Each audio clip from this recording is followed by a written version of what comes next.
Welcome to the continuation and indeed finale of Chrono Trigger. Oh, that's loud. Turn that down a bit. There we go. Whoa! There we go. There we go. Okay, where the heck were we? Ah, yes, I remember. I remember everything. Actually, don't we have to... Man, did we do that already? Okay, here we go. Let's turn that down a little bit more. Okay.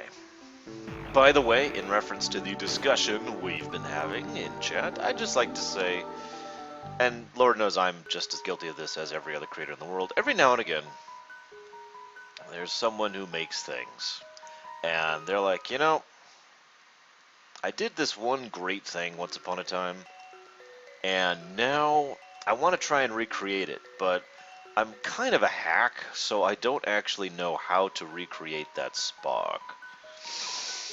So, in order to attempt to recreate that spark, I'm going to look at it from the most threadbare of perspectives, and basically I'm going to bullet point syndrome my own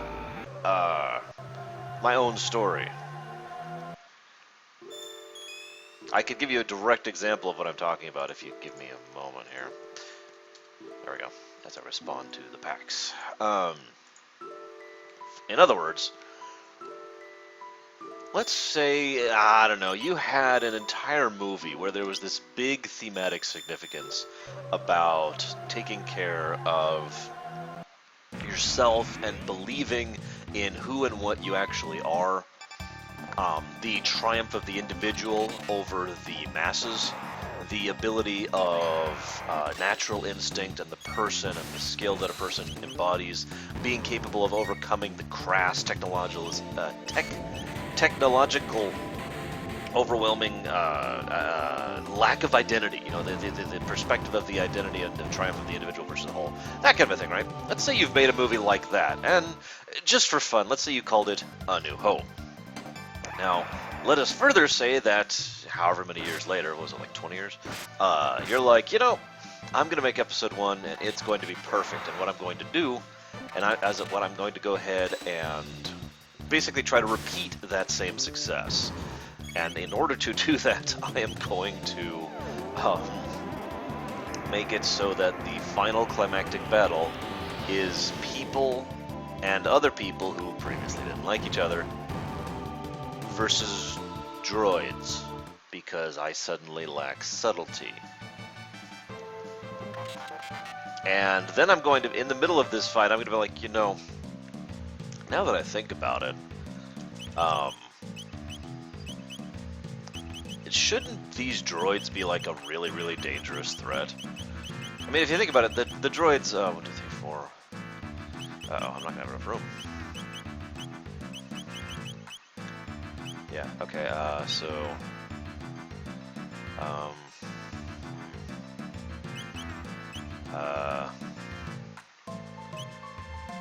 this one maybe? Hey Corrales, and hey Illyria, what's up? What do you think, guys? Should we do Bregwa? Or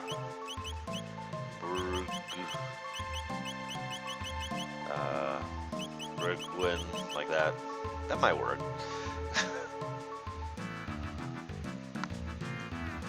Well, see, here's the thing, guys. Let's think about this logically for a moment. This is one thing that I have tried to hammer in over and over and over and over and over, both for my own works and for when people come to me for advice on their written works, especially when it comes to world building.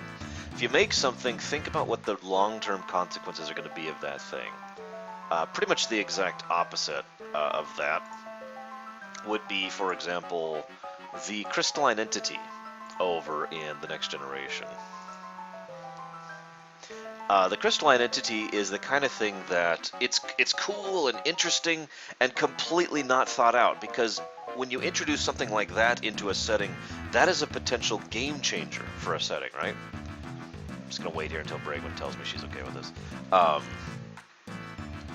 And you need to think about that. You need to explain it. At the very least, you need to come up with reasons under the hood to extrapolate on why it is that this thing isn't a game changer, or maybe it is, and explain that away, right? You need to think this stuff through.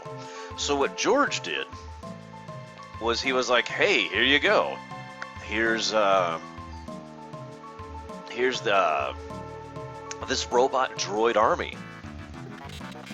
And then he suddenly, and I swear someone else came along and was like, "George, a droid army would be like an insane, indestructible force of doom. Oh my god, why have you introduced this?" And George is like, no, it's okay, they can all be shut off by a single button. What? Yeah, no, we're gonna give them the Achilles heel from hell. Why? Well, if we don't, then they'll be indestructible. But see, that's the exact opposite of thinking it through, if you're following how I'm going with this really, really drawn-out, terrible analogy. Hello, dog. Andes. Dog Andes. I wonder, are there 66 dogs or 66 Andes? And hi, Crazy Legs. Alright, whatever. I'm done talking about the episode 1. I swear. I'll never talk about it again. Except for the day after, when episode 7 comes out, when inevitably it will be impossible not to talk about episode 1. So someone asked me, just last night actually, which game is superior now that I've gone back through it? Chrono Trigger? Or FF6. Now, for those of you who didn't know, there were actually 2 reasons I decided to do this series that we've been doing. Reason number 1 was because I was trying to do something new. I've streamed these games before, and I really, really, really wanted to play FF6 and Chrono Trigger. And I freely admit this, I just wanted to play these games, but I also wanted to stream, and I'm like, okay, how can I come up with something new to do for these? And that's where I came up with this, fine-tooth comb review mode. And Brigwin can definitely hold her soup. Hello, Deacon. And hello, Kimmick. And by the way, hi, Tai, too. I know I was talking to you earlier, but what's up?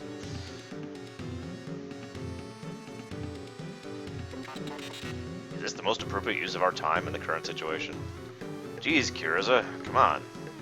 Meanwhile, Chaos Rider is like, glug, glug, glug, as we all know. It takes a lot of alcohol in order to fuel that genius.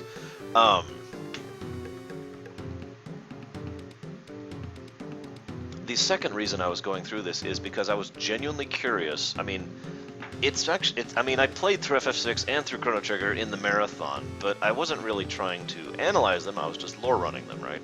I know that sounds weird, but there is a bit of a difference between the two. Today, or rather for the last week or so, I've been like, let's go ahead and really discuss these two, really look at these two, then and now style, and try to determine this fluid contains immeasurable impurities. Really determine if FF6 or Chrono Trigger is actually the superior game. For me, of course. This is just from my perspective and my opinion, which doesn't matter at all. But I was really curious because it's like, I haven't really debated that in a long time. For me, FF6 has been number 1 and Chrono Trigger has been number 2. Literally for years. Years and years and years. So, okay, let's really reanalyze them and see which one comes out on top. We'll see which one has the better scores, but I gotta be honest, pretty sure that Chrono Trigger is going to come out on top in terms of gameplay, probably in terms of graphics and sound too. But I think FF6 is going to beat Chrono Trigger in terms of story. And that makes sense, because if you asked me, a few years ago, that's exactly what I'd say. Chrono Trigger has great gameplay, or I should say better gameplay, and FF6 has better story. Both are still great in both categories. Obviously, I mean, look how many pluses are over there. Jesus Christ. There have been several, yes, Psychotic, who have been playing with that. So, Kimmick, I am sorry. It's been a few years, but Lord knows I've been there, and I know it sucks. Tell you what, Kimmick. I will kill Nizbel just for you. and for no other reason.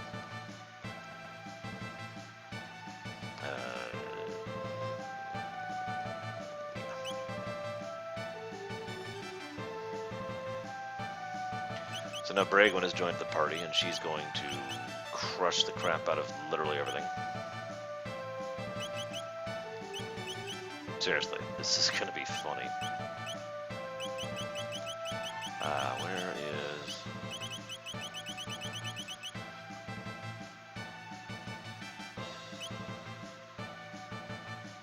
Really, Kamek? What the crap?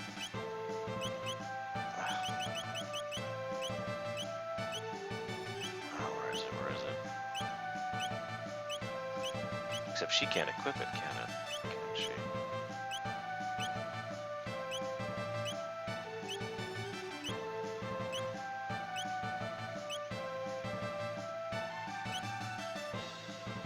There it is.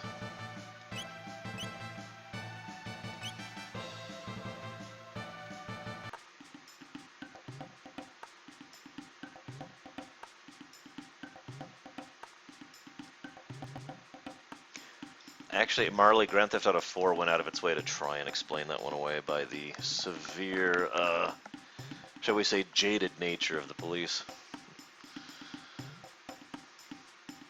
Oh my god, Kamek, seriously? Wow. Yeah, KOTOR 2 did that as well, I forgot about that scene. Third Eye is the high dodge rate. Puts your basically gives you a second calculation to make you simply not get hit. Nietzsche's favorite RPG would have definitely been I can't think of the name of it. There's this fan RPG that was made a few years ago. It was just a joke, really. But it was made, it's like you start the game, and then the last boss, like, spawns. It was an RPG Maker game. The last boss spawns right on your face and says, "All must die!" And that's actually the end of the game. You actually fight the last boss, but you're level 1, so you die. That would be Nietzsche's favorite RPG, I think. Hello, Inyato. Is it Inyato or Injato? Please help me on this, because I am a terrible, terrible person. And hi, Deacon. You missed us bashing George Lucas earlier. Which is funny, because I'm actually one of those weird people who tends to defend George Lucas. Not fully, because, I mean, yeah, but partially. Where the hell am I? I am so lost. There we go, okay. So it's Injato? I will endeavor to think of that in the future. Injato.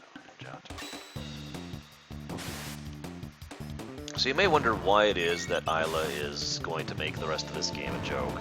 Or rather, she isn't, because I'm about to lose her again, and that's really irritating, but whatever. If she could get a turn, I'd show you why she's amazing. Damn. Yeah, here we go.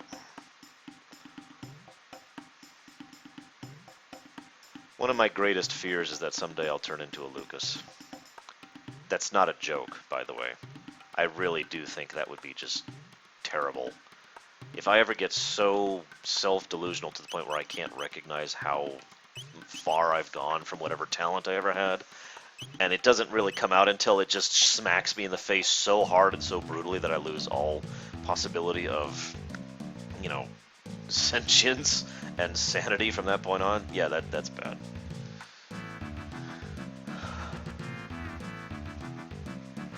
But anyways, let's not talk about that anymore. Let's talk about Chrono Trigger.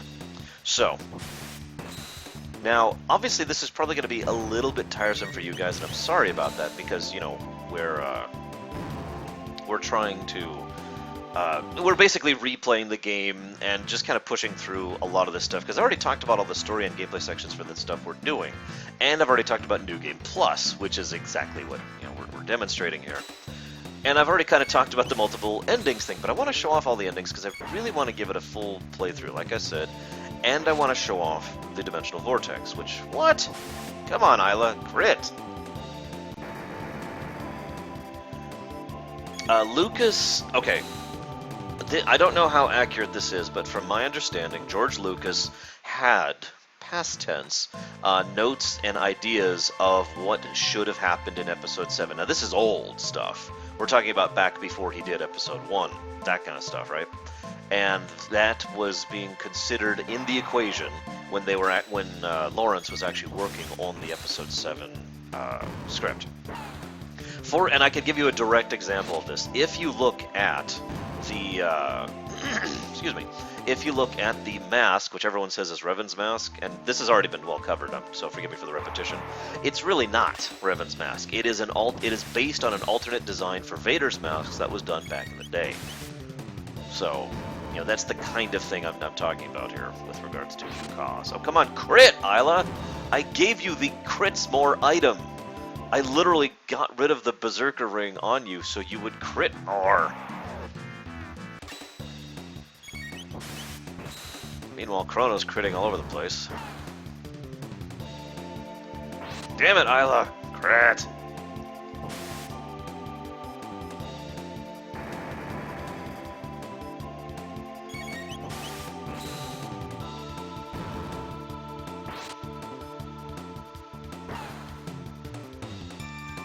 Indiana Jones and the Giant Space Ants. I remember that movie. That was a good movie.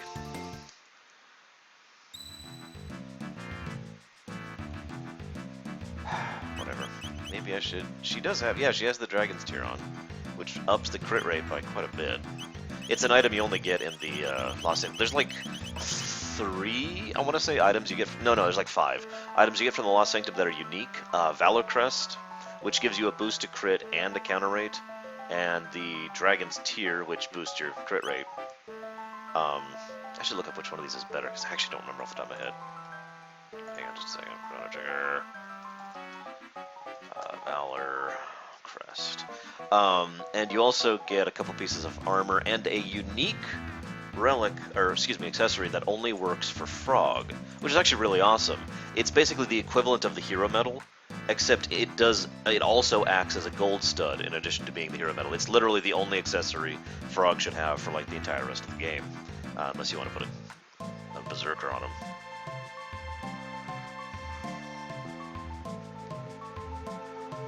Yes, I did, Javan, because it totally deserves it. Blah, blah, blah, blah, blah, blah, blah. Okay, so the Valor Crest boosts the crap out of... Oh, the Valor Crest is just for Isla. I didn't even know that. So she's the only one who could equip the Valor Crest here. And it boosts the crap out of her crit, so let's see how this works out, shall we?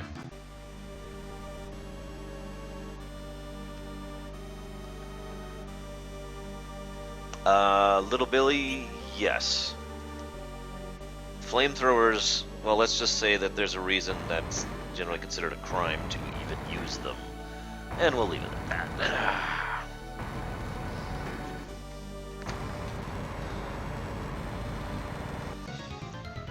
Alright guys, it's time for the Nizbel fight.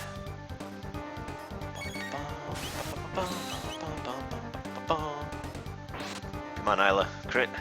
Crit for me, Isla. Crit for me! Go away. Come on, Isla. It's okay, Javan. They'll never hurt you again. By the way, we're going to do the Lost Sanctum on this playthrough, just for Javan. It's not actually going to be faster, even though we're level 99 with, like, everything. There is literally no way to speed up the Lost Sanctum, other than, well, what we've already done.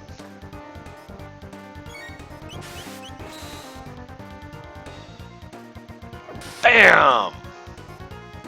Did you see that? So, when Isla is level star, okay, when Isla's weapons can't be changed. However, when she hits level 70, I want to say, it's pretty high, she gains the Stone Fist, which improves her damage significantly.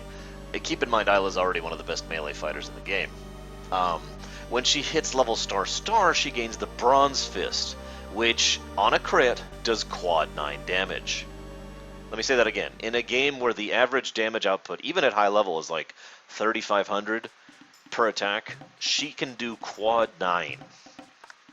She's one of 2 reliable ways to do quad 9 damage in this game. The other one being Robo with a certain setup. which I do not have, because you have to do the dimensional vortex for that.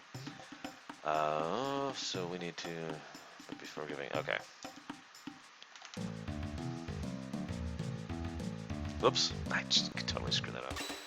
So anyways, if you don't understand, by the way, that's just an insane amount of damage. That will one-shot most bosses in the entire game. Like, you have to get to Black Chrono level to survive that. It also completely ignores defenses, if you didn't notice. I point this out because Nizbel, I didn't lower his defenses, and she still nuked him for quad 9. Hello, Pencil.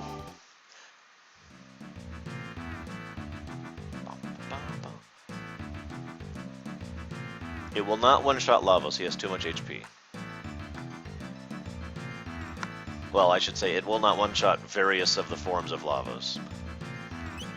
I think 3 of the forms of Lavos it will one-shot. No, two forms, excuse me. Okay. Turn the game but before. Okay, so now we're gonna do this. Oops. We are 2 hours into the game, by the way.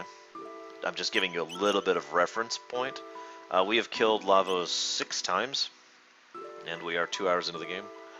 I'm also going to show something else off, and my friend Gary asked about this as well. See, if you're looking at this situation, it's kind of weird, because each time you have to go defeat Lavos, it's like, I have to go through all those stupid boss battles all over again. Well, actually, as we will now demonstrate, if you go through the boss battles and then save, and then use that to advance, you won't actually have to go through the outer shell battle at all anymore. Hey Sigleaf, glad you liked it. I did too. It was really a treat dissecting that movie. The funny thing is, after the trailer came out, I got several comments on that video that made me go back and rewatch it, and I actually missed stuff. There was actually more to talk about in that trailer. Can you believe that? Honestly, though, I know exactly what my favorite Blizzard trailer is of all time, and y'all are going to make fun of me for this, and that's fine. I don't care. See, we don't have to fight the outer shell at all anymore. My favorite Blizzard trailer of all time is actually Mists of Pandaria. The level of significance and symbolism in that trailer is through the roof. There's not even a second of the Pandaria trailer, and I mean this sincerely because I've analyzed that trailer. There's not even a second of that trailer that is not significant or symbolic in some way or another. And I have to admit, the final quote just really gets me in the feels, because for us it's not it's not whether or not we fight, it's what is worth fighting for. I love that quote. That's a good question, Psychotic. I've asked that myself. I do not know the answer, obviously. Otherwise I would tell you the answer.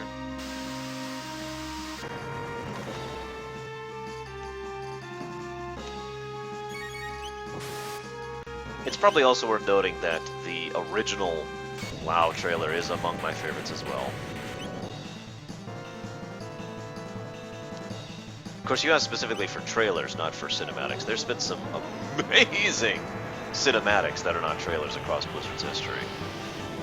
The end of the Wrath of the Lich, or excuse me, the end of the Frozen Throne cinematic comes to mind immediately. Well, see, Psychotic, I've always personally believed there is some kind of larval Lavos core within each Lavos spawn. And the funny thing is, hello Titans, back in a few! And hello to Blur Studios! There we go. Was that the one with, never paid heed to the ancient prophecies? That one, Taitu? Because, that gave me so many goosebumps when that first came out. I was so hyped for Warcraft 3, and the best part was it didn't disappoint! It was such an awesome game!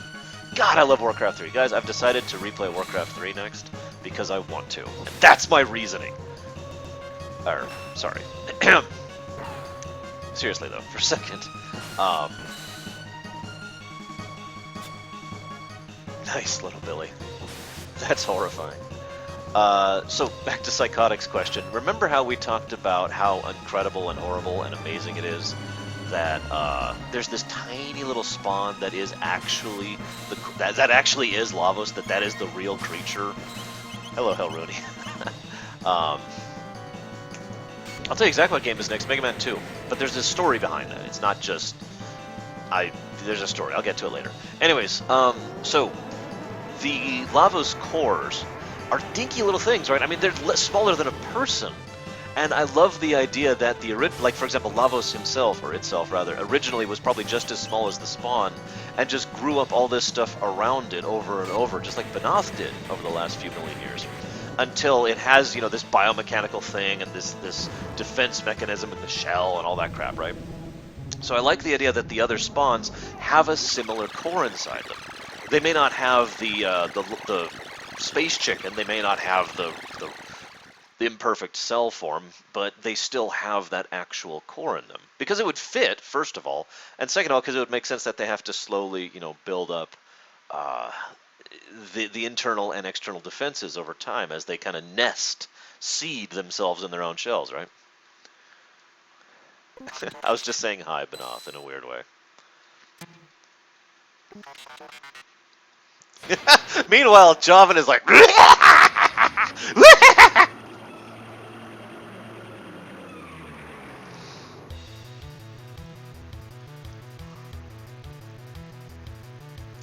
Now that's an interesting point, Braglin, and I like that idea. It makes you wonder what kind of world Lavos came from, or indeed, if this is the first Lavos. We talked about that before. We have no idea if this is the first Lavos or not. And let's be honest, we probably never will know that. We never should know that. I like the idea that this is the first Lavos, especially since it adds more significance to the plot, and makes the ending less incredibly depressing. I mean, really, think about it. This is a classic, and we won, but the entirety of reality is screwed forever. You know?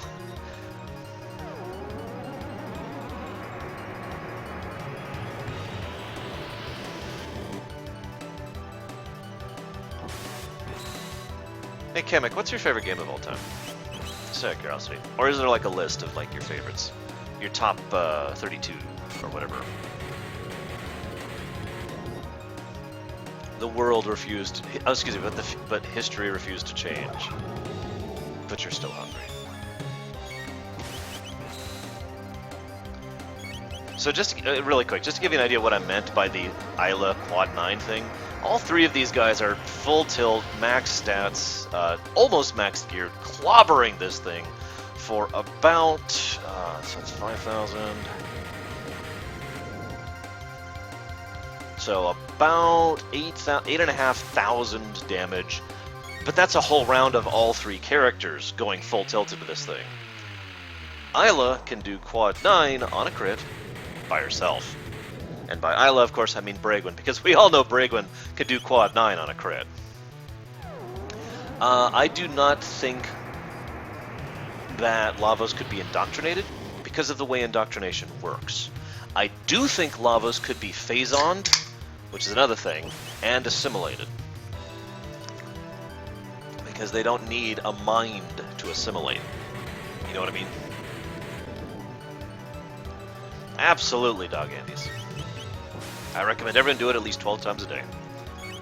Excuse me.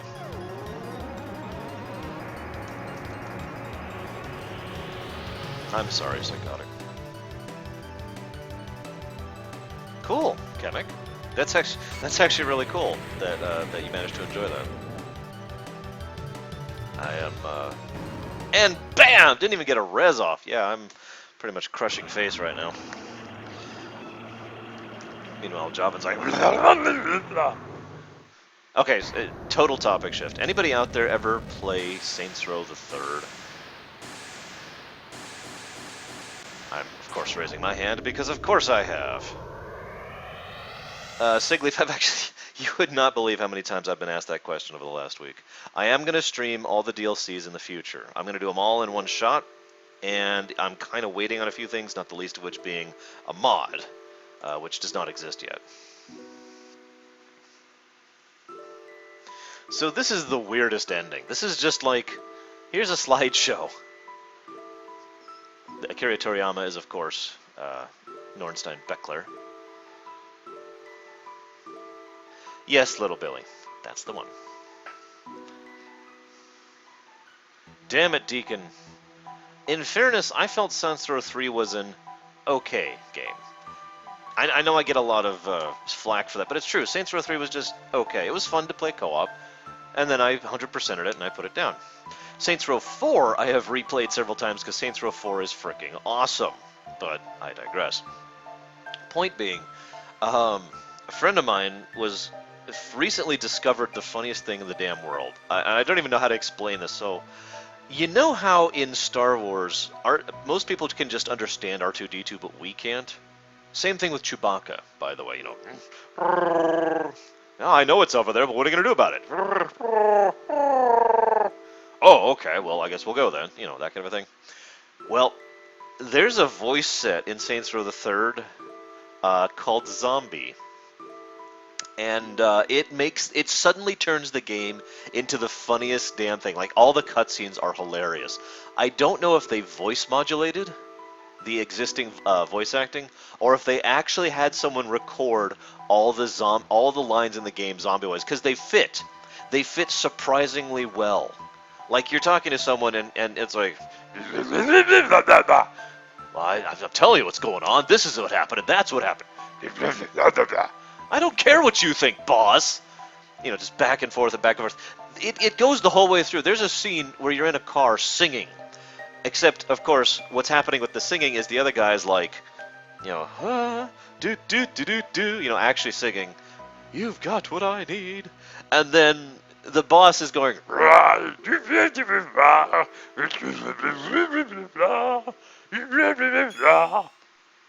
it makes the game hilarious. I highly recommend it.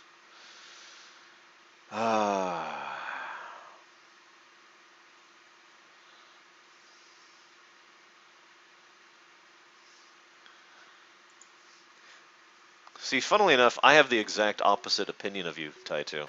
I feel SR3 was too over the top, and SR4 reined it back sufficiently. Now, the simulation thing, and that's all I really can say about that. Um, but uh, the rest of SR4, I feel, really hit the nail on the head. Fast forward.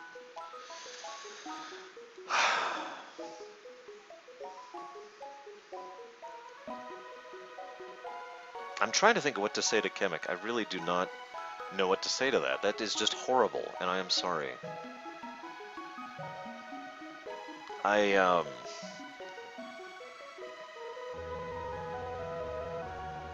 don't know. And I know just sticking it out probably isn't really an option because of the circumstances you already mentioned.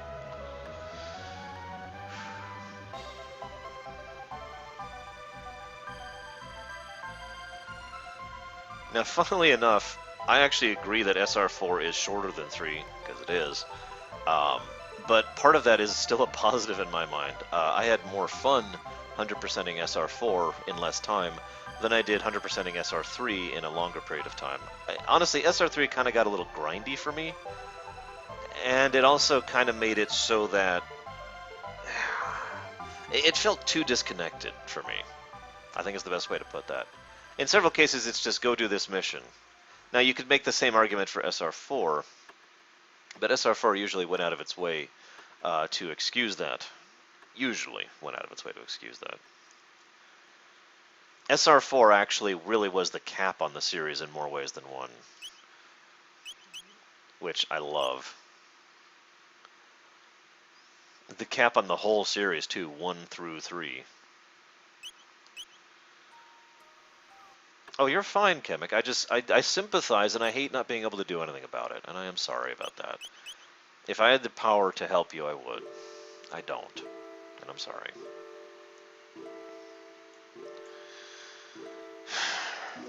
See, this is why I need to actually be the Lich King.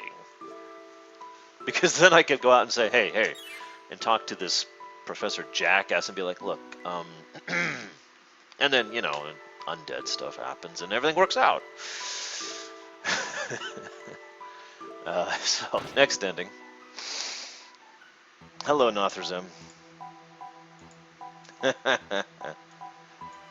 See, now Pax and I are of a similar mind in one thing. Real quick, what's your Oh, I'm sorry. I had a question earlier. Let me answer the question before I continue my thoughts. Yes. Um, did I play Get Out of Hell? What did I think of Get Out of Hell? Yes, I did play it. Co-opted it with Pax. Um, there were certain aspects of Get Out of Hell that I felt were fantastic. I really enjoyed the fact, for example, that you could actually fly in Get Out of Hell, as opposed to in SR4, where you actually could glide. And that may not sound like a big deal, but it was really a nice touch, in my opinion. Um, Get Out of Hell also had some reasonably funny moments. Several of the endings made me laugh quite a bit, I freely admit. Yep. And there's a bunch of other things that I liked about Get Out of Hell. There's also several things I really did not like out of Get Out of Hell. First of all, the opening cutscene was awesome. And then they did this vignette thing for all of the rest of the cutscenes. And that bugged the crap out of me. It's like, oh man, I have to hit A here. Hit A to progress. I'm suddenly playing FF13. The cutscenes, I mean, there was some decent humor to several of them. And the singing cutscene, that was fantastic! The musical cutscene that happens like just before the halfway point, that was awesome! And the perfect blend of comedy and straight-faced seriousness. It's that type. It's the best type of parody by simultaneously being self-aware and unashamed. You know what I mean? But you know, it's the Mel Brooks mechanism. Either way, I really didn't like the vignettes. The actual story aspect of the game was incredibly blah. There were only like 2 or 3 interesting things that regards to the story of Get Out of Hell. The main one being the return of the Ultor Corporation's guy, whose name I can't even remember. And yeah, so overall, on my negative 10 to 10 scale, I'd probably go ahead and rate it at about a 1 or a 2. It was still enjoyable, and I absolutely recommend it, especially if you can get it on sale. Definitely. However, oh, I know, Braywin. No, Psychotic, he doesn't actually need to, because there's no... Yeah, anyways, what am I doing? After the TIFF... Okay, so I have to go, here, right? Oh, wrong one. There we go.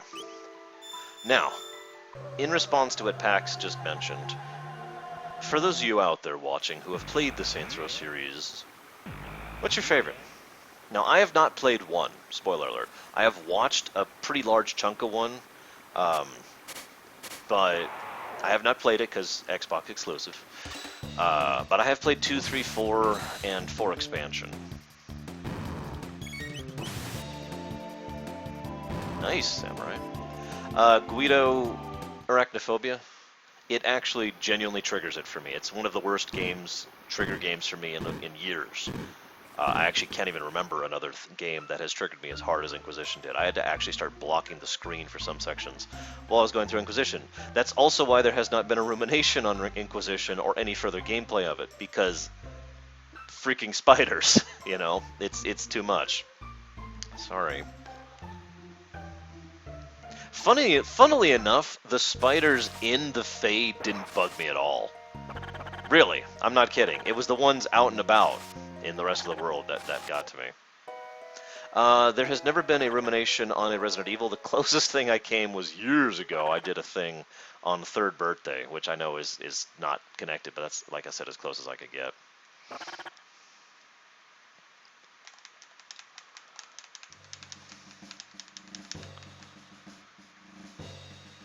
Oh yeah, Deacon. No, that was sincere.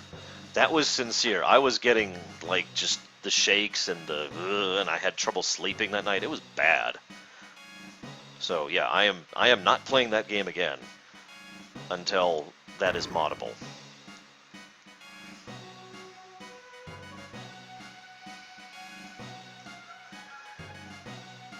Yes, I know that, Marley. That's the problem. Or were you saying that to Guido, in which case, never mind.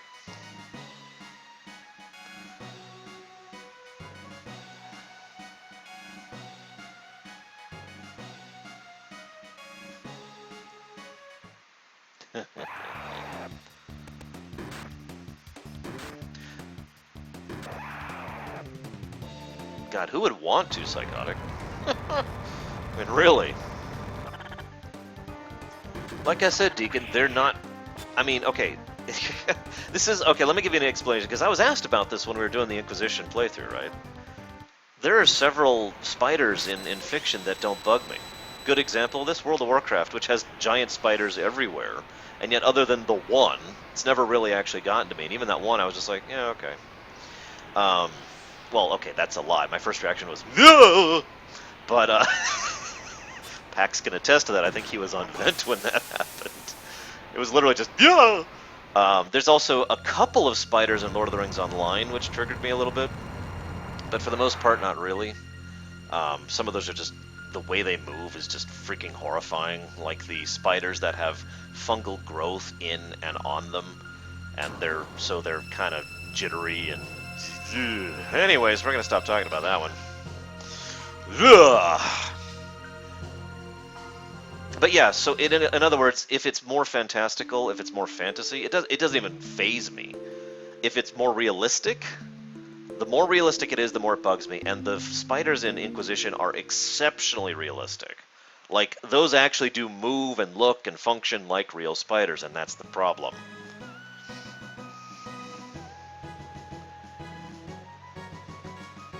Actually, I am aware of that, Noel, but I was under the assumption, and I don't know if this is true yet or not.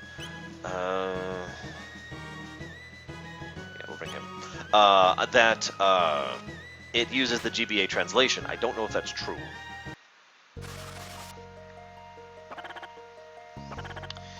Chemic, let me be blunt with you. Just let's drop everything for a second and be honest. Lord knows that I know what it's like to have to just grin and bear it and take it on the teeth.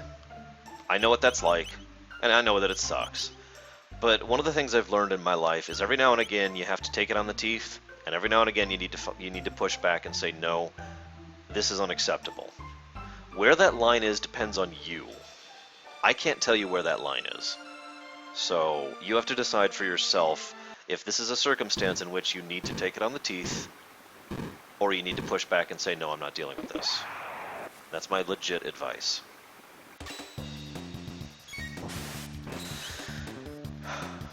Anyways, yeah, Skyrim, I got through Skyrim with mods. In fact, fun fact, Dragon Age Origins and Dragon Age 2 have the same exact problem for me with the spider thing. Especially Origins, because Origins has the frickin', they have that overwhelm attack where they just get on you and start biting and mauling you, and I don't want to think about this anymore. And so, yeah, I had to mod Origins, and I had to mod 2 for, like I said, the same basic reason.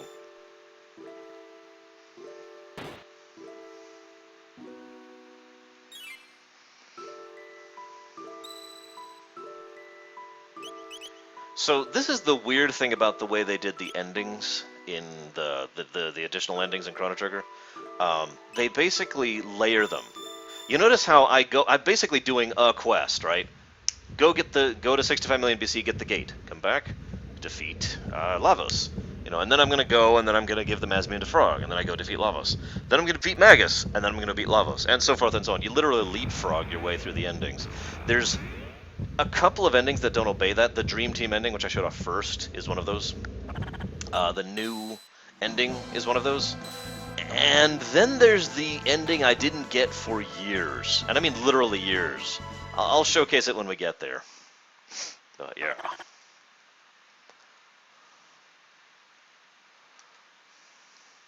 Let's get Frog equipped up here, shall we?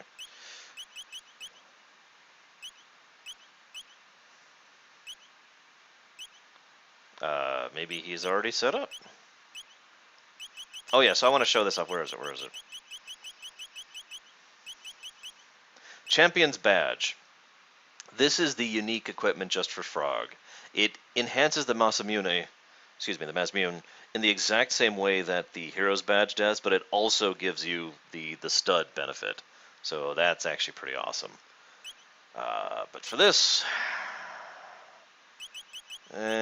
Frog's actually pretty useless for this fight, so we're just going to give him a Berserker Ring and go for it.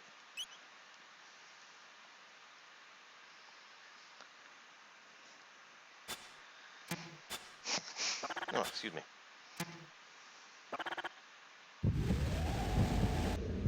I like Frog's quote there, by the way. This place is even worse than Magus' lair. Which I immediately respond with, how would you know?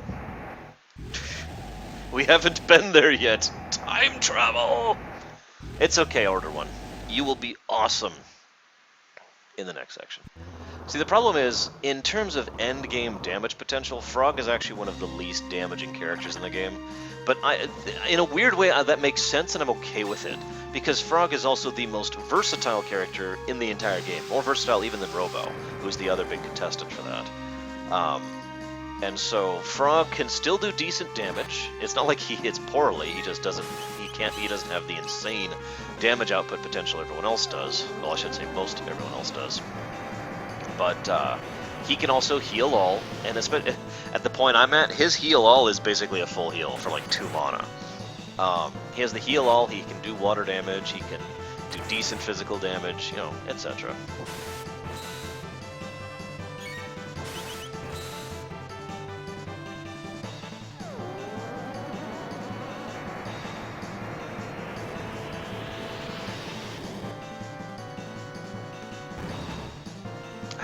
You guys are gonna make me look this up, aren't you?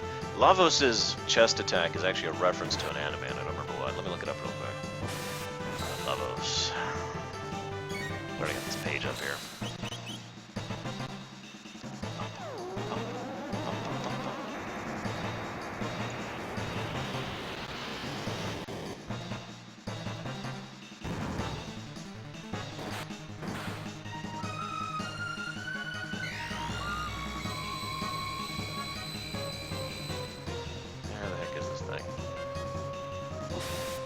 You're not gonna tell me, are you? Because you're stupid. Hang on.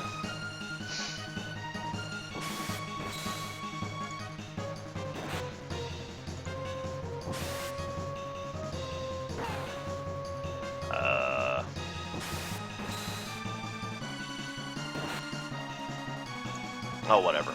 It's a reference to some anime. I don't know which. I'm sure someone out there does.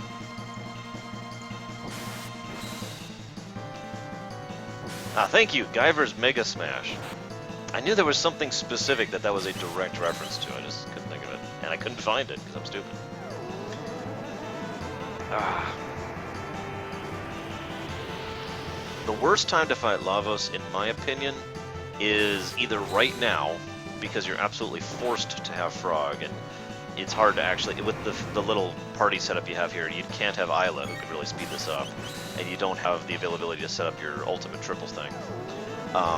Or right at the beginning of the game, when you either just have Chrono and Marl, or if you do it right, you just have Chrono, which takes some work.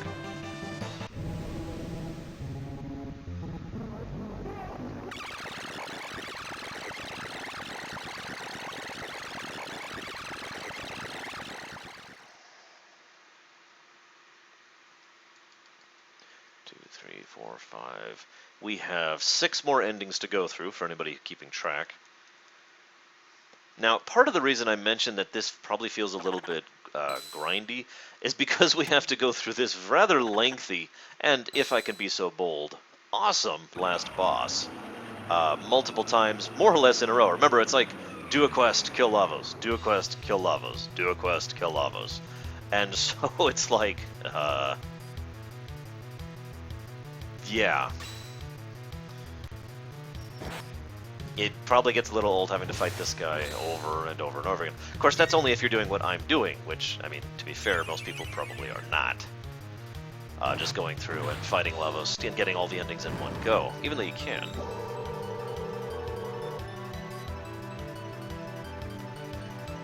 Yeah, meanwhile, Lavos is like, would you please stop killing me? I'm so tired of dying.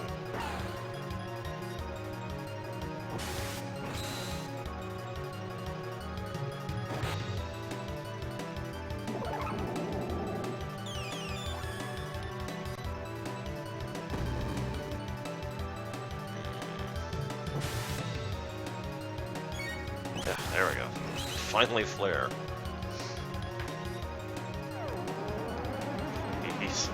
Please stop killing me. God. And meanwhile, Javan's like, you made the Lost Sanctum, you bastard.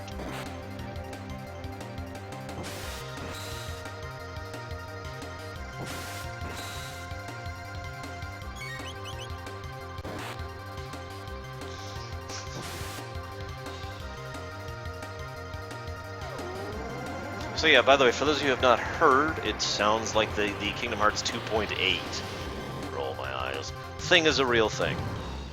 I gotta be honest, if I was them, I would name it Kingdom Hearts 2.75, because at least that way it would make sense.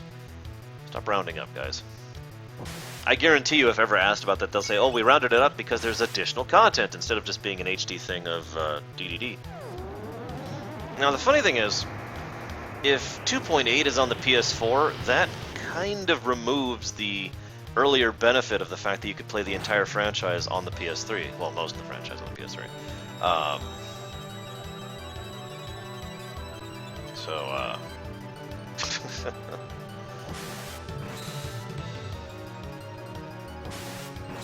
Yeah, I guess that's all I have to say on that. We'll see. I am admittedly not excited about 2.8. I am also someone who has already played Dream Drop Distance, so that's probably part of it.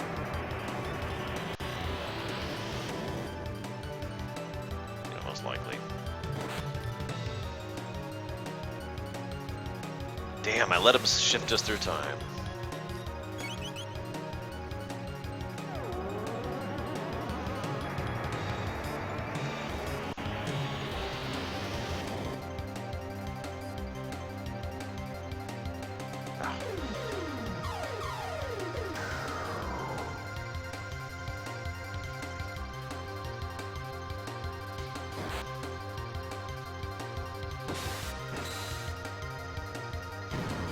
And we win.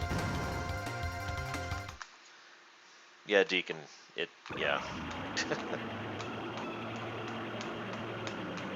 See, Order 1, if I didn't make my comments earlier clear, I think they are being dishonest.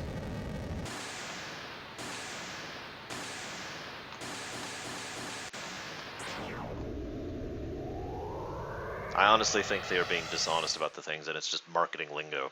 So next ending. Now, this is actually one of the better endings, and one of the ones that's more interesting to talk about. So far, we've only had 2 such endings. At least if this is the one I think it is. Yeah, this is it. So, the first ending that was interesting to talk about was the one with Chrono, Luca, and Marl, who have magic, basically taking over the Middle Ages and the Mystic Kingdom. This ending, this is interesting. Robo ends up here in 1000 AD. Luca and Marl and Chrono are all kind of living together, basically. Deutsch definitely thinks Javan deserves to sleep.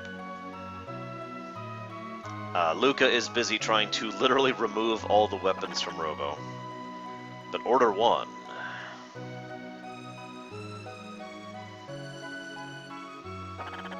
has some business to attend to. This is probably one of the more straightforward alternate ending possibilities. If you don't understand what I mean, most of the alternate endings here are just, here's some cute stuff we threw together for fun. So far, only 2 of them have actually been, here's a peek at what could have happened, you know? An alternate perspective kind of a thing.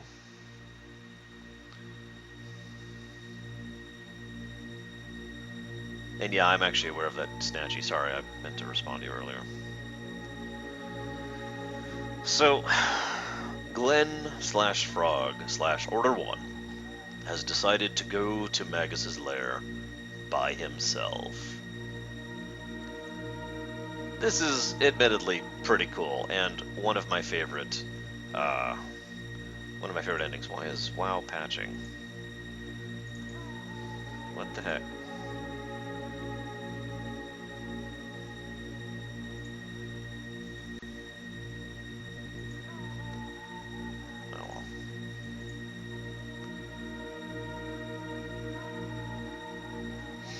Thinking one man is enough to take me.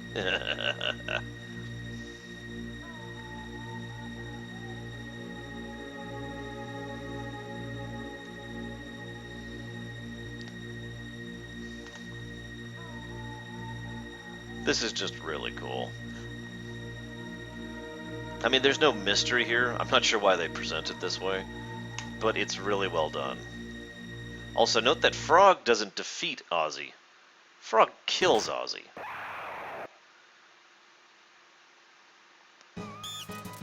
accomplishes way more than we ever did.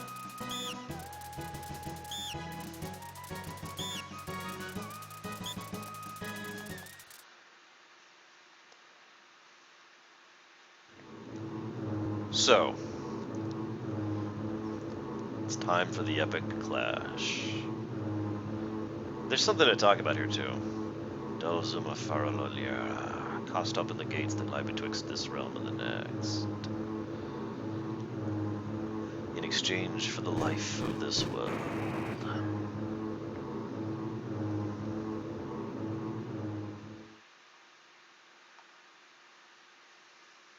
So, you came.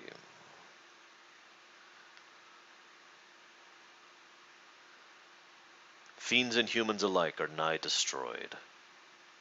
Save you and I, the ones who remain, are but sheep. The victor of this battle shall have the world as his prize. No, he will have the future. It seems as such, but it is no prize that I seek. It is vengeance. Ah, the Masmune. Very well. Come, if it is death that you seek.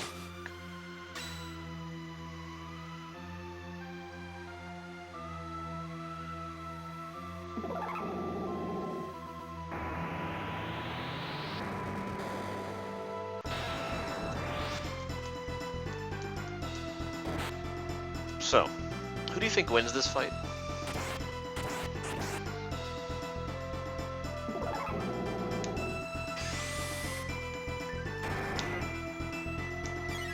Seriously, who do you think wins this fight?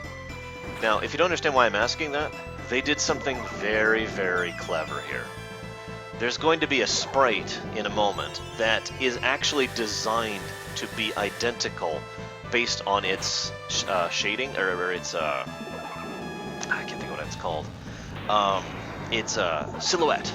They did this on purpose. If you pay attention, the silhouette of Glenn's sprite and Magus's sprite, both with the capes billowing, are actually identical.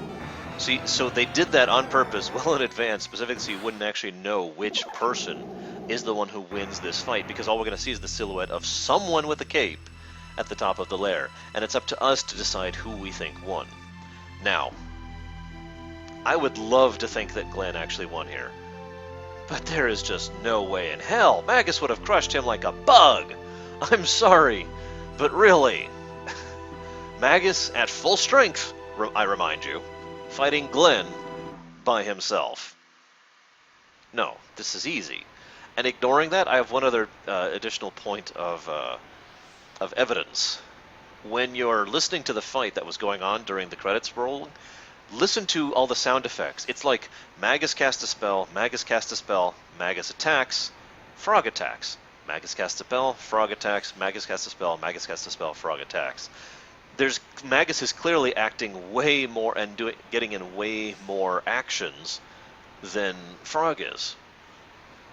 So even from that perspective, it's clear to me that Magus won. But I still love the fact that they left it up to the audience, because I also freely admit it would be awesome if Glenn had somehow managed to win this fight. Because there is something incredibly beautifully tragic about the idea that Glenn is just standing on top of the lair with no home and no future and nowhere to go, and all he's got left is his vengeance. And let's just say that I think that a vengeful knight who is sufficiently strong to take down Magus is going to be a force to be reckoned with in changing the future. In other words, I think this is a bad ending, in a good way, if you know what I mean. This is the idea of, and now the future is his. And Anakin Skywalker as he should have been. That's kind of what I'm trying to get at here. That being said, what Deacon points out is a third perspective I've heard many, many times. In other words, they kill each other. Glenn pulls a Galoof. I'm going to pull directly, sorry for the spoilers, but he pulls a Galoof. He goes to 0, but he doesn't fall. He keeps going, he keeps pushing, brings Magus down, and then dies in the attack. You with me? I think that would be awesome.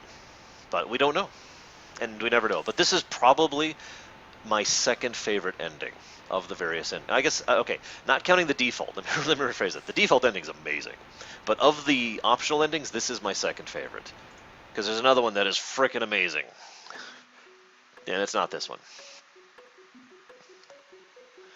I am going to give this another story plus for that ending because, again, for everything I just said, for all the reasons I just gave. Leaving it up to the player, see, the thing is, I mentioned my hints as to why Magus would have won, but if you're paying attention, there's actually just as many hints that Frog would have won, you know? Oh, I like that Deacon. He reverts to his human form now that Magus is dead, and punk. Javan, I'm referring to the ending that contains my favorite quote from this game, and arguably my favorite quote of all time. Actually, I think it's actually my second favorite quote of all time, if I'm thinking about it enough.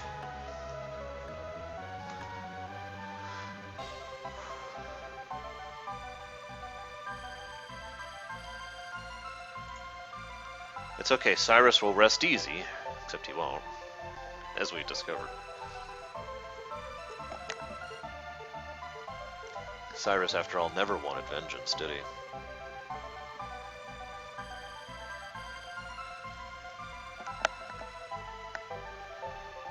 By the way, this is really off topic, but if we get to the end of the Legion expansion in WoW, and all of a sudden the Lich King comes back and crushes everything, you have to get the gate key back, go give the Mazmune to Frog, and then immediately go kill Lavos. If you go to Magus's lair and fight Magus, you're too late. You got like a really small window to get that ending in.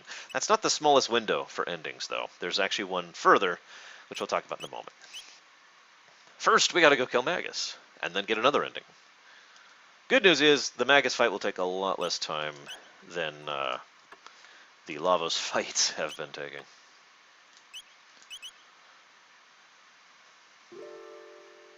So, back to Magus. This one? Yes.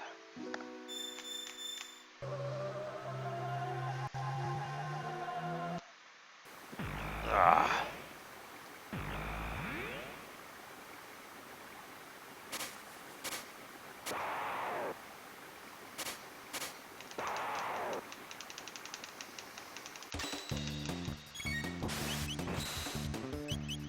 I guess we'll have you water too, sure.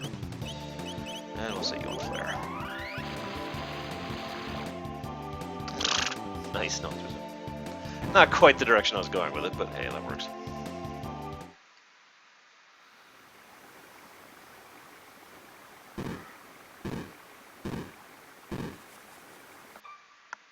That is a horribly depressing quote, Doc Andes. Oh my god.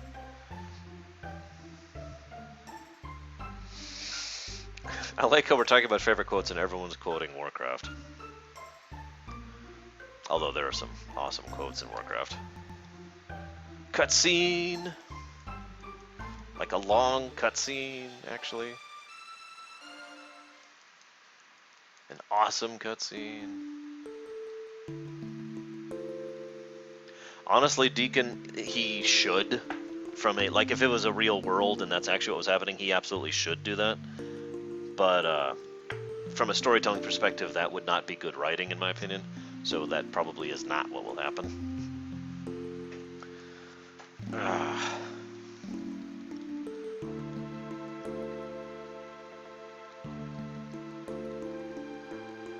I should know what that quote is from Bragwin, because I recognize that quote.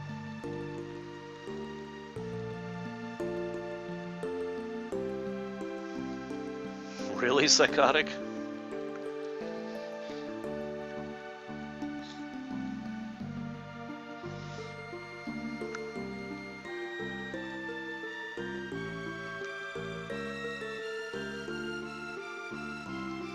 Wait, I've got it. Favorite quote of all time, guys. What is a man? A miserable little... No, I'm kidding. My actual favorite quote, I don't remember word for word. It's actually from the Hobbit movies. Would you believe it? Ah, that's right, Bragwin. The quote, paraphrased, because I don't actually remember exactly how it goes, is... uh, it's where he's talking about the difference in perspective between him and Saruman.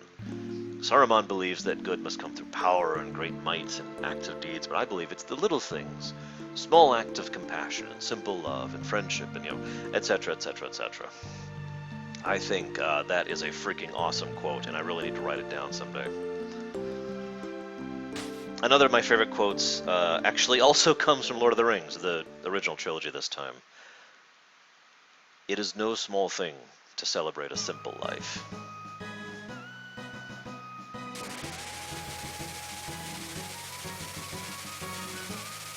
And of course, Mordin's speech about his favorite nephew is something I've quoted myself a few trillion times, so obviously that's up there at the top of the list as well. Biggest detractors from Chrono Trigger. The lack of real character development is something that bugs me. I'm a character guy pretty much first and foremost. Of the 5 points of story, if you got rid of 4 of them, well, 3 of them technically, and kept the 2, kept only 2 of them, it would be characterization and character development. I drink, it's pure juice to me. I drink up characterization. And Chrono Trigger has some interesting characters, but they, as I've said many times, they really don't have any depth to them. And that I feel is a shame. Oh, we all are psychotic. That man was amazing. Not just as an actor.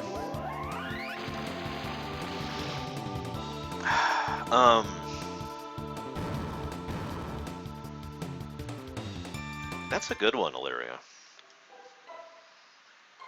I'll go with that one. What can change the nature of a man?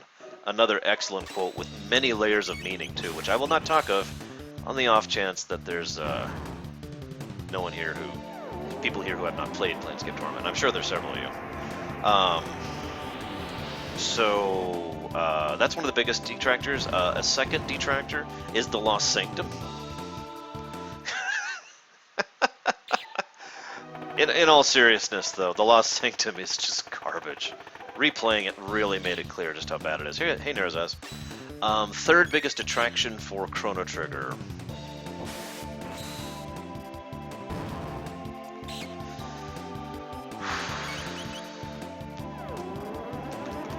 I can't come up with another one that's big. I mean, most of the other negatives have been sufficient to be a negative point, but not, big. So I guess that's it. Biggest positives for Chrono Trigger. And I'm going to put this literally at the top of the list. New Game Plus. Literally the biggest positive to this game. Right there. Bamf. Right at the top. Other big positives. The incredibly well-designed overall gameplay perspective. And that's like several things in one, but the actual moving around, the larger sprites, the fact that positioning matters in combat, the fact that you can dodge encounters on the quote-unquote overworld, the fact that there are no random encounters, the smoothness of combat itself, the speed with which they make certain abilities useful, the emphasis of dual techs without making them required, etc., etc., etc. The whole of the combat gameplay aspect of Chrono Trigger is very top-notch, as I've described many, many times, as we've been going through this. And I think those 2 will be my biggest positives for the game, personally. If I had to pick a third, I would say the incredibly brilliant way that the game marries gameplay and story to emphasize the 2 different acts of the game, which I spent like an hour talking about when we reached that point of the game. God, that was just ruddy brilliant. Absolutely, incredibly, amazingly brilliant. I was blown away. Oh, tell me about it, Benoth. This isn't even the first game to actually have New Game Plus. It's just pretty much the one that codified it, you know what I mean? Made it popular. And then a couple of games have done it. Like, you could name on like 3 hands how many games have had New Game Plus since then. Okay, so I'm going to read this because this is an awesome quote. Saruman believes... Whoa! Scrolls off. Saruman believes it is only great power that can hold evil in check, but that is not what I have found. I have found it is the small things, everyday deeds of ordinary folk, that keeps the darkness at bay. Simple acts of kindness and love. Why Bilbo Baggins? Perhaps it is because I am afraid. and he gives me courage. Great quote. Hey, Mirfall. Hell yeah.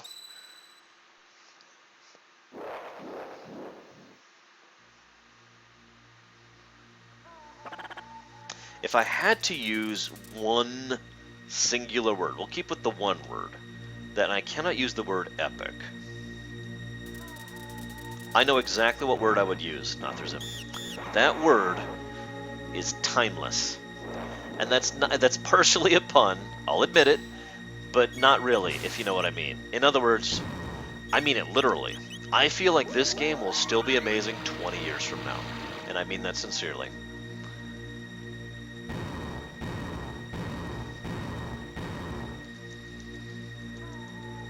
I only have one thing I can point to give evidence that I believe in this kind of concept, the idea that something will endure that long, and that is Troughton, the Second Doctor, whose portrayal of the Doctor and so many of his episodes, so many of his story arcs are to this day things that I enjoy rewatching. Is it Patrick Troughton? I still can't think of his first name. The Second Doctor of Doctor Who.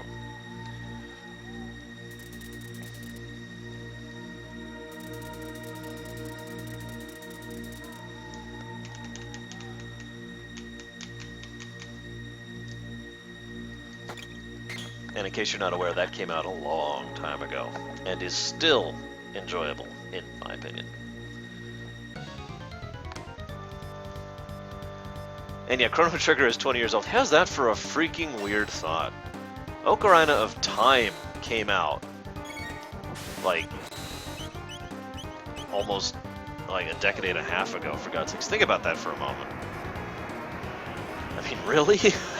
You know? And yeah, there are episodes of the original series that I still absolutely adore, that I just eat up and are fantastic.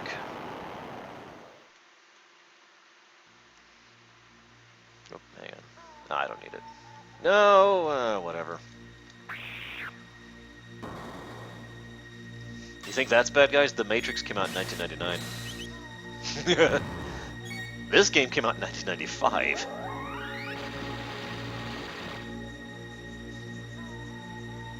For a long time, I said the Fourth Doctor was my favorite, but when I started going back and rewatching the stuff that I had access to, the more I was watching it, the more I was like, no, Troughton really just nailed it. He was perfect as the Doctor. He is literally what I consider the definitive Doctor. The serious, yet silly, human, down-to-earth, emotional individual who was a brilliant chess master and more than capable of outthinking and outmaneuvering his enemies on dozens of occasions. Mostly in so doing, liked to do so in a particular way where he would deliberately present himself as himself. You know, just this simple man with the recorder, and there's no need to be threatened by him, and that would make everyone underestimate him, and then he would win. Loved his portrayal of the Doctor. Oh my God, Chemic, really? Really?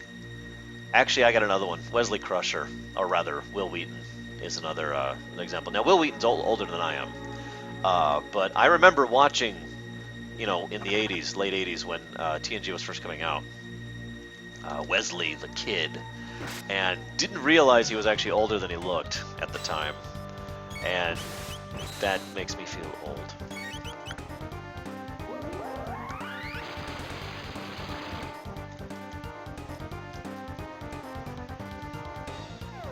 Yes, Nothrzim, the guy from Big Bang Theory. God. There's a few others too. Every now and again I'll see an actor or an actress, and I'll be weirded out because they're younger than I am. I got one for you. Keira Knightley is quite a bit younger than I am. And that one came up when I was watching, I forget which one, but one of the pirate movies. And I was like, watching it, okay, this is neat. And I forget how, but it came up, her age, and I looked it up, I was like, oh my God, she is so young, relatively speaking.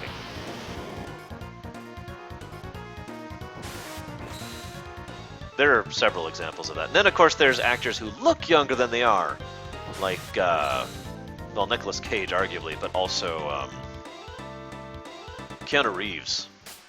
And for an extremely long time there, Michael J. Fox. Another example of one of those actors who just does not seem to age, or did not seem to age.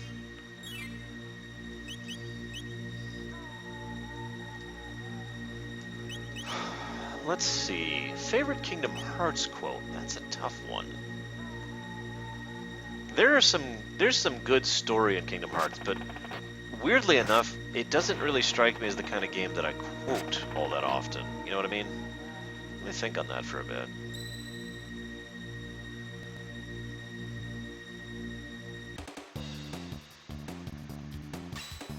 That's a good one, Illyria. I like that one. Yeah, Johnny Depp is another good example.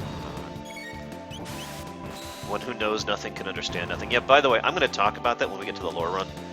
I think that quote literally was describing Sora. Like, literally, as in I think that that particular Ansem was at a point in time in which he'd already met Sora and was literally describing him.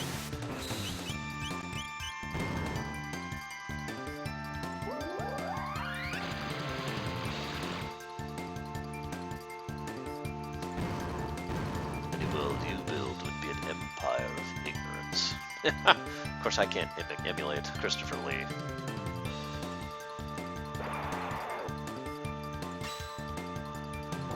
Favorite WoW quote? Specifically WoW, not Warcraft.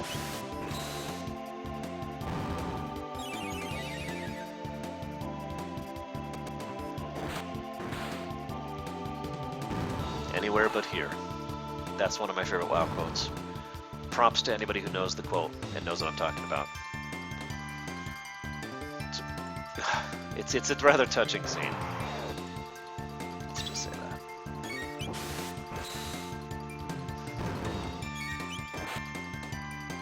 Yeah, seriously, not there's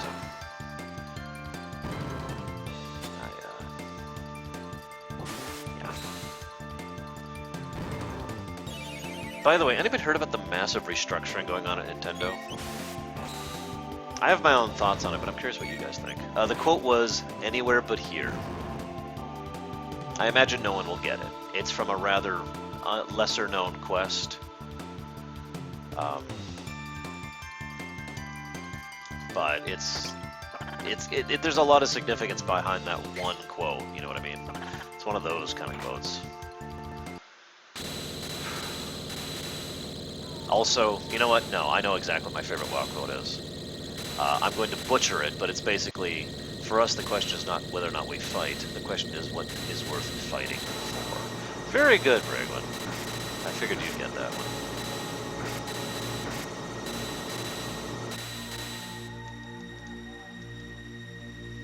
They're doing a massive restructuring of basically everything, Samurai. We don't know how much that's going to affect things yet. So, yeah, we'll see how that works out.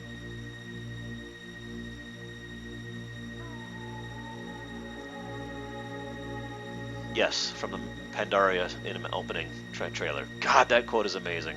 And to be completely blunt, has been relevant in my real life more than once. Ah, damn it. So yeah, Nintendo got a new president, the former HR guy. There's two groups of divisions in the development side of Nintendo that have basically merged. Both of them are now reporting to a gentleman who is widely renowned as the second Miyamoto. I forget his name, forgive me, I'm not good with Japanese names to begin with. But he's someone who has been at Miyamoto's side many, many times. He is someone who Miyamoto himself has basically said, this is the guy who's going to take over for me someday. You know, yada, yada, yada. And it's, yeah, pretty awesome what they're doing. Not awesome, excuse me. That's not the word I want to mean. That's not the word I mean. What I mean is it's pretty weird what they're doing. I don't know if it's a good thing yet or not. We really don't know, and we may not know for many years at this point. Ah, damn it.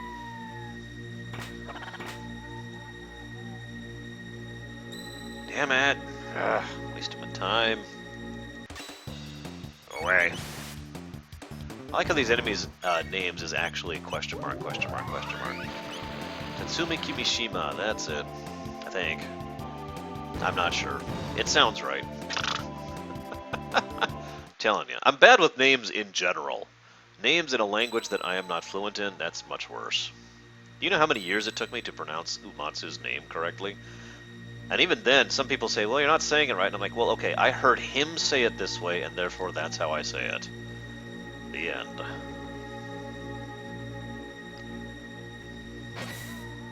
Oh, that's a great quote, Nothrazim. If only I'd been able to stop you that day, how different things might have been. If only I'd never discovered that accursed blade. Farewell, Arthas, my brother.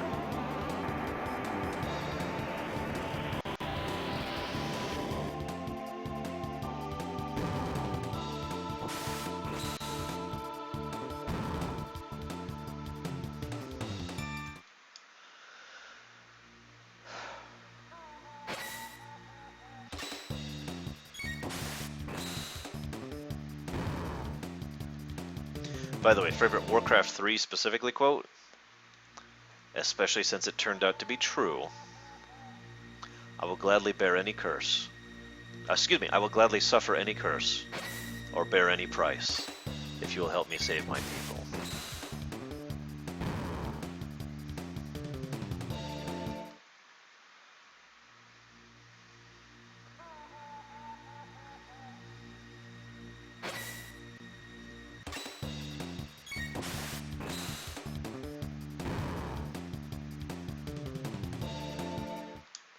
I'm much more torn on Frozen Throne. There's some good quotes in Frozen Throne.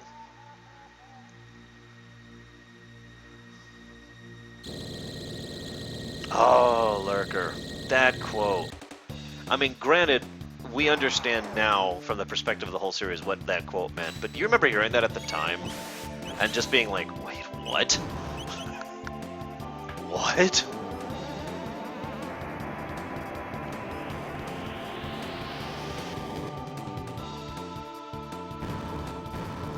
Babylon 5 is another very quotable franchise, in my opinion. Show, whatever. That's a good one, too, Nero's House. Really kind of shows the efforts. Okay, earlier someone quoted Parthenax. Some people have asked me why I like Grom Hellskim's character. The original Grom, by the way, to make that clear. And it's exactly because of that Parthenax quote. This is a gentleman who was a horrible person. I mean, there's really no other way to put that. He was a horrible bastard. And he turned around and managed to crawl his way from being this bloodthirsty, mindless, raving, savage beast into being a noble individual. He had to work at it to be a decent person. And in my opinion, he did in the end succeed. And I like that.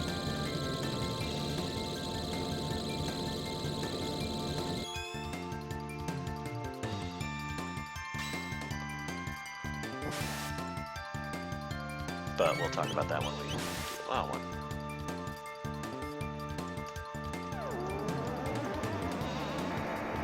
Another of my favorite quotes from Chrono Trigger, to get back to the game we're actually playing here. Wow,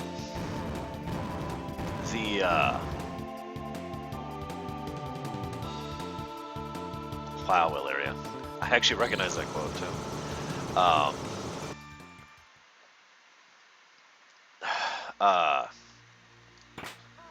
Actually, Lurker, really quick, could you look up the speech from Babylon 5? You know, the best speech in the history of all of fiction.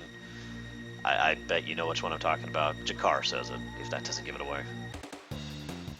Whoops. Yeah, no kidding, Nero's House.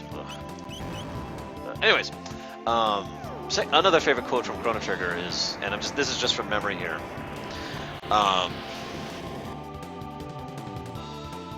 Shoot, you know what? I can't remember it. Hang on, let me actually pull up.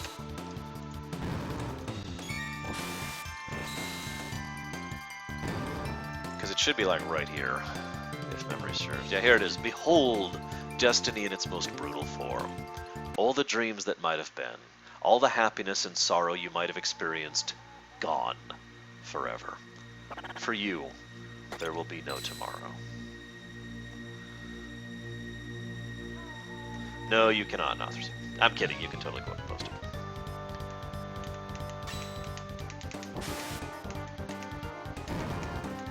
Why does that not surprise me, Negan?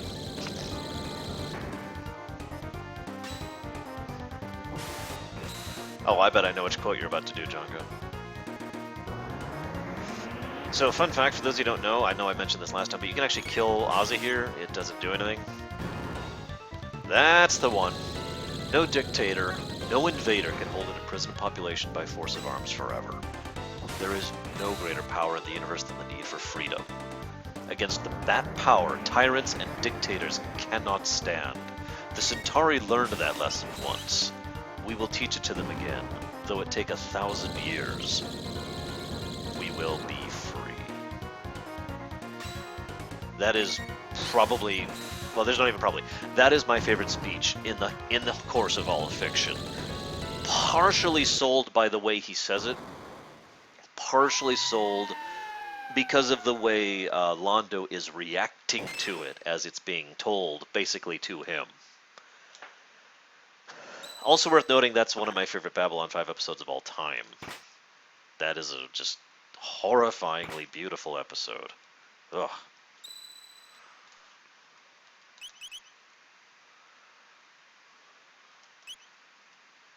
Oh, I love Jakar and Londo. For a while there, I bounced back and forth as to which was my favorite character in B5. I have settled on Londo. His character arcs, plural, are phenomenal. And like I said, I drink. You know, it's pure juice for me. I love characterization. Look, look. Yes, it is Order 1.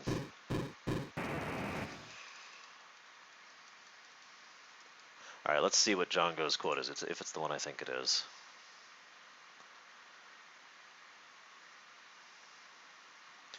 If there is anything I have learned in my travels across the plains, it is that many things can change the nature of a man, whether regret or love or revenge or fear.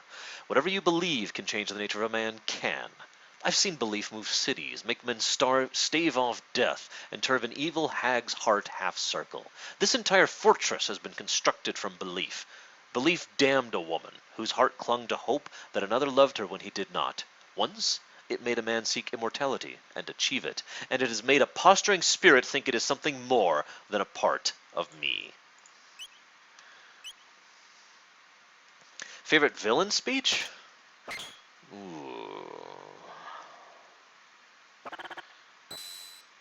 Yes, I do, Dog Andes. After all, a lie is knowing.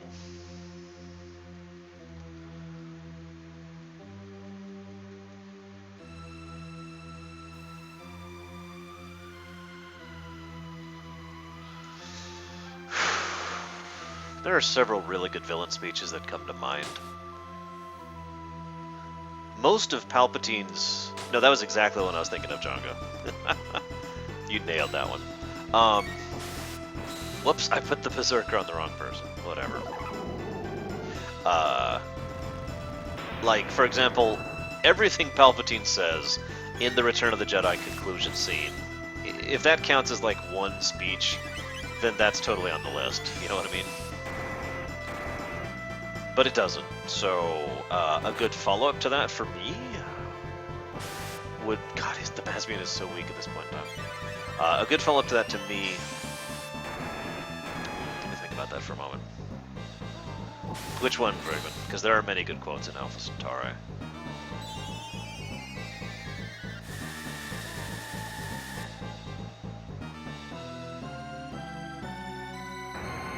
Come on, go weak to fire! Go weak to fire so I can two-shot you. Damn it. Oh. Hang on, let me click the link there. I didn't even see that link. Ah, yes, Provenlal has some good quotes in general. Damn it, be weak to fire. Come on, Magus, work with me, man. Nothrazim, we've actually talked about that before. There are several theories. Some believe it is the Black Wind. Some believe it is Shala. Some believe it is both. I am one of those people. I think the Black Wind is literally a manifestation of Shala's sorrow being echoed across time waves, and therefore we are listening to Shala grieving, and that is actually the Black Wind howling.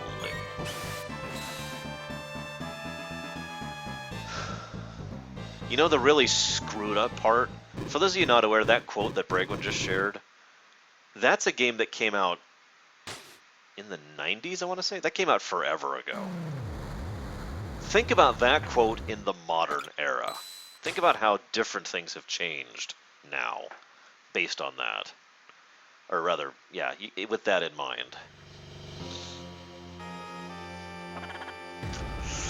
For those of you who can't read that, I'll go ahead and say it out loud. As the Americans learned so painfully in the Earth's final century, free flow of information is the only safeguard against tyranny. The once-chained people whose leaders at last lose their grip on information flow will soon burst with freedom and vitality. But a free nation gradually constricting its grip on public discourse has begun its rapid slide into despotism. Because of he who would deny you access to beware of he who would deny you access to information, for in his heart he dreams himself your master.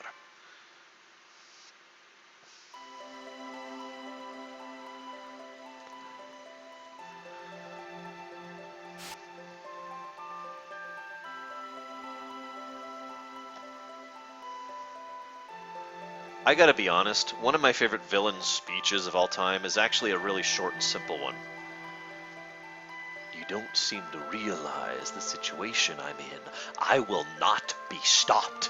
Not by you, or the Confederacy, or the Protoss, or anyone. I will rule this sector, or see it burnt to ashes around me. And yes, I know that one by heart.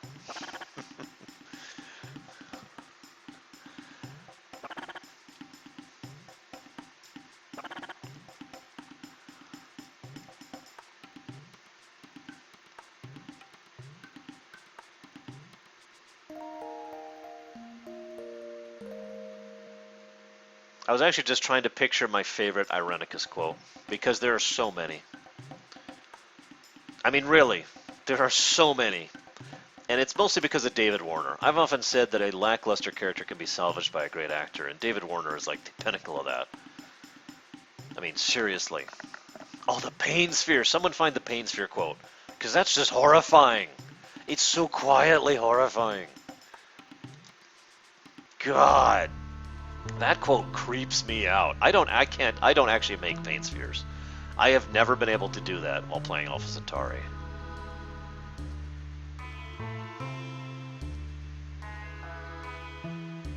Yeah, as I've said before, Alpha Centauri is one of the only 4X games I've ever played with a real story that unfolds as you play it. I mean, how many other 4X games can claim that? I gotta be honest, Dog Andes, I thought they were drivel and stupid. I actually remember reading those forever ago for some class and just being like, ah, really? And that was basically my reaction. I don't give a damn, Snatchy. I'd rather have drone rebellions than nerve stapling, which is about as horrible as it sounds, for anybody who doesn't know. Ugh. Ugh.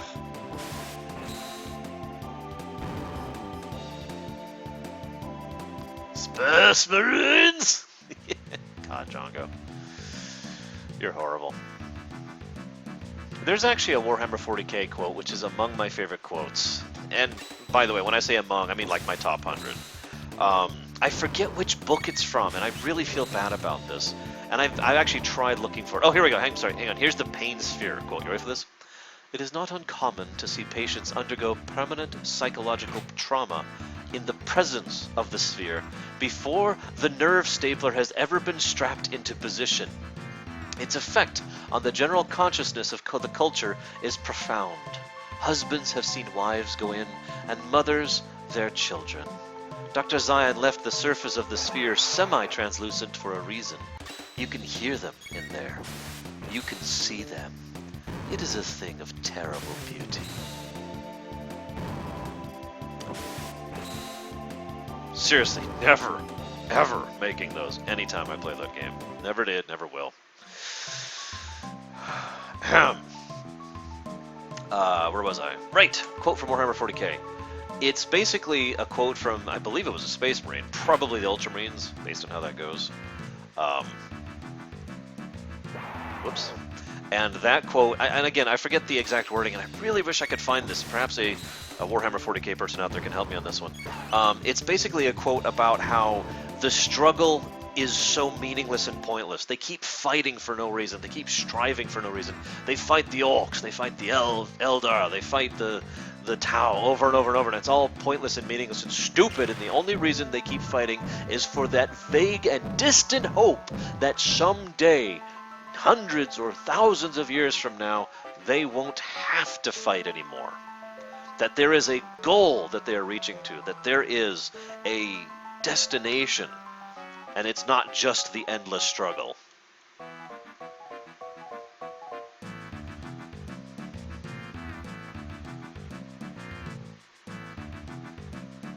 And no, Benoth, never. The Lorehammer must sleep, lest the world ruin. Yeah, this should do. Alright, Brygvin, Javin, and Chaos Rider is not even here right now. It's time to kill the world. By which I mean Lavos, not actually the world. Unless Lavos is a world, which would be kind of creepy. Oh yeah, Luca Blight, he's... Well, Luca Blight is Luca Blight. What else is there to say about him?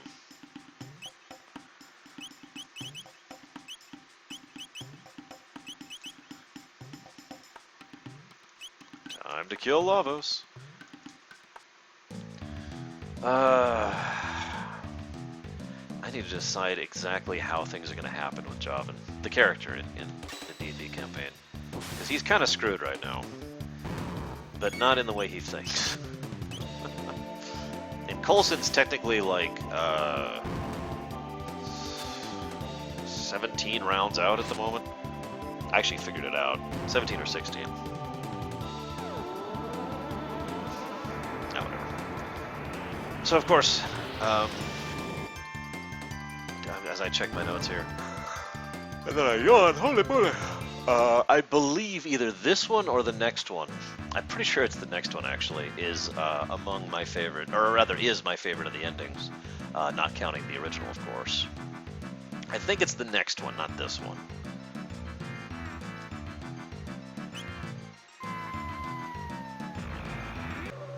Oh, that is another beautifully accurate quote. GTA 4 was a game that took me a while to go through, just because it is so damn depressing, and the more you think about it, the more depressing it gets. For those of you who can't read that, war is where the young and stupid are tricked by the old and bitter into killing each other. I'm sorry, Brygvin. Any luck on the job hunt, by chance? Positivity, maybe.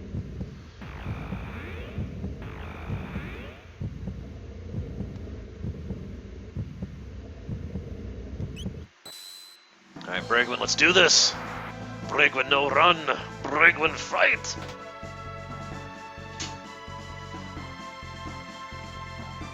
And Brygvin wins already! Lavos, whole! Brygvin, no lose!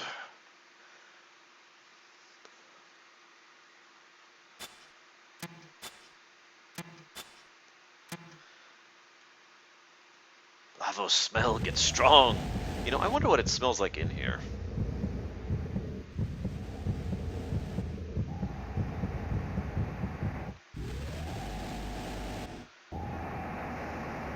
Man, screw agency.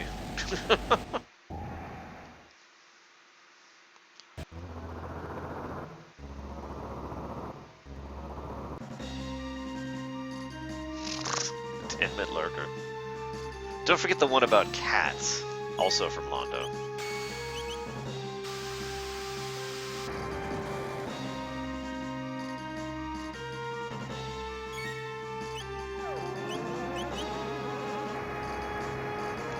Beneath a steel sky.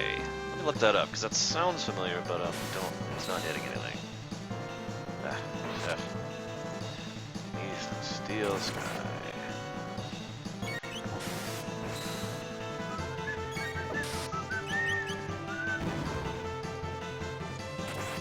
Ah, okay, I know what this is. I have not actually played this. Apparently they're working on a sequel now. But yeah, point-and-click adventure game.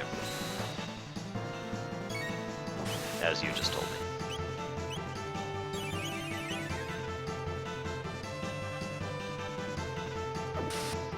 So you notice we just hit Lavos for quad 9 before he lowered his defenses. And just in case you doubt the power of Bragwin.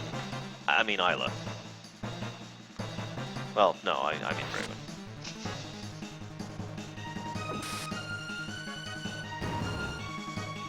Wow, psychotic. Poor Kel'Thuzad. I never attacked the cat, by the way.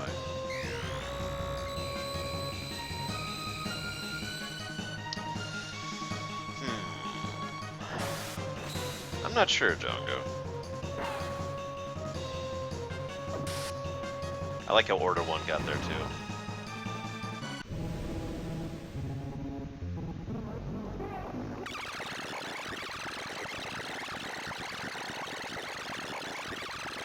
You know, that's a funny one, Lurker, because if you remember, Londo himself has another quote where he says, I forget how he phrased it, but basically, love is for the young. You know, let them have their time. Love is for the young. Which is wonderfully bittersweet. So let's see what Bragwin has to say about Lavos. Bragwin no run, hate lose, hate run more.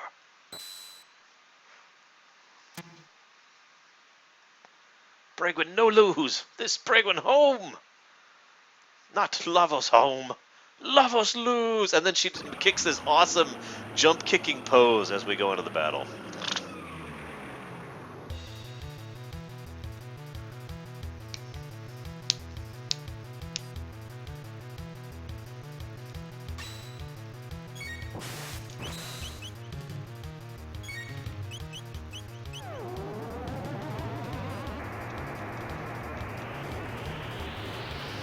Yeah, I've often heard that there's two jobs everyone should work at least once in their lives.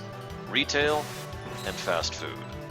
They're both horrible, but the point isn't to torture people, the point is to give people a greater understanding of what it's like working at that so that when you go to fast food or when you go to a grocery store, you're not a horrible, terrible person to the person working on the other side of the counter.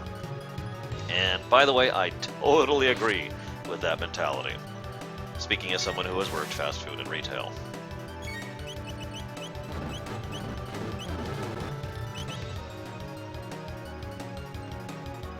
Really? Really? You stopped my primary damage dealer? Now, I've also done call center work, but that's its own mess. Now, the one type of job I have never been able to bring myself to do is telemarketer. And I've known several people who've worked in telemarketing, and I hope that I never work in telemarketing, and that's all I'm going to say about that. Hello, sir. Would you like to hear about something you have no care about whatsoever?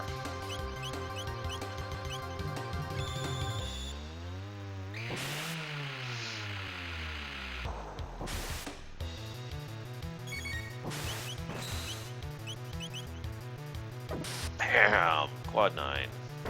Wow, it lived through 2 quad 9s. Yikes.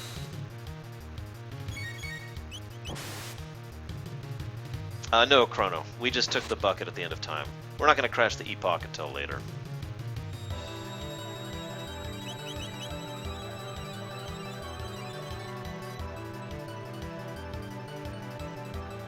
Oh, Django, did I ever respond to your question? I don't remember. I know I thought it in my head.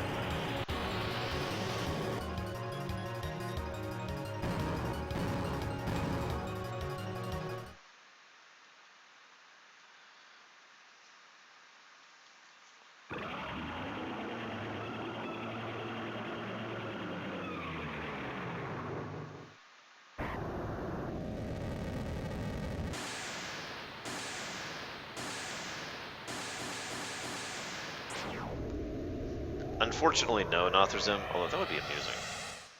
Oh, okay, so Basically, Jongo, my real answer, my long thought out answer was no. I don't think so, because as you yourself pointed out, um, Warhammer 40K is a self-fulfilling circumstance, basically. It exists to continue existing kind of a situation, and it's in this perpetual loop of doom. Now, you can argue that's the 1984 thing, but my point is 1984 involved a fair amount of, oh god, we're all reptites! Um, anyways, so this is the reptite ending. In case you ever wondered what happened if we never beat Ozilla and the Black Chrono, well, the Black Chrono and Ozilla beat the humans. The really screwed up part about this ending is at first it seems like a joke. Ha ha, we're all reptites. And then you realize how horrifying this is, because this means Lavos still came down and still manipulated the reptite civilization in pretty much the exact same way he manipulated the human civilization. Except now there's no us in order to defeat him, so the world is completely screwed forever. So, that's a thing. It's okay, they still keep cats around. Anyone seen the movie V? Ahem. Sorry. So now we gotta heal the Toronto. And then beat Lavos again. 4 more endings. 4 more endings. I still think it's the same cat. Across all of time and space. No, not V for Vendetta, just V. It's actually V for Victory. It's an older... It's not actually a movie, it was a television event thing, but I just call it a movie. V is probably my favorite. Some people ask, you know, I was actually asked this on Tumblr very recently, you know, do you think that fiction is just for escapism, or can be done to shine a light on things in real life and make you think? By the way, the reptite's a guy now, haha. Anyways, sorry, that just amuses me, that the reptite has turned into a guy who's racing. Anyways, but V is probably my favorite example of a fictional work that was done deliberately to make you think and to shine a light on certain aspects of real life society. I mean, there's plenty of examples of that, dozens and dozens and dozens and dozens, but V is probably my favorite. Hey, look, it's Deutsch, I guess. Javan, have you been doing something new with your hair?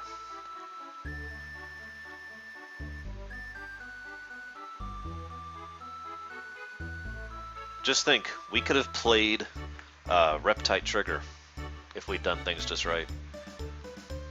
But alas.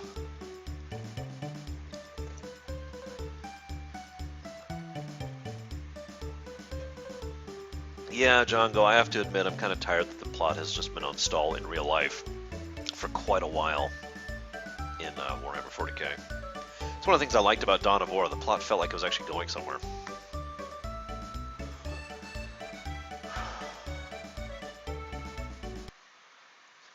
Chrono Trigger, yay, we did it. Also, Reptite Magus, hell yes! Reptite Trigger must be a thing now. Okay, so we did this one. So yeah, now we're gonna do the Toronto Lair. Beat the Black Toronto, then immediately turn around and go kill Lavos. Then we'll be on the one I really want to talk about.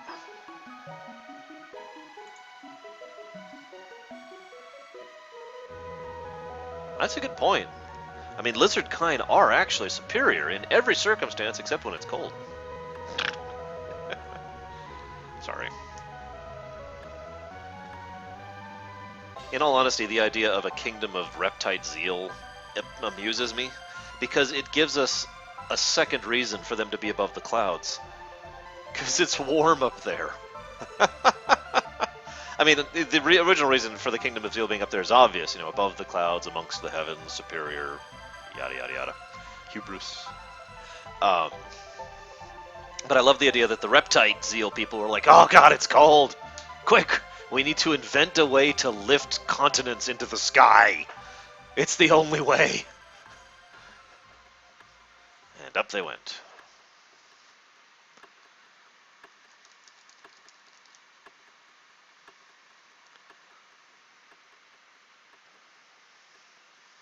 It's okay, Dog Andes. The only reason anybody enjoys anything is also because of nostalgia. Which is the other one that irritates the crap out of me. Yes, it would, Merzero. I'm just joking.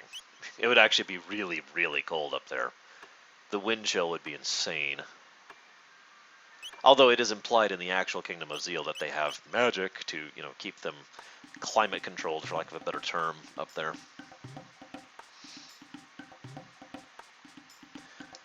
Toronto time. You know, debate. Yeah, we will do that. No, wrong thing. We will bring the robot to defeat the reptites, because that just sounds beautifully, ironically appropriate, doesn't it?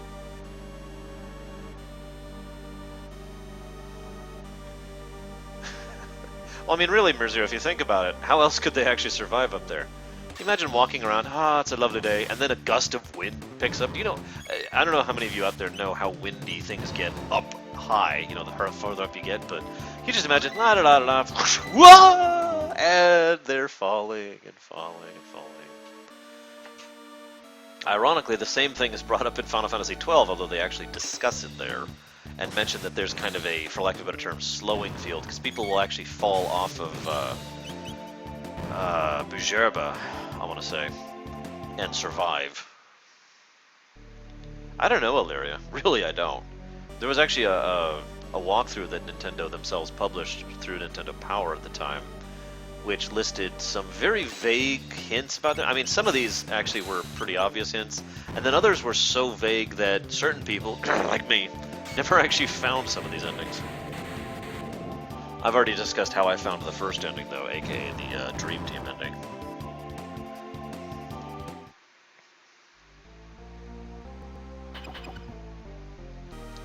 We'll get you out, Kino. Come on, Isla, you can hit for quad 9. You can open a gate.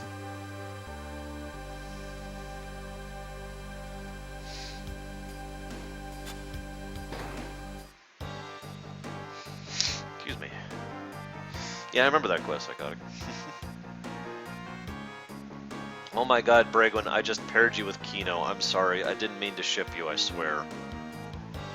It's okay. Javan's gonna die to save the world, so... At least it's not that. Me and Pax have a not quite phobia about being over the water. I know that sounds weird, but I don't mean like over water. Like if I'm on a lake, sure.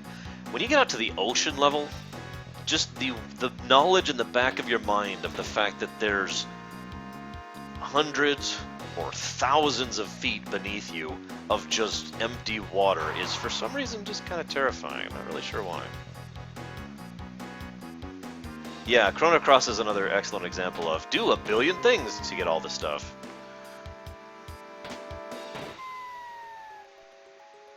Yeah, seriously, Illyria. Especially one of them. In 2 endings will be the one will be at the one I've referenced like several times so far.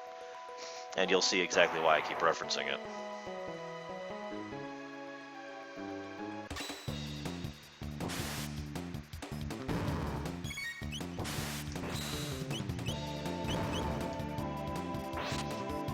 That's only worse, Psychotic. Okay, Dog Andes. Who can I ship you with? Oh! I've got it! Dog Andes, I'm going to ship you with Azula. She's actually an Argonian, so it's okay.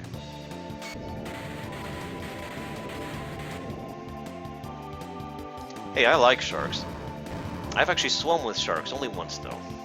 And when I say swum with, I mean we're talking like super tame sharks that were, you know, just nobody, no danger, no anything like that.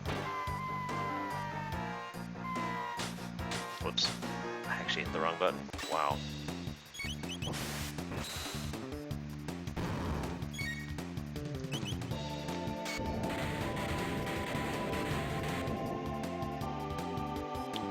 Azula is not a furry, unless Ozzel had an interest in apes, in which case technically that would make her a furry.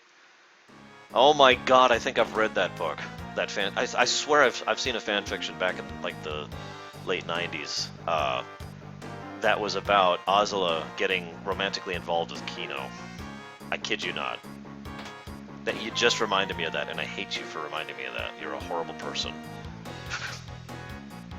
God, I can never remember the way to go through this damn place.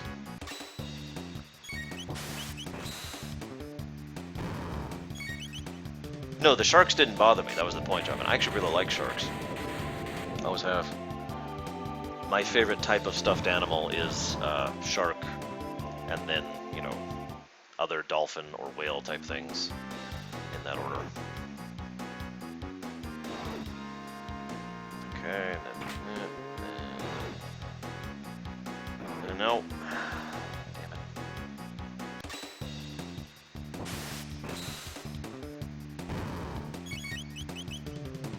Oh, gotcha, Javin. I'm sorry. You're right. I misread that. But yeah, when I was out at Maui, when I was a damned young kid, we swim. There's this one tiny little spit of land that you can get on a tour, basically. I don't know if this is true anymore. I mean, this was literally in the 90s, so forever ago. But you could get on this tour to go out there, and it was super clear water. Like you could be on the boat and looking down and see the base of the water clearly. It was that clear water, and there were plenty of sharks out there, and they give you the scuba gear and the snorkel and all that fun stuff. And it was really fun. It was awesome, just swimming around there and enjoying. I've always loved swimming, which is funny when you think about it, because I haven't swum since the accident. I will someday. I just haven't really had a chance to get around to it. Damn it, Nero's ass.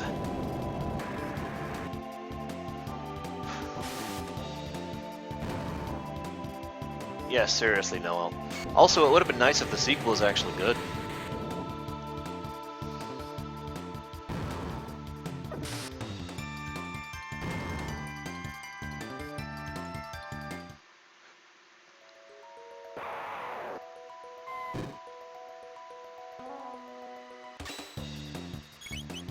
Yeah, Javin, if you're not aware, Sharknado is a real thing. It's not a joke. At least not a joke on our part. They have made more than one Sharknado. I repeat, they have made more than one Sharknado.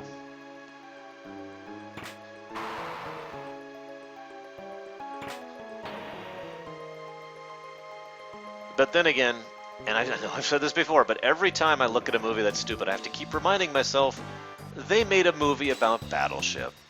And every time I see that, I'm reminded, yep, that's Critical Mass. It will literally never be worse than that, because they made a movie about freaking Battleship. I would have actually had more... First of all, it's a terrible movie, but second of all, I would have had actual more respect for that movie and the people who made it if they'd actually made a movie about two old men sitting in a thing going, E5, miss, A3, you sunk my battleship. And that's just the whole movie right there. Yeah. So for those of you who didn't see this last time, this is great. He's like, yeah, looking for Ursula? She's just through here. Flex, flex, flex!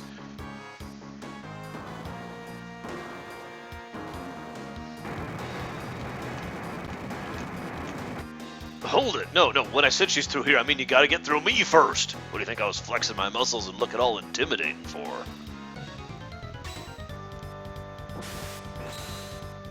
So this is going to be a funny fight, because all I'm going to do is attack with Isla and hope for crits.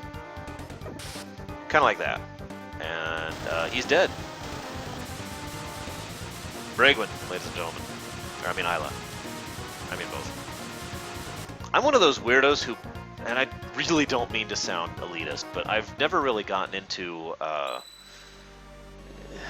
don't know what the classification is. I've never really gotten into board games that aren't real board games.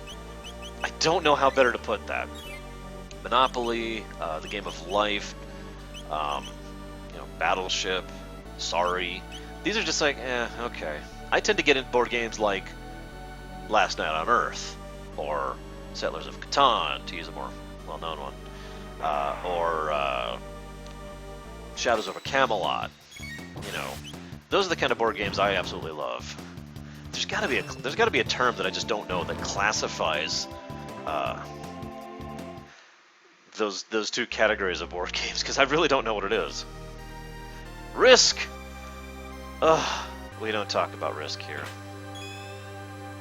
Ever. No, I have not, Dog Andes. Yes, Order 1. I can only enjoy fun board games and not Risk. In fairness, I have not played Risk since,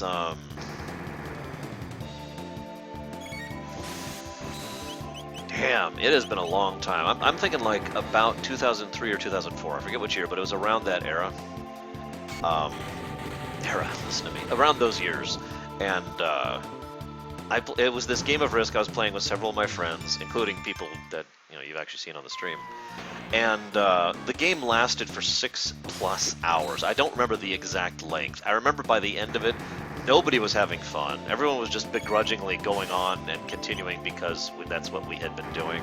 And nobody was willing to just say we quit, including me. I was just as stupid. And we just kind of kept playing, and it was really, really dull and boring. Diplomacy I like, but I didn't realize until a few years ago that I have always played Diplomacy with a house rule, which changes the game considerably. I mean, just completely fundamentally changes the way the game works, in my opinion. And yeah, most of the games I tend to enjoy are European style, although that being said, I also enjoy several Japanese style, and the new type of board game, which is really bumped forward, which is the mini board games. The ones that are supposed to be played in a few minutes, rather than like an hour or two. And yes, it was original Risk. It was just plain old Risk.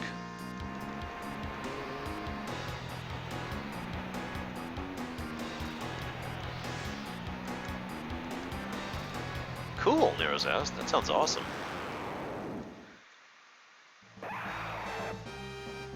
Farewell, Java. Forever. So let's see if we can kill the Chrono before we kill Azula. See what happens here, because I don't think I've ever actually done that. So there's one hit. No, Chrono! Stop hitting Azula!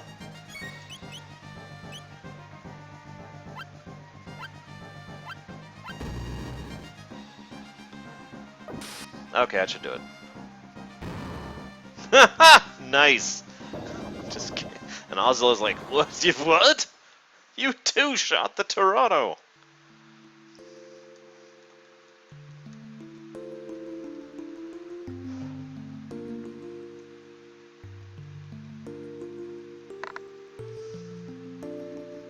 Yes, Shuryu. Yes. We're showcasing all the endings, including the new stuff, which we'll be doing last, of course. This is such a beautiful scene. I wish I could give it another plus, but I already have. This is one of the best scenes in the whole game right here.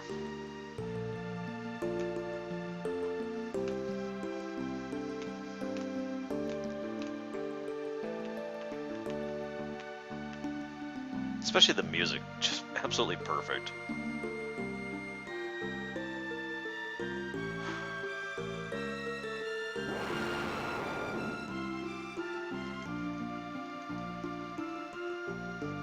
As an aside, I know this sounds weird, but I kind of wish that we had not heard Lavos' cry in when Magus's lair was pulled into the gate. My reason for that is very simple. When we hear Lavos' cry there, that's actually the very first time we hear Lavos' cry. This moment, the scene that's about to happen, is the second time. I think this scene would have had even more impact if this was actually the very first time we hear the cry of Lavos. It would have, I mean, it's already such a significant sound effect, but I mean, yeah.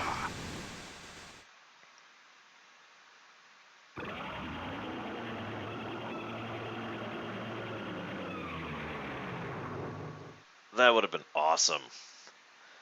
But whatever. Hello, Psychotics cat. Meow. Meow, meow, meow, meow, meow. Poor Ozla. Okay, do you mean in lore or do you mean in game, Nothrazim? Because those are very different questions. By the way, I really wish Deutsch was here right now. There are several fights in the Final Fantasy NPC tournament that are tied, and I can't advance the tournament until those ties are broken. So everyone should go to the NPC tournament board like right now and vote for everything, because it's every fight that's currently there is a tie. Damn it. Excuse me.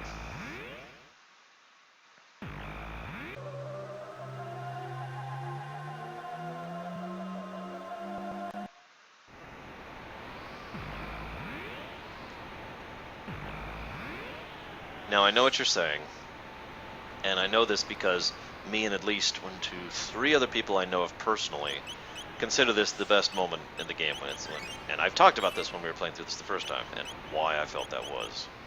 But we're not doing that.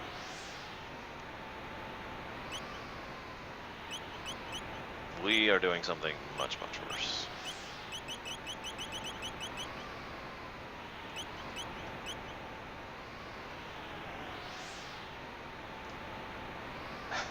We're gonna kill Lavos again.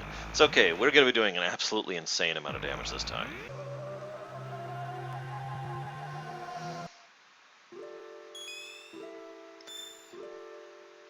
That sounds awesome, Nothrazim.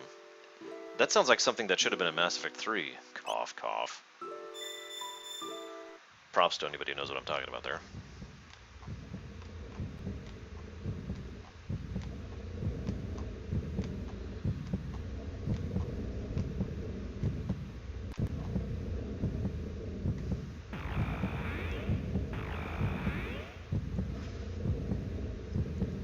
I'm pretty sure I'm with Java, and at this point Lavos is probably just like, oh, whatever. Hi again, Javan. You ready to kill me? This time you brought a robot, and a prehistoric death machine in the shape of a woman.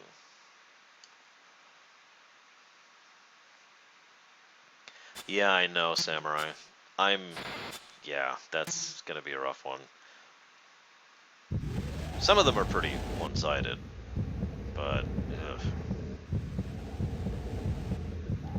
Damn it, Brigwin, no! No! Everything's got to be usually we have like 1 or 2 ties per round. Having like 5 ties? God. Just, wow, guys.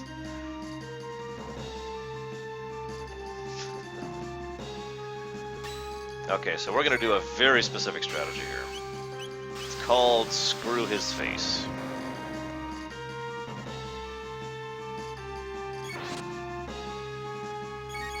It's actually called I Like Being Funny.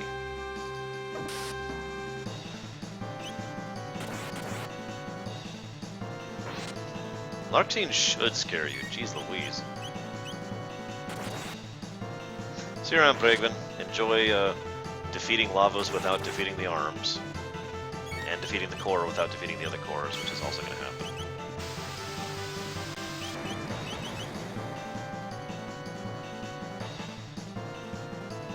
Damn, that should do it. Ha! Love it.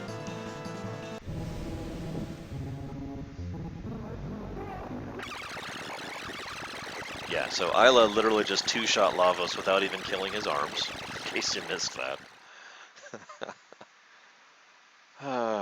Next! Javan's like, damn it, I was the one who was supposed to kill Lavos. So Robo's the only one here who can actually explain everything. It's funny if you bring like Isla, Chrono, and Frog, because then Frog has the job of explaining what Lavos is, and it's just kind of weird. That's true with Marl too, I've shown that one up before.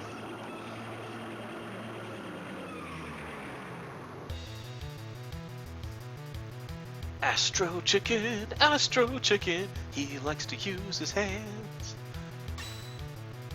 and do stuff? I don't know. I don't know where I'm going with that.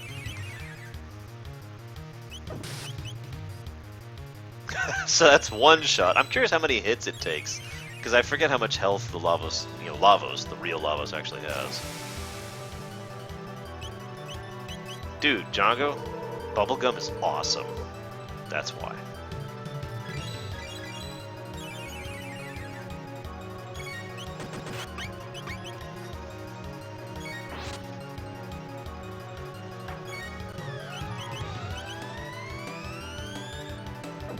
Two hits. So it has at least 20 grand health.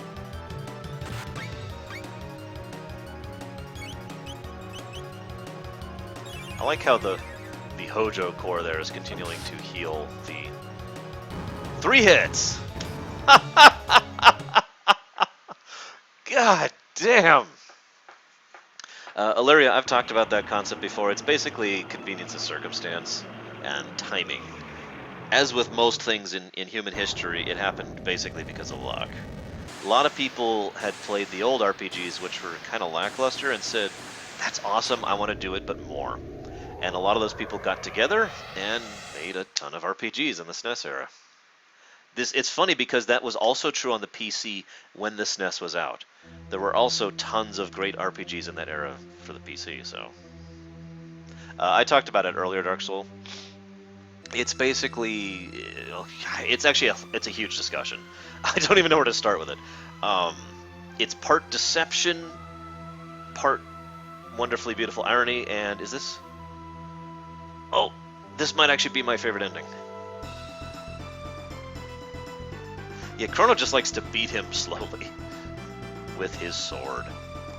Killing him softly with his sword.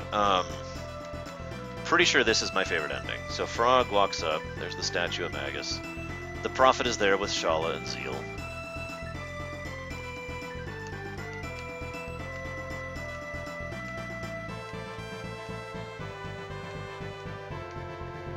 Because remember, we haven't even done anything in the Kingdom of Zeal at this point in time. Toma and Tata are there, Frog's there, everything's awesome.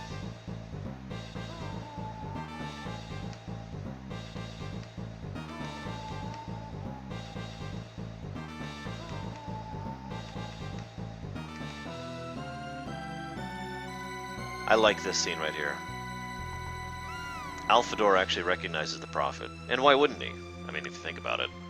Also, fun little fact, I've always believed Alphador did have at least some magic coursing through his veins, because this is the Kingdom of Zeal, and they have magic in their plants, so yeah, I'm pretty sure that the cat would too.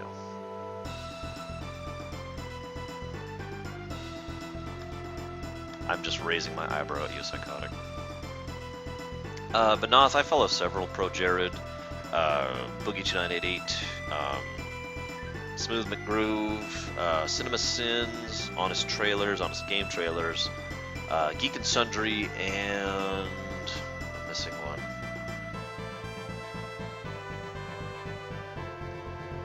Oh shoot, I can't think of it.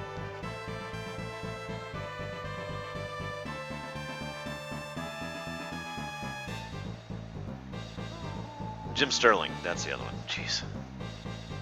Actually, I already have Nero's S. This scene is just cool. Magus flying down here and being awesome. I have not gotten to play it yet, Illyria. I do own it, I think. Pretty sure I own it. I intend to do an exploration of it at some point in time. Luca!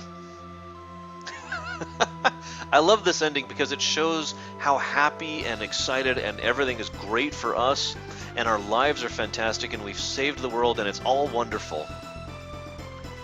And Magus, who is of course the last party member, is over here with, you know, a, well, this is my favorite quote ever. I actually prefer the original SNES version, which is, if history is to change, let it change. If the world is to be destroyed, so be it. If my fate is to die, I must simply laugh. I am coming for you, Lavos.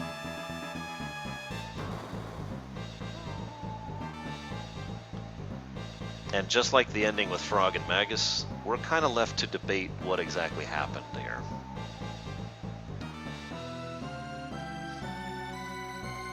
I'd like to think that Magus managed success and was able to reunite with his sister after all those years, because I like happy endings. The writer in me admits that it is far more likely that Magus went up against Lavos solo, died, and was consumed. Especially given what we saw actually happen when Magus went up against Lavos solo and lost his power and was nearly consumed.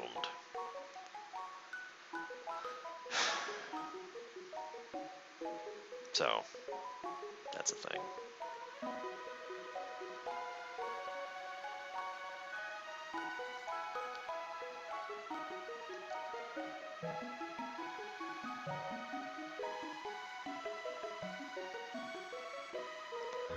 Illyria, what happened is Chaos Rider was trying to arrange a situation in which they could go back and absorb power from themselves to speed up the process of getting stronger, and accidentally brought the cat with them.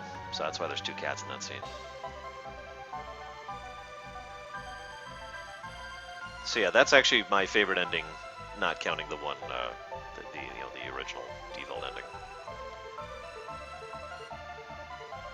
So that would make the next ending the one that pissed me off for years. How many people know what I'm talking about when I keep saying that? How many people know about the next ending?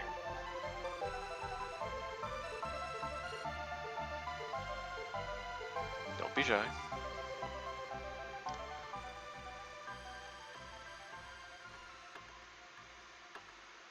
Probably Samurai. Really wish you could skip this one. Well, if you know this game inside and out, you know the next ending. I don't even remember what the ending is. I just remember hating many things about it and being frustrated by it. And we'll get to it. We'll get to it. In mere moments, because notice we're about 3 hours into the game, and that's with me kind of taking my time and killing Lavos 50 times, too. Yeah, unfortunately, Chrono Trigger is one of those games I really do know inside and out. We'll see, Ultimate Paradox. I have not seen this ending in many years, because screw this ending! But you know what? I think we can all agree this song's awesome. I'm going to shush for this section.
Anyways, we'll go ahead and skip through this. If you blaze through here, you actually can go through and not actually hear the entire song, as you can see.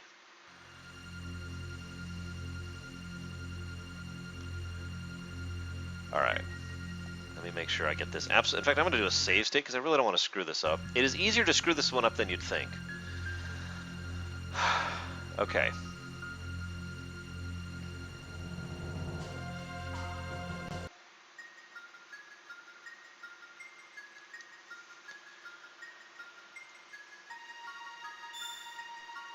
Well, honestly, the ending itself doesn't bother me nearly as much as getting the ending.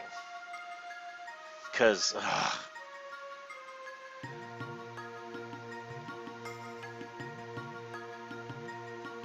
I didn't get this ending for years.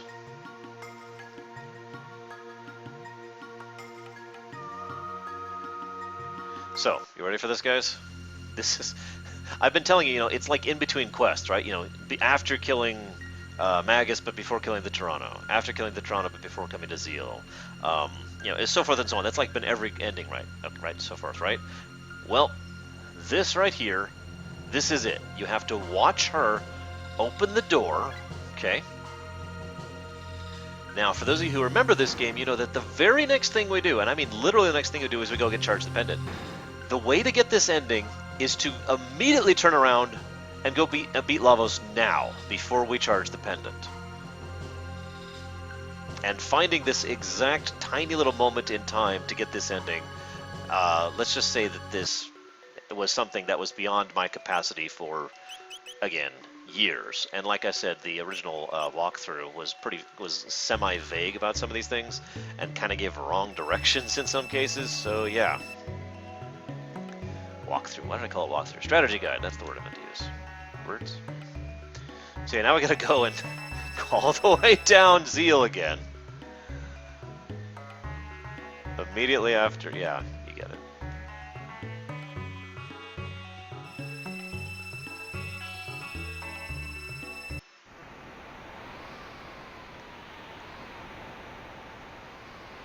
Yeah, most of the endings make a degree of sense, really. Go in between each quest, and it's always in the first act of the game, right? It's all the stuff in the, the first season, right? By the way, Chrono Trigger would be 2 seasons. Remember that discussion we were having in FF6? It's all in the first season. Beat a quest, beat Lavos. Beat a quest, beat Lavos. This is pretty much the exception to that. It's like, get here, and then leave. The actual trigger for this ending is watching her open it, and if you beat the game after charging up the pendant, you get a different ending.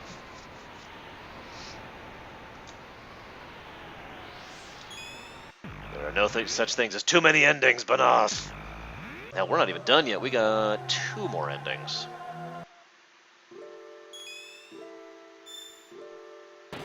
Actually, I guess technically we have 3 more, don't we? Well, whatever. We have our Doom party of can 2-shot and 3-shot Lavos. That party is known as Isla. Just Isla.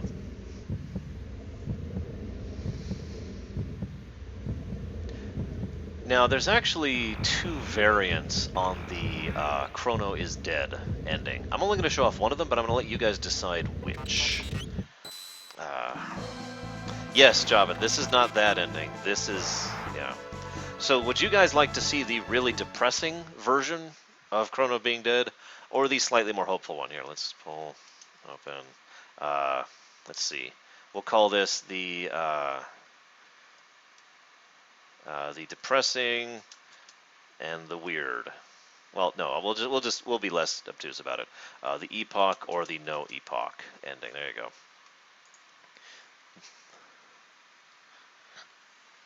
So there's the 2 options for the Chrono is Dead ending. By the way, not having epoch, or is it? I actually forget which one is more depressing now that I'm thinking about it, because I believe the not having epoch one is where we chase Gasper around. And the depressing one is where we have the epoch and we go searching for him and it's implied we never find him. I forget which one's which. God, it's been a while since I've done a no Chrono ending. Just vote with your heart, Nothrazim. I really should call you Nothrazim. I don't know why I keep saying Nothrazim. Nothrazim's the other guy. So you are Nothrazim from now on. My mind. Come on, Isla. Oh, I forgot to take the Berserker ring off. Whatever.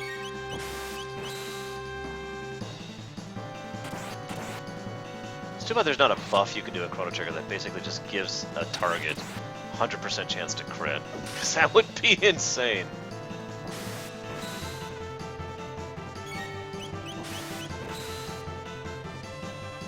Bam! There's one.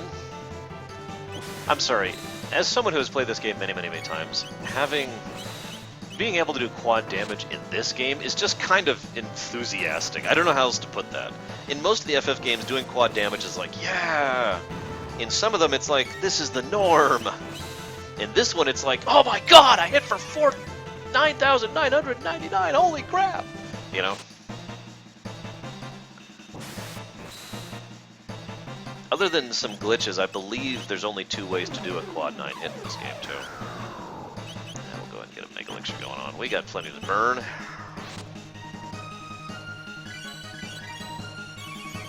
Yeah, exactly, Samurai.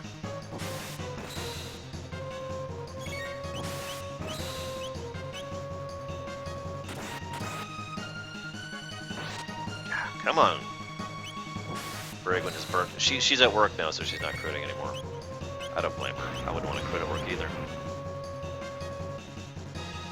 I don't crit often, but when I crit on Lavos. Meanwhile, Chrono, Javan's like, screw it! I'm going to speed this up by killing his arms!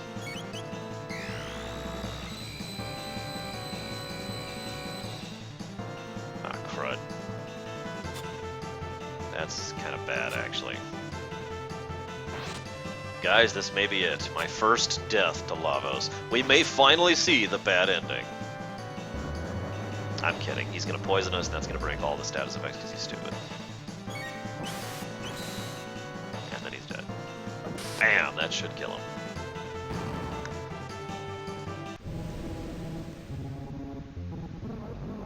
By the way, good game design there. His hits you with... He basically has a bad breath attack, which is that attack he did. That bad breath attack can really screw you up, but the very next thing he does is he hits you with poison, which gets rid of a lot of the status effects that can do to you. So it's nice that they put that in so you don't lose to status affecting.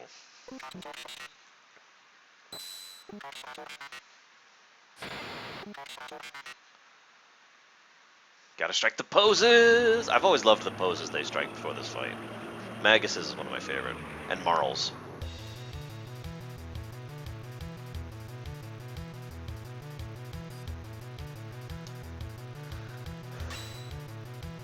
At this point, I'd have to actually work at showing off the bad ending. I might do that. For the 3 of you out there who have not seen it.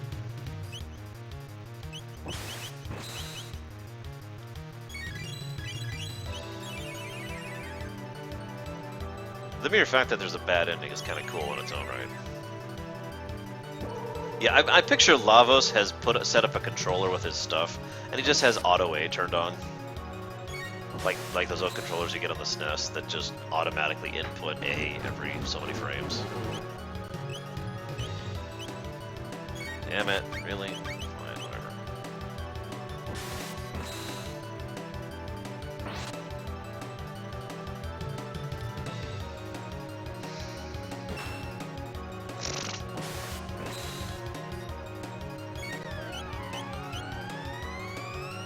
Come on, give me that 3rd hit.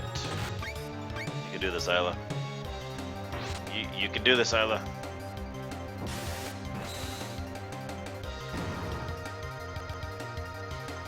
This is a cool looking spell for basically being a demi.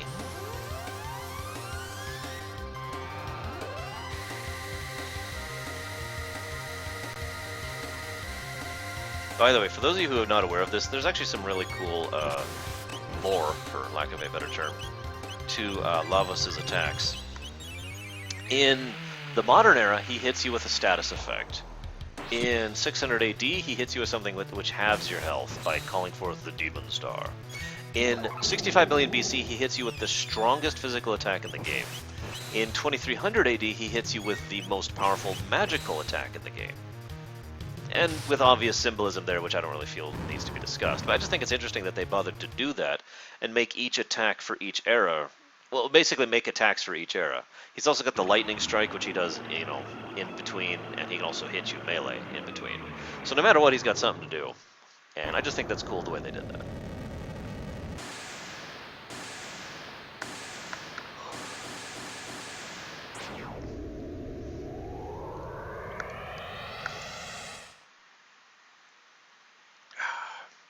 Alright, so this is the ending that took me years to get. You ready for this? The end! No, I'm kidding. Deutsch comes as like, what? It's over already? This is what the end usually means.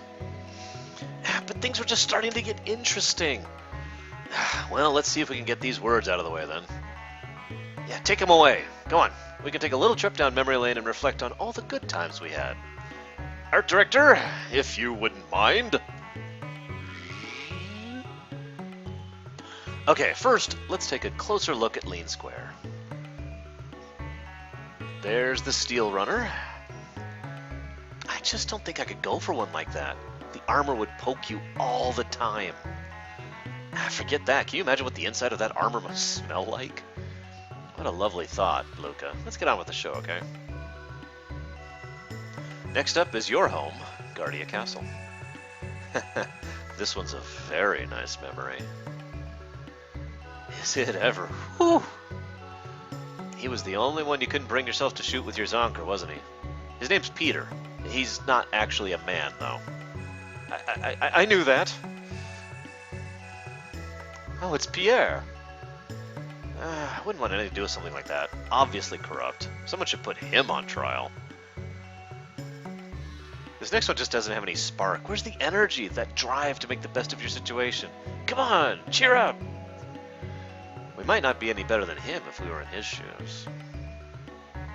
Well, good luck sowing that seed of yours. There's Johnny, Mr. Speed himself. I don't know about a guy whose greatest talent is being fast.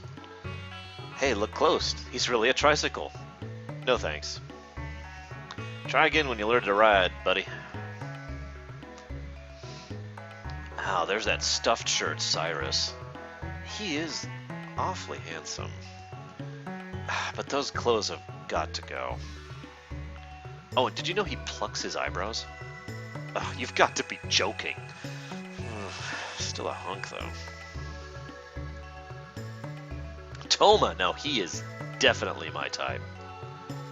He's just a sot. Probably has dozens of girlfriends, too. Or boyfriends. Come to think of it, he never really talked about his love life. What about him, that Kino guy? Forget it. Total Neanderthal. But the single-mindedness is kind of cute, don't you think? He walks like a duck! He was a nice guy, though. Yeah, he meant well. And then, this is the only line Chrono has in the entire game. Chrono pops up and says, "This is your idea of a nice trip down memory lane?" Chrono! I guess we got a little carried away. What era should we go to now? With lots of fun things to do.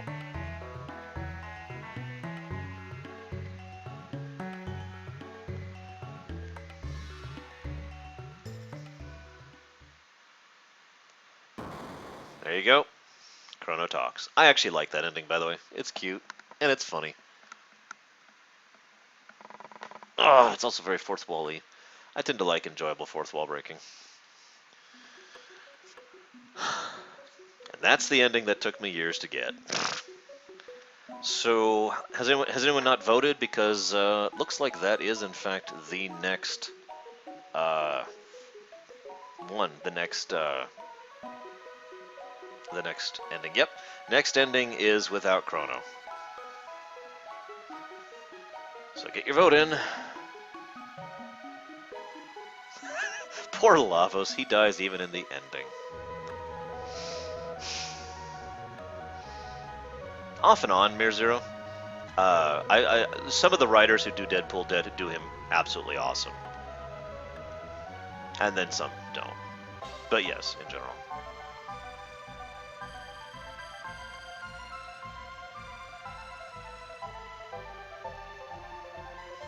There is a cat ending. What you have to do is beat the game normally, complete the minigame in the fair a few jillion times in order to get a ton of food. You can get like 20-something cats, basically. and then you destroy Epoch, complete the game, and your mother's like, "Oh my God, why don't you feed your pets?" or something like that. Oh no, you don't destroy Epoch. You keep Epoch, excuse me, and then go in, and then she like chases your dozens of cats into the time portal, and then you have to go save her and your dozens of cats. That's the cat ending.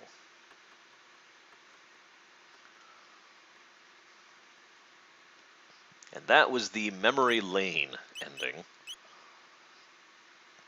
We have killed Lavos 11 times, guys.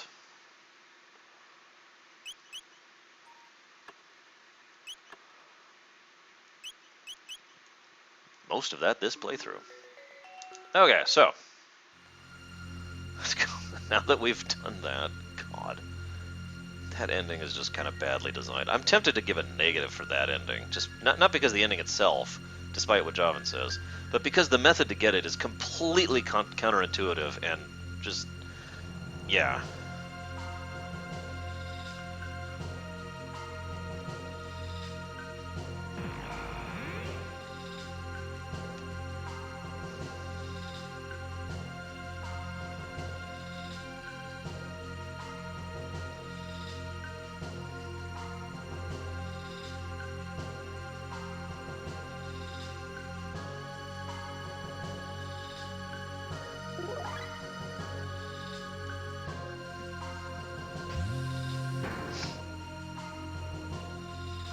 Damn it, Nathrazim.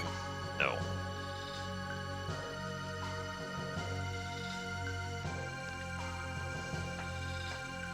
The cat is actually Lavos. Oh my God! If you think about it, the cat kind of grows, but not too much. The cat grows into the Lavos core. Okay, so how many of you out there knew you could beat this boss when you first played this game? Be honest.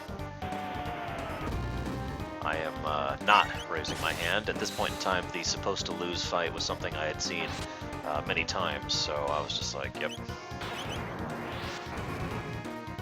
The funny thing is, the Golem is actually pretty easy. Relatively, for a supposed to lose fight. See? Bam. Gone.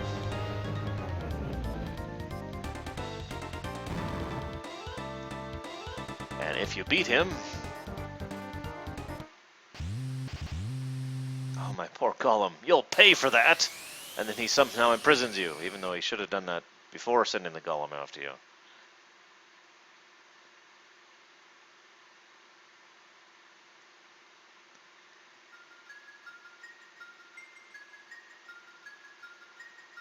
Hi, Shala.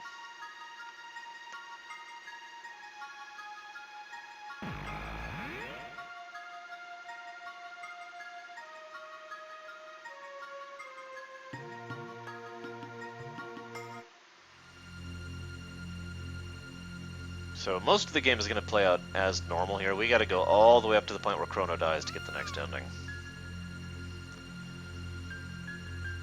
So you guys have got some more time to vote. We're going to have to go through the Mountain of Woe. We're going to have to go through the Undersea Palace. We're going to obliterate everything in our way in both of the above. Seriously, this is going to kind of be funny. Hey, enemies, and they're dead.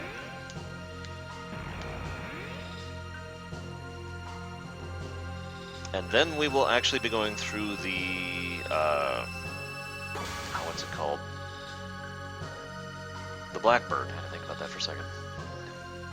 And then we will have the Flying Epoch, and then we'll go beat the game. And then we're going to do 3 more dungeons, and then, at long last, see the final ending of the game.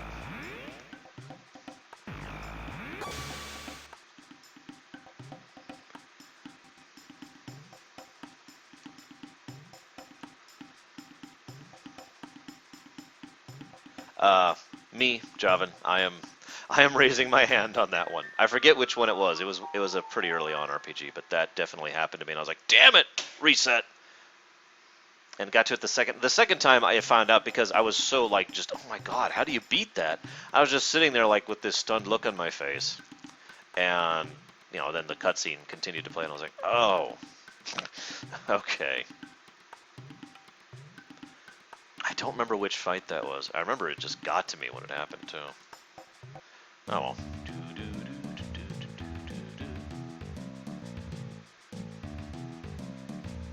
suppose I really should take this off Chrono at this point. I actually have the even better setup than the Berserker setup here.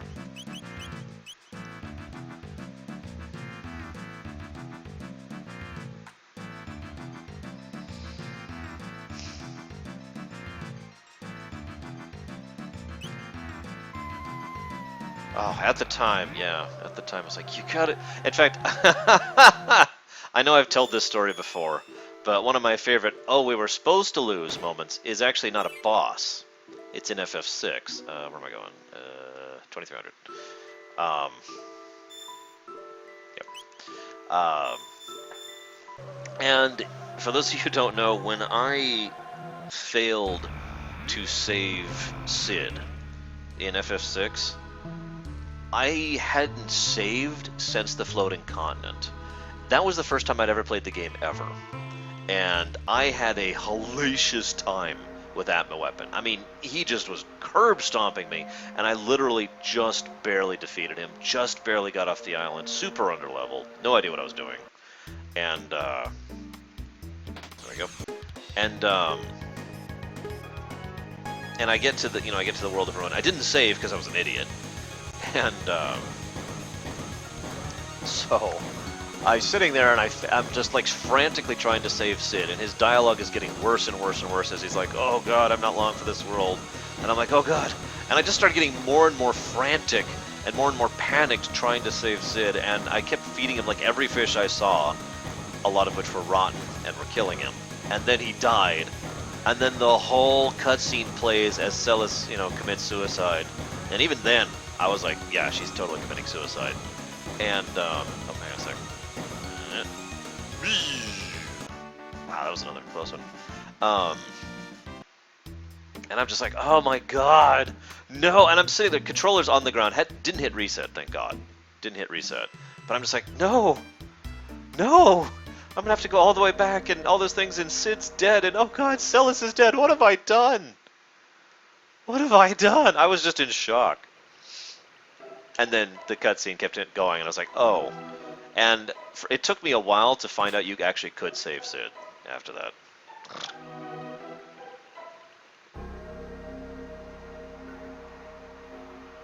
Whoops, no, not yet, not yet. Go in here first.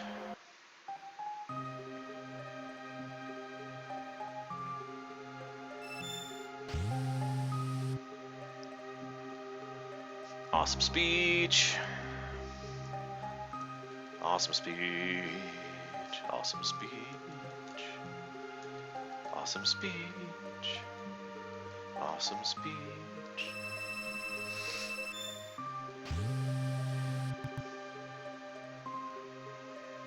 Ah, poor Sid. There were also several things in the World of Ruin and FF6 I didn't find out about until a friend of mine who had the strategy guide, the Nintendo Power one, was like, why didn't you do this quest? Huh? Was basically my response. Ah. Like getting Shadow back, that's a good example of that. Never got Shadow back in my earlier playthroughs. Alright, let's name the epoch. Third person to say something in chat will get the epoch's name. As of now.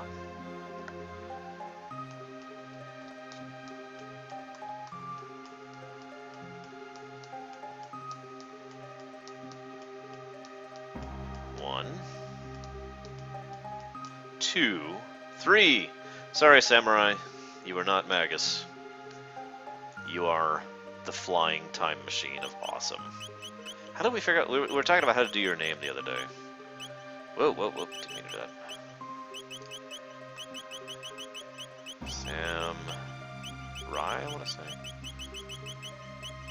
Yeah, that'll fit. 6 letters. 6 characters is what we got here. Samurai?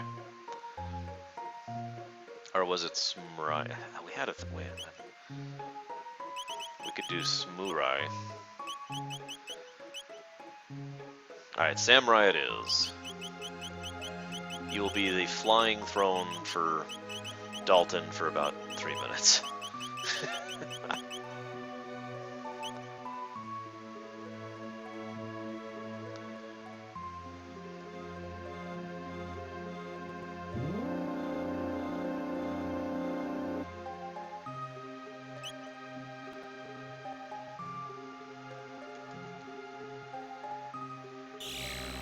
By the way, even though I tend to call the arrows by their number, 680, 1080, I really do like the titles they gave them in the DS version. Most notably, Antiquity.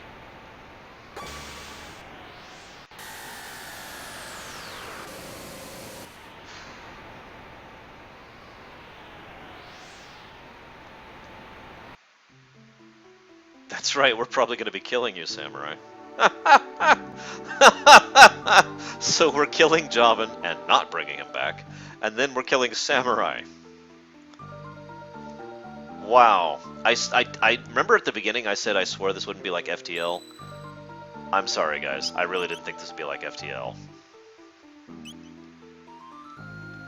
I was wrong.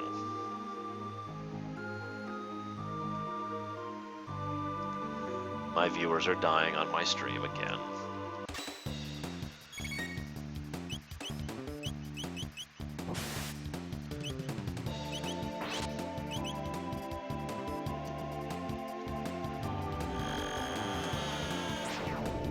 See you around, Django.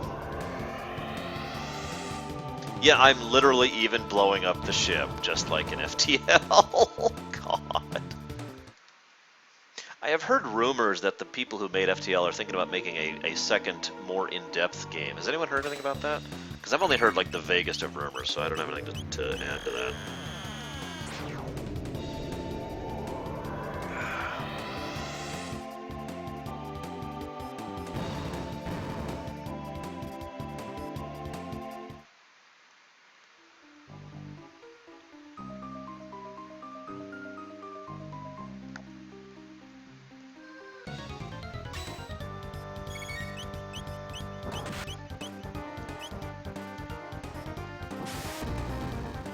Convoy? Is that what I'm thinking of? Yeah, by the way, if you kill the Mud Imp, the fight's over. Thank you, Isla. I have several plans, sure you. At least 3 things I plan on streaming after this. Okay, Convoy is not what I'm thinking of, then. Also, you're terrible, Nothrazim. You should have said, it's this game called Command and Conquer.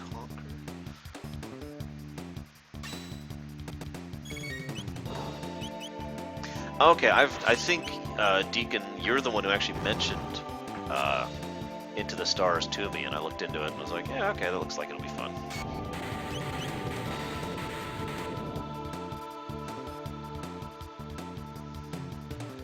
I'm sorry, Django. Server caps. Sigh.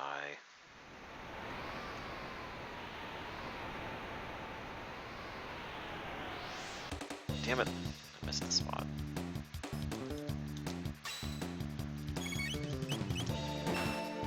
Yeah, let's see if this is the exact thing I was thinking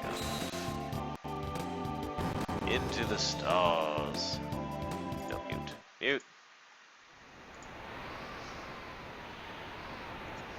This... Okay, never mind. This is not what I was thinking of, Deacon. Lied to me. What I was thinking of was more of a typical, Actually, I take it back. Maybe this is it. For a moment, this looked like a, space sim. You know, flying thing, but it looks like you're actually controlling the crew. Maybe this is it. Well, either way, whatever. It's an early access game, and to be blunt, I'm really picky about which early access games I go ahead and do. And I probably shouldn't even have to explain why. What do you guys think? Should I have to explain why water is in fact wet?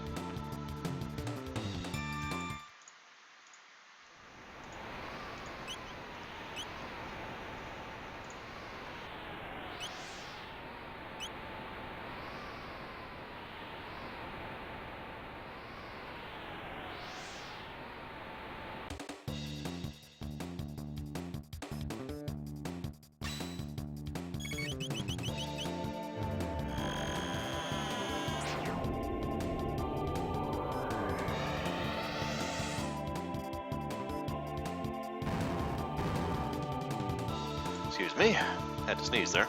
Ugh. Anyways. Okay. Also, that sounds pretty fun, actually, Django.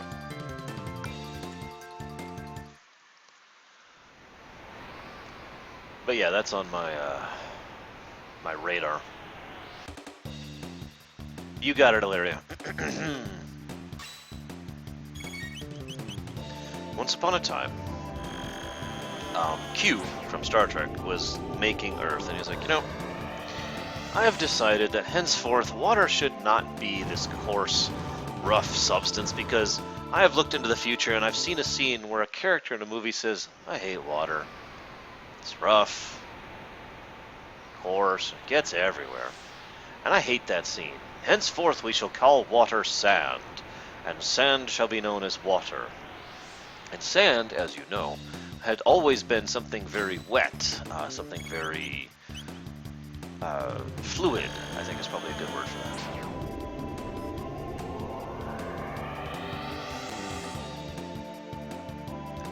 Oh, by the way, I'm sorry, I meant to mention this during my initial playthrough. I don't think I did. You remember how I mentioned they're very picky about which enemies get which graphics in which areas?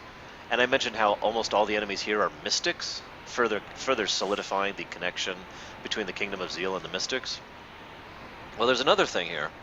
There are two types of enemy graphics here, mystics and mutants from 2300 AD, further solidifying the connection between the mystics and the mutants, as I already mentioned in 2300 AD. So that's just, and I just wanted to mention that because that's another point of evidence in favor of that particular thing.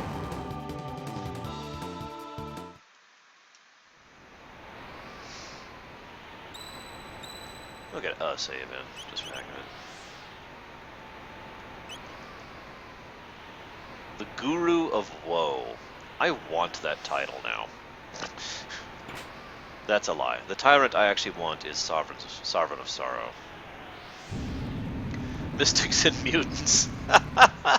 There is a pen and paper game kind of similar to that out there. I forget what it's called. It's like Mutants and Masterminds. That's it. Mutants and Masterminds. Slightly different. Oh my god! It's the greatest enemy of our era. The Avatar of the mountain. Or possibly the mountain itself. We don't really know. I still prefer to think of this as basically part of the mountain, and thus the entire mountain of Woe is actually the Giga Gaia. I mean, think about the name of this thing, Giga Gaia, you know? I know, Javan, isn't that weird?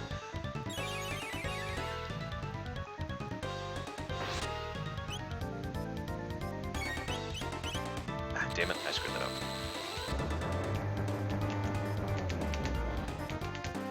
I'm sorry, I just realized there's a third theory about the Giga Gaia I never actually shared.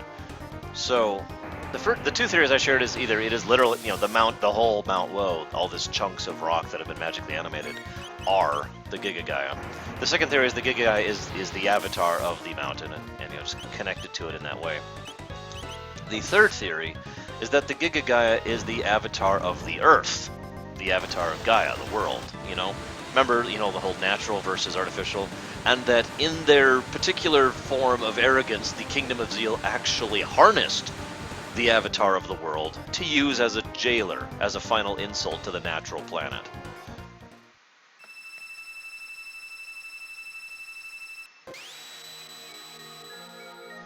Javan, I can tell you the answer right now. Not enough Shovel Knight.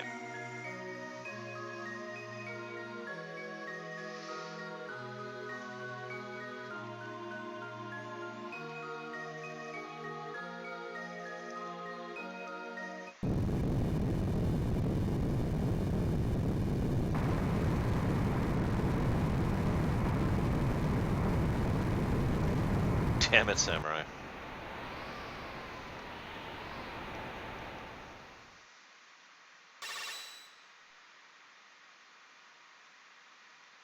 So,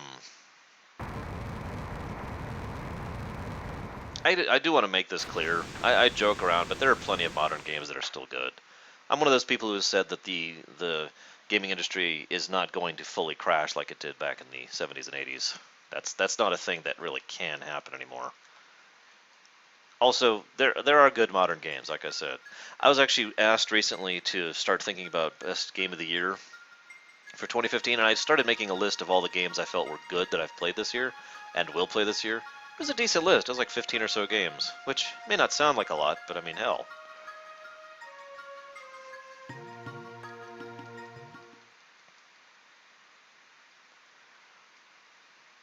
Oh my god, Javan. I just realized. Javan is Dalton's son. And the funny thing is, you're like, well, that's ridiculous. Dalton's in a completely different era. Actually, Dalton ends up in 1000 AD as a result of him getting... Yeah. So, that's why we never see Chrono's father. I'm kidding, but that would be hilarious, wouldn't it?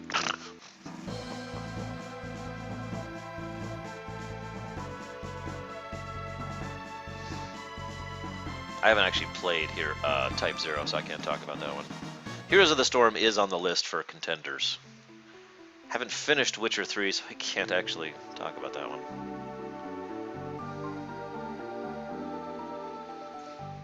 Hey, Shadow. You're almost in time for the actual endgame. You missed, well, you missed a lot, actually. But you are almost in time to see the Dimensional Vortex, and we will see if the Dimensional Vortex is, in fact, awesome, like I remember, or terrible, like the Lost Sanctum.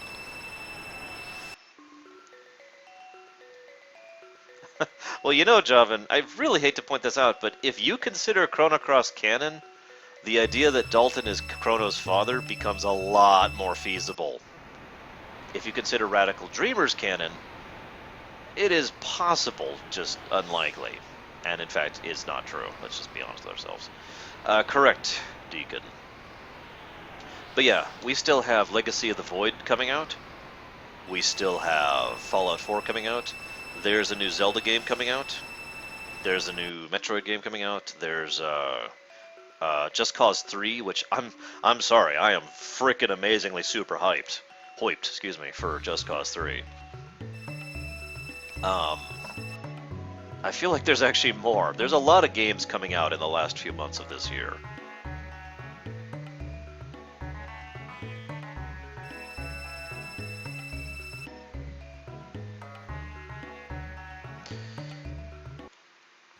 You mean actual gameplay, Deacon, or fake gameplay like we've already seen?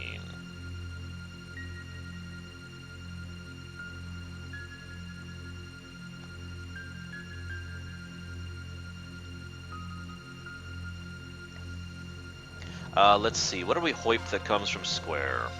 Nothing for this year. I suppose there's Type 0, which again sounds pretty awesome. But FF15 is forever from now, and so is Kingdom Hearts 3. So yeah, not really any hoip going on there yet. And also, they're not on the PC yet, so zero hoip because I'm not buying a PS4, guys. I'm not that well off financially, and that's not complaining. It's actually just a statement of relative worth. I am well past the days where I could buy a console for 3 games. I've done that in the past. Twice, I think.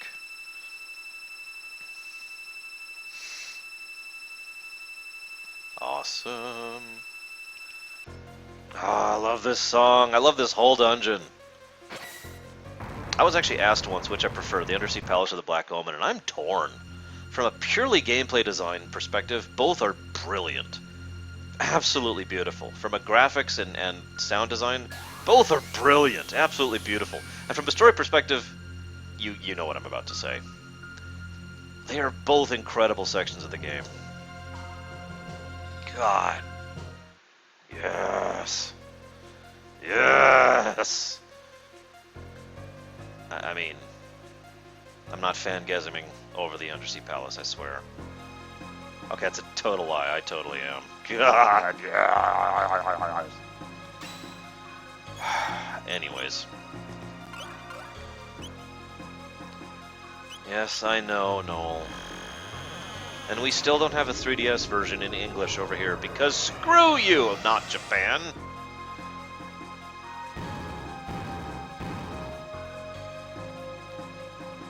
That's what we're known as now, not Japan. Don't give me the cultural reasons. I don't care.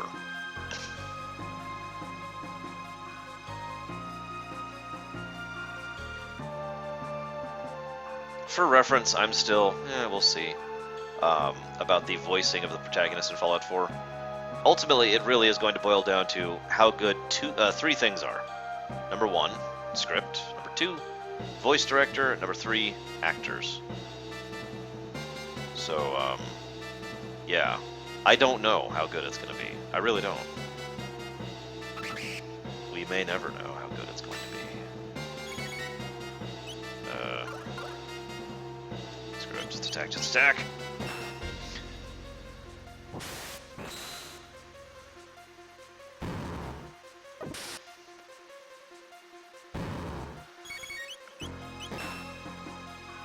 Also, Shadow, I really hate that I have to say this, but just, you might want to hands-off Aqua in the future. She's under protection. I think that's how we'll put that.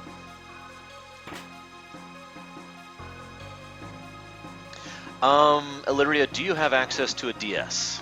Because that is exceptionally important.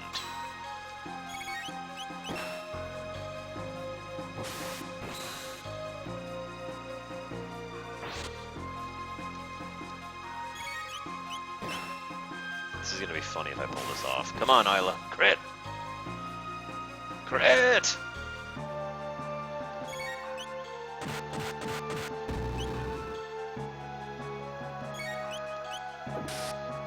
There we go.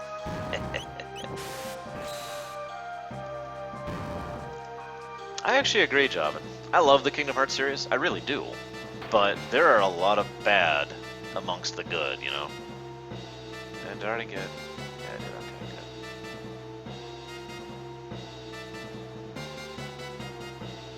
good. You can't do anything with Terra either, for what amounts to the same reason. What my sister lovingly refers to as Big Brother Syndrome. I get a little overprotective. What do you want from me?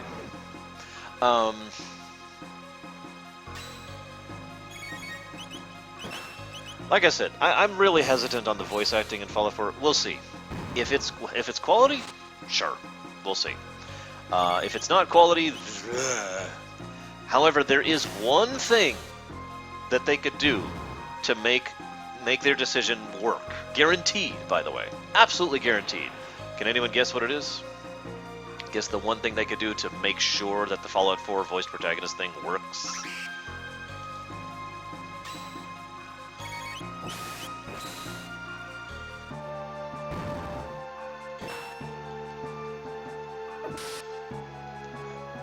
I'll just wait a moment for Twitch to catch up, because Twitch delay. Whoops, wrong thing. Whatever, this way. There we go. Absolutely order one. Nail on the head. You get a muffin point for that. Yeah, if they make it optional, if they make there an option to turn off the protagonist voice, done. It is fantastic.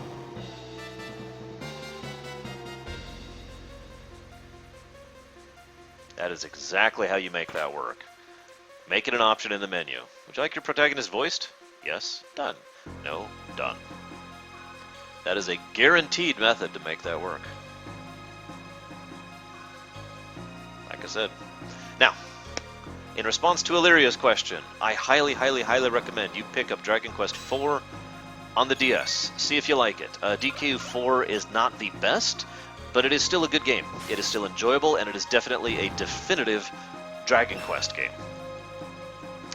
So that's a great place to start. If you like 4, I recommend you pick up 5 and 6 on the DS, 7 if you can manage it, 8 wherever you can get that, PS2 being the obvious version, and 9, which is also on the DS. All of those games come highly recommended from me if you like Dragon Quest. I say that because Dragon Quest has a unique flavor and style to it, and that's kind of the catch for some people, and why some people just can't get into the Dragon Quests. Understandably, I might add. Really, Bragwin? Really?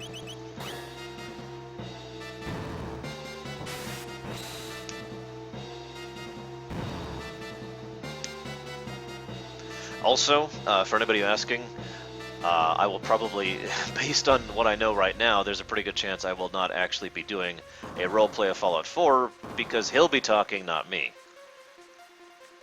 Unless, you know, they actually let me turn off that off. In which case, I am absolutely going to do a roleplay of Fallout 4. Are you kidding me? Especially if it's happening alongside Matthew's playthrough. I'm going to reference the crap out of that.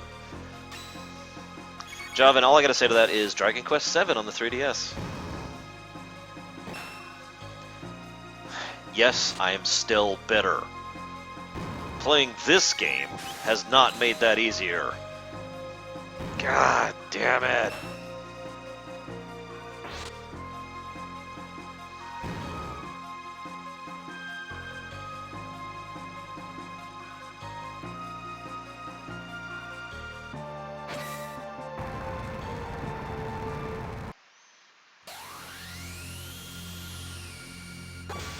We'll see, Jonko. I agree with your mentality. I do, really.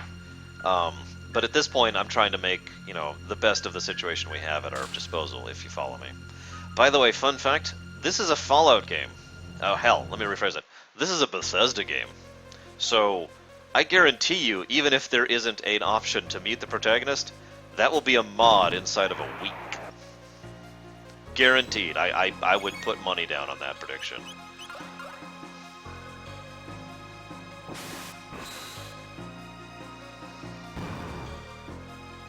And I could do that, Deacon. I'll debate it, but we'll see.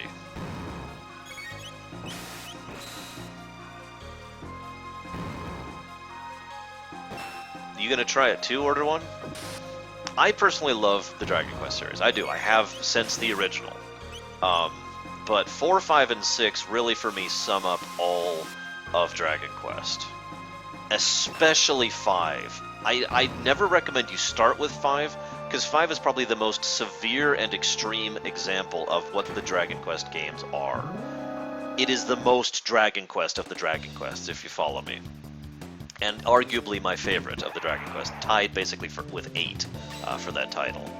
So, I never recommend you start that one, basically for the same reason I never really recommend you play FF6 to start the FF series. I mean, holy moly, you know, build up to it.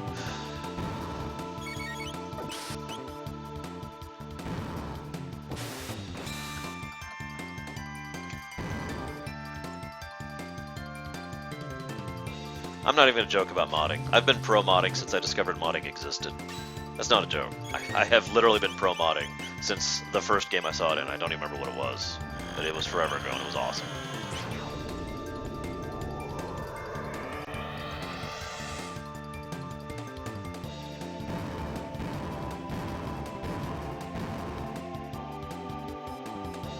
By the way, in case my hinting just now wasn't enough, I absolutely plan to do a Fallout 4 roleplay. In fact, I've already started thinking about character design and things I'm going to do with the story and like that, and how I'm going to tie it into Matthew's story. That is if they let me. And obviously I will wait until the Fallout 3 roleplay is over to do that. But there's your big hint, guys. I'll just say it flat out. I have heard several people with the anti-mod mentality. I have never heard a good argument against it, but I have heard several people with that mentality. The closest thing to a legitimate grievance I've ever heard against modding is that it devalues the original game. It gets to the point where you have to mod, and modding becomes mandatory in order to actually enjoy the game. Yeah. I think my perspective on that is clear based on how I'm talking. I guess I'm lying. I've heard another grievance against modding which is close to legitimate, and that is the fact that modding has been, in the past, a PC-only thing. And lots of people out there, and this is true, let's make this clear, lots of people out there cannot afford to play Oblivion or Skyrim or Fallout 3 or New Vegas or whatever on the PC. So they have to deal... No, it is not. Or sorry, I thought you were saying something else, Kevin. So a lot of people out there cannot play the PC version, are incapable of it, and therefore literally feel like they're missing out for reasons that are not really their fault. That is becoming less of a problem because most modern consoles are just PCs in a box, and modding has started becoming a thing in the modern era, and I'm hoping that will continue to be a trend. Really, I do. Um, so I'm hoping modding is going to be more of a thing on consoles in the future, so that they have more access to that. Hi, I'm not your buddy. What's up?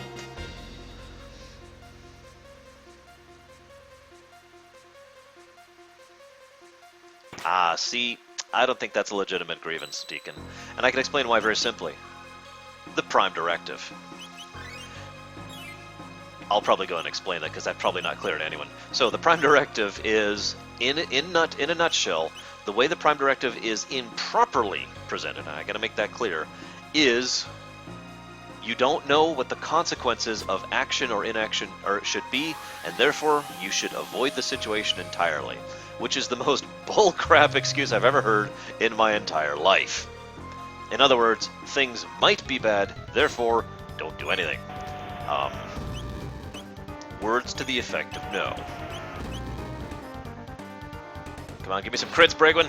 No, crit, crit. See you around, Fat Squeak. Oh, you're not gone yet. Gotcha. Hi, Fat Squeak.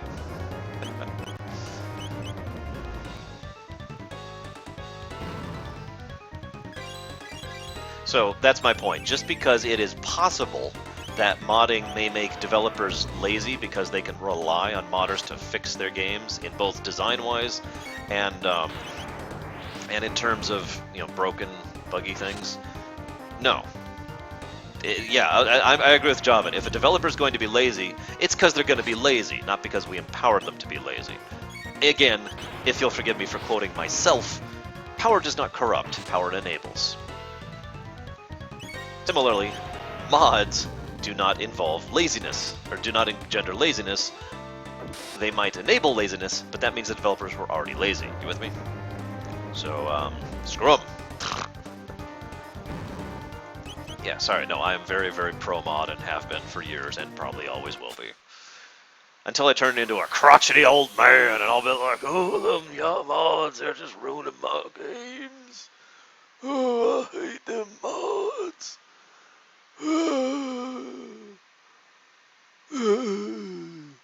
Yes, she does, Fat Squeak. Isn't it awesome? Bragwin is truly amazing.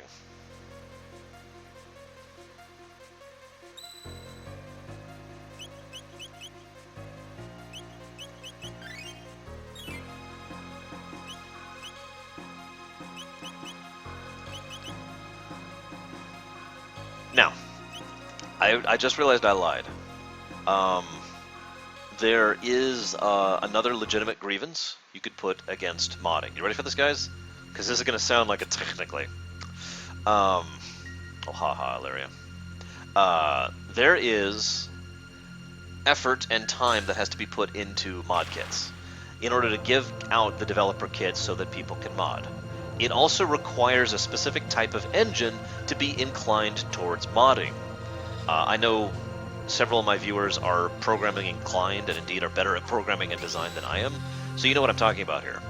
So for those of you who don't, basically you want to make a game that supports mods so that the modding community functions and makes, and that requires extra time and work and development and budget and all that fun stuff, right? It requires extra effort and everything else. However, that being said, one of the best ways I've ever seen a developer actually push... I need to make sure I don't beat... Shoot. I need to put down the controller. I need to not defeat Lavos here. That just hit me. Anyways, because I can actually kill Lavos here, and if I do, I'll get the Dream Team ending. And I don't want to do that.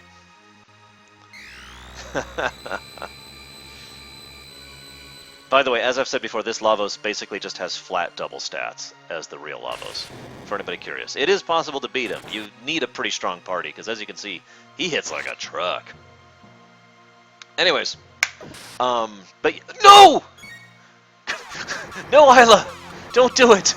Don't kill Lavos! Oh god, no! Stop counterattacking! Stop counterattacking! Oh god. Oh god. We saved. I know we saved. I saved specifically to make sure we wouldn't... that we would die to this fight. Come on, kill her! Kill her! No! No! Okay, he's alive. He's alive. Okay. I need to die. Come on. Kill us. Kill us. No, she's still alive. Oh god, she might. If she counterattacks this and it's a crit, we're going to defeat Uber Lavos. Okay, she's confused. Oh, thank God. We did it. We lost. For those who don't know, she has like an 80% counter attack rate with that item on.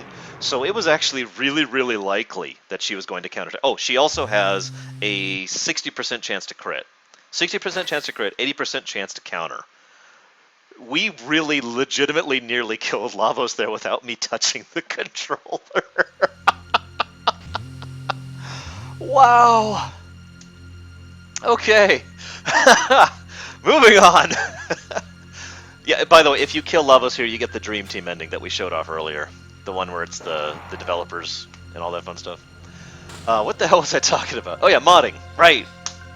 So you need an engine that's designed towards that. But going back to what I was talking about, several developers out there have basically made a framework for an engine that they have improved over the years, and that engine has always been designed with a dev kit in mind. And then they just release the dev kit, and that's what people use to mod it. Yes, I'm talking about Bethesda, by the way, although they are not the only people to do that. I mention this, though, because just about any game out there can be modded, right? Whether you design it towards modding or not. But if you design it towards modding, what you do is you ensure a community. You ensure that people out there will want to make mods, and more people are encouraged to make mods, which encourages other people to make mods, etc., etc., etc. So, everyone, moment of silence.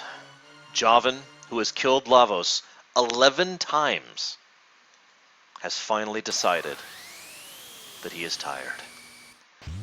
He endured the Lost Sanctum, and he took out his rage on Lavos time and time again, beating him to death slowly with his sword, and now he's ready to rest.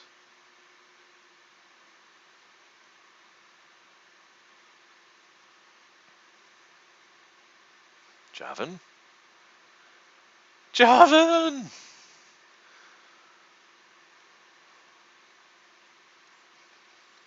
Press F to pay your respects. Lavos has finally killed Javan. In case you guys don't get the point here, he really has killed Javan, because we're not bringing him back in this playthrough.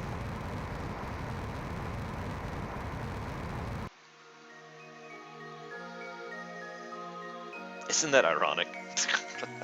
Don't you think?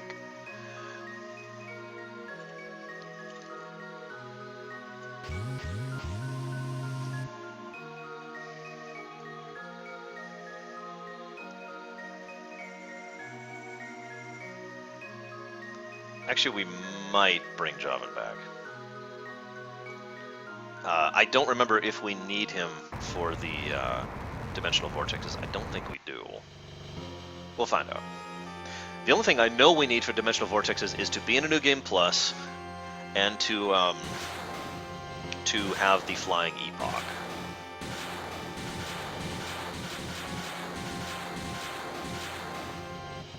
Yeah, Javan, I hope you've been thinking about how you're going to go with that one. I like how you played I like how you played not Javan, by the way. By the way, if you want to name him, that's cool. Otherwise, I'll come up with a name. That's up to you. I'll let you decide. I've said it before and I've said it again. I like the graphics of the SNES. I have for years. I have since it came out. I think most of the SNES games, most of them, not all of them, have aged very well. Chrono Trigger is no exception. I think Chrono Trigger is a beautiful game to this day. However, this cutscene in full 3D awesome would be freaking amazing. I would love to see the destruction of Zeal in full 3D awesome. The continents falling as they're exploding. People falling off, desperately using whatever powers and abilities they have to try and survive. Okay, Javan, you got it. The tidal wave that collides with the village, the very world being restructured by the catastrophe. God, that would look amazing. No, he... Let's just say that he has a pre-existing character, Titans. And a girlfriend. I raise my eyebrow at you, Shadow. So, Order 1 hasn't had a lot to do now. I think we're going to go ahead and bring Order 1.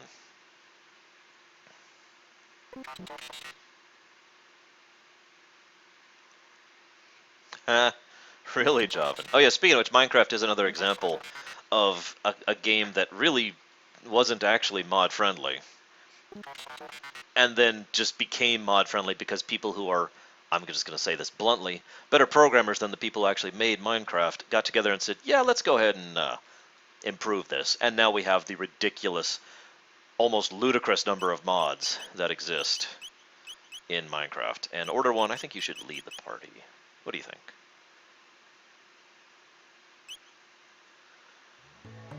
Save. Now that we have successfully not beaten Lavos.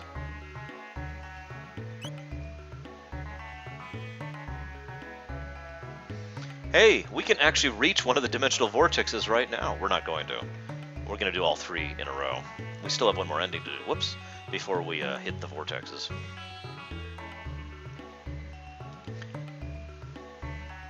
Order 1 has never been useless. He has always been awesome. In my mind. And yep, we're good to go.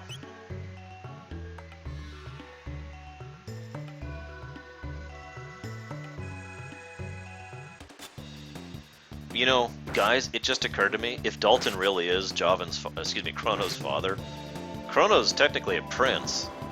And I only mention this because anyone out there seen Spaceballs? Because one of the big plot points, if you could even call it that, of Spaceballs, is that a princess could only marry a prince. Ergo,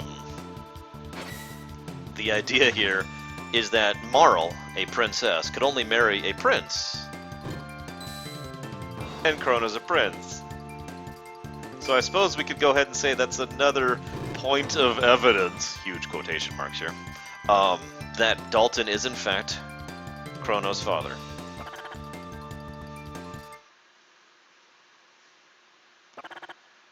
You know, I haven't not brought Isla to this section in absolutely forever.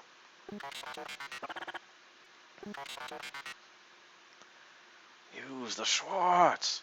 But I lost the ring. Forget the ring! I found it in an old box of Cracker Jacks.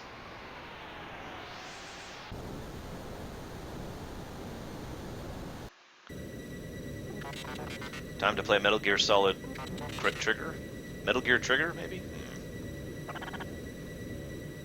Okay. I got lost last time here. I will get lost again. I never know this place well. I'm sorry. I am terrible.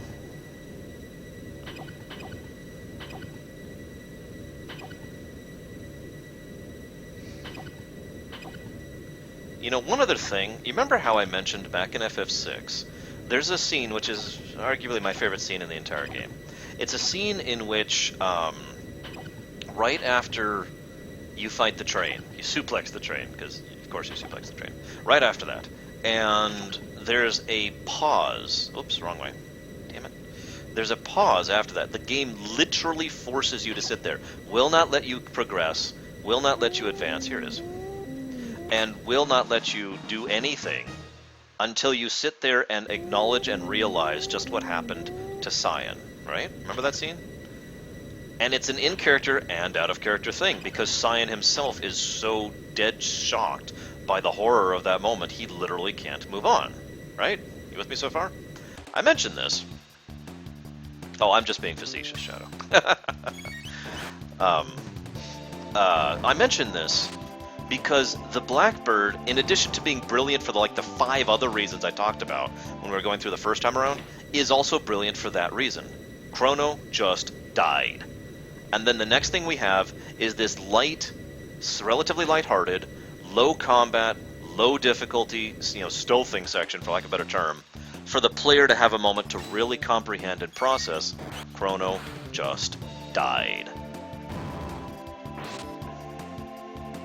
Now,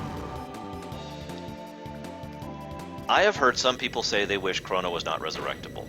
and I understand the mentality. I really do.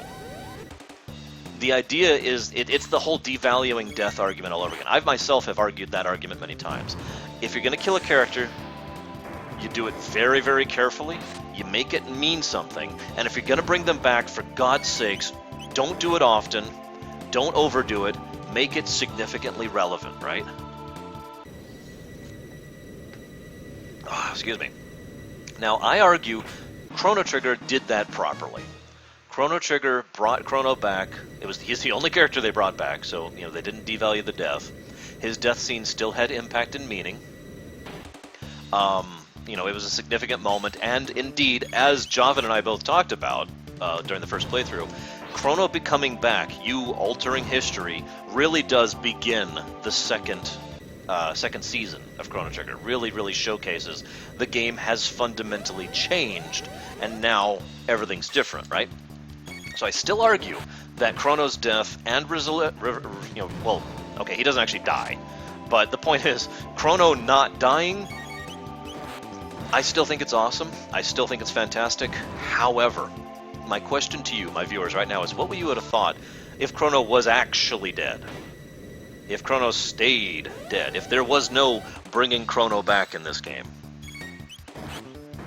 What would you have thought about that? What if we take the Chrono Trigger and we go there, and it has this, because you could still do this with the same story significance. We take the Chrono Trigger, we go there, and instead of actually having us making sure that Chrono never died by altering history, thus kicking off the second season of the game, instead we have a situation where we go back and it doesn't do anything other than alters the rules of time. That's the way by which we are now capable of altering history, is because we activated the Chrono Trigger. And Chrono himself never comes back because he's dead and gone. You could keep the second season feeling with the actual usage of the Chrono Trigger and the entire Death's Peak thing. It would just turn it into this massive tear fest of horrible, because, oh my god, can you think of that? Can you imagine going all the way... That's true, Earth Gaming. Can you imagine going all the way through the Death Peak thing, and all the mini-games up to that point, and it's like, okay, we're going to do it. We're going to get Chrono back. He doesn't come back.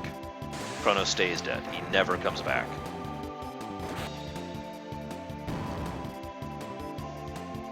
What would you think of that?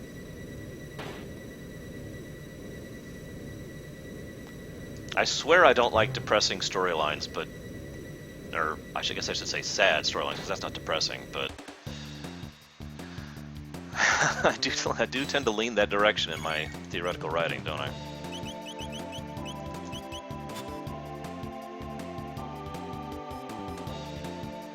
By the way, while I could certainly bash Dragon Ball for the dead and back thing, I actually would point to comics as the worst example of that.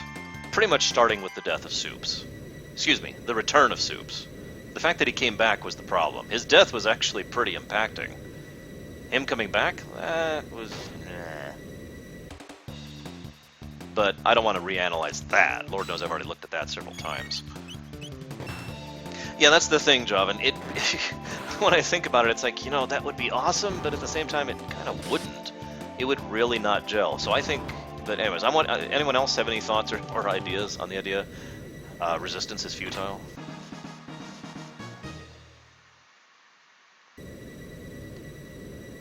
What do we got here? Equipment, gold, items, we're good.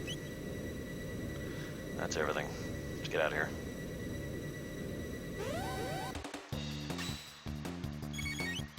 Yeah, exactly, Samurai. Get rid of the goddamn reset button. Keep significance and consequence. Some people, to this day, I still get the occasional question, why is it that you like continuity? And it's like, I like consequence. I like stuff mattering.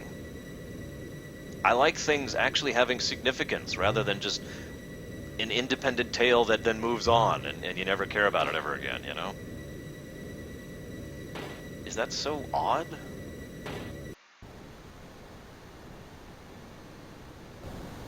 What, you mean Star Wars The Old Republic, Noel? Zing!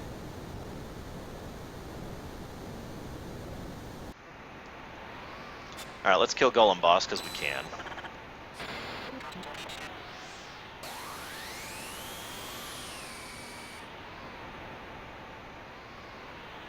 Unimatrix Zero. Oh god, nobody likes Unimatrix Zero. Let's be honest with ourselves. This is when someone says, no, I like Unimatrix Zero. Or is that the one I'm thinking of? I think that's the one I'm thinking of. Because there's several Borg stories, even further on, that I actually really enjoy. And then there's some that I don't. There we go, that should kill him. Oh, wow, he lived through that. There we go, this should definitely do it. There we go. So yeah, you can actually kill the Golem boss, you actually get exp and gold and all that fun stuff for it. In case anyone was wondering. Another supposed to lose fight, except not really. Okay, just to make this clear, Unimatrix Zero is the one where they go into the dream world, right? Because that's the one I hate. And it's not even the episode's fault. There is another episode which has to do with the Queen really interacting, and that's a good one. Endgame can go screw itself. Even the introduction of Alice Krieg, who is a fantastic actress, by the way, and really is the Borg Queen in my mind, even that did not salvage Endgame. But whatever. It's okay, Titans. He lives on in our hearts. I turned that into a cannibalism joke, but yeah. Hey, it makes sense to me, Foo Dogs. Don't question it, we get a flying time machine. Is that Samurai? We must reclaim the Samurai. Order 1 is like, you will learn a lesson this day. Dark Frontier, that's the good one. I like Dark Frontier. That's some awesomeness. By the way, you can still vote. You still have some time to vote. We got a couple other things to do. Literally a couple. You have about 3 or 4 minutes to vote before we're done. So if you haven't voted, vote. Epoch or no Epoch. Get it in. 1 is with the Epoch. 2 is no Epoch.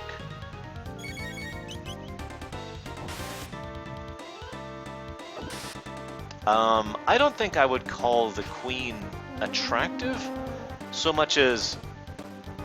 Well, actually, see, the problem is I don't have a word for what I want to say. I guess I could use the word attractive. I don't find her physically attractive at all, despite the fact that Alice Krieg is actually a very handsome woman. But what I mean by that is the mentality and emotional state of the Queen is interesting in an almost attractive sort of a way. She has that weird form of not quite seduction going on, which I talked about in my first Contact Rumination earlier this year.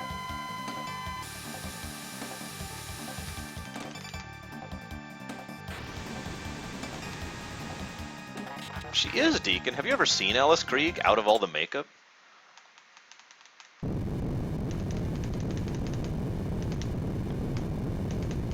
You know, I just realized I haven't voted. What should I vote? Vote to decide what I should vote. No, well, she really is the seductive, you know, Black Widow kind of mentality. But again, it's not quite sexual so much as sensational. I described it in the video. Go watch it. I'm better at words there.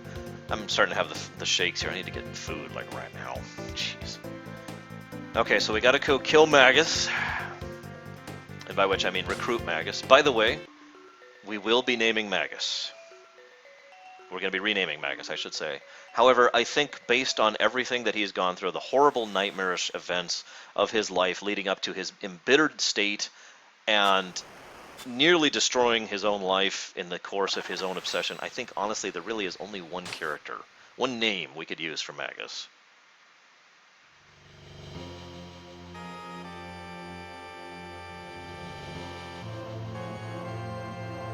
No, Titans. There's no dibs.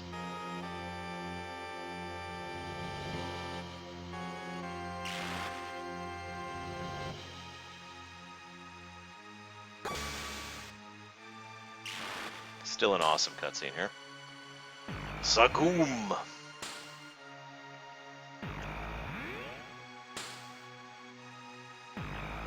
The Baconator, which I don't actually care for that much. Of course, they don't use good bacon at Wendy's, that's the problem. Sorry, but I've known what Magus is going to be renamed since we started the New Game Plus run. Although, actually, I was briefly considering renaming him to Samurai and changing my name on the idea on that. and then Samurai was accepting of being the epoch, so we changed that around. 2, 3, 4, 5, 6, 7, 8 letters. So we got to get rid of 2 characters. So Zaynert. God, I don't know how the hell you'd make that one work. Zenort.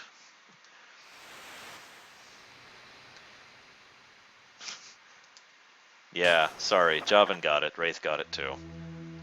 6 character limit, guys. I do not wish to fight you.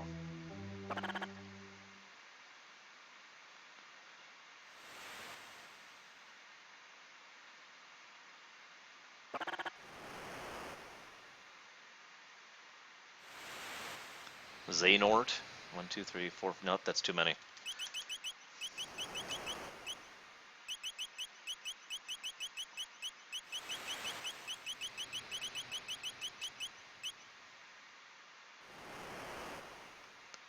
By the way, am I the only person who finds it really stifling having the really short character limits in like all the older games?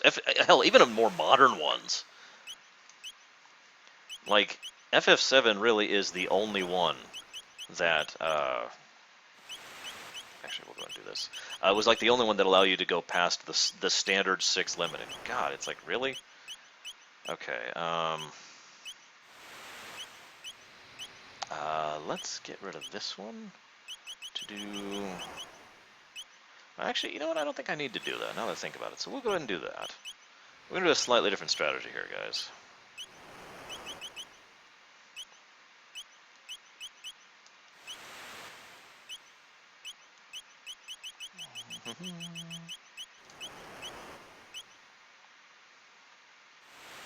Actually, you know what? You're right, Order. I'm sorry. That is an excellent point. Get back in the party. Bam! Hells yes.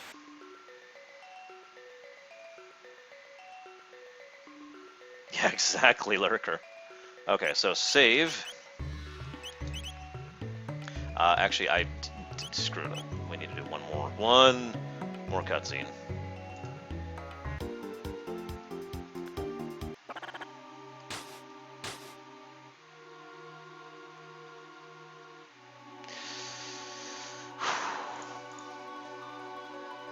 Remember, you can still vote on the epoch issue. It is still available.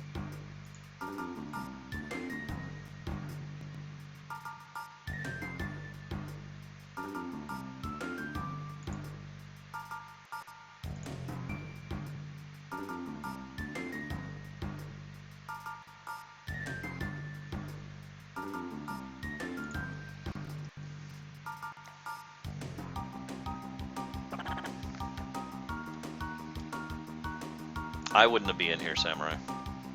It's not like I deserve to be. I might someday, hence Zagnus. Hey, Lost Sanctum. I don't know, Bragwin. I'm pretty sure Isla has been beating the snot out of everything.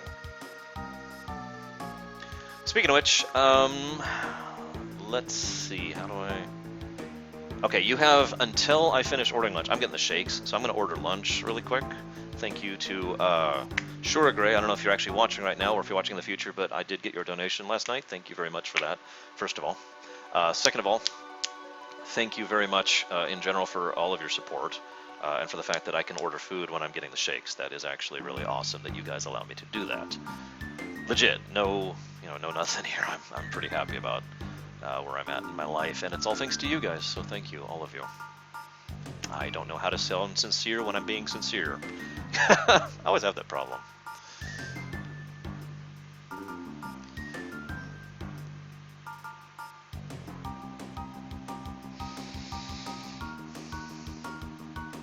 By the way, we're going to leave the Black Omen music playing for a second because it's freaking awesome. Let's go over this way. Where is it? It's like over here somewhere. Should be like, there it is. Oh, except we can't leave it on because the emulator can't stand it, so whatever. Okay, so we want this.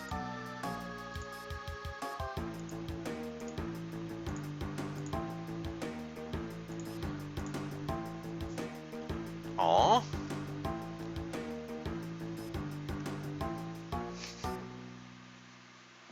See you around, Nothrazim.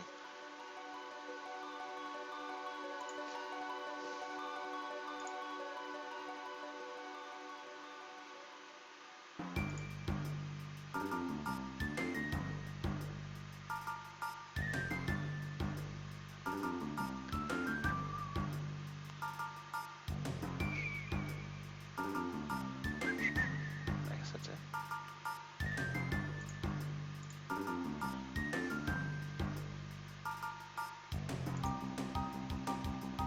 Yeah, anyone not vote? Has anyone not voted?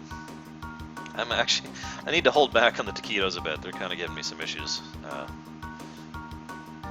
the moment.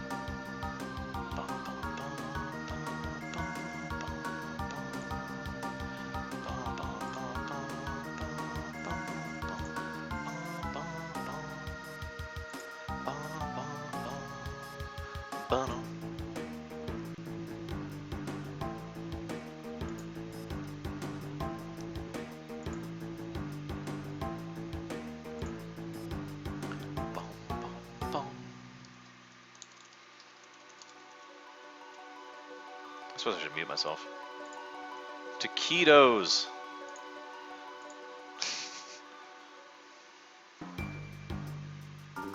Actually, there's several hints in the game that the Epoch does in fact have some concept of function. In Kingdom Hearts terms, it has a heart, and is well aware of the party, and follows us around more than once, actually. Without a pilot. Given the fact that this was designed by Balthazar, someone who's really good at that kind of device, including creating a new, by the way. Oh yeah, I'm sorry, I never mentioned that. That's the final theory about what the news are.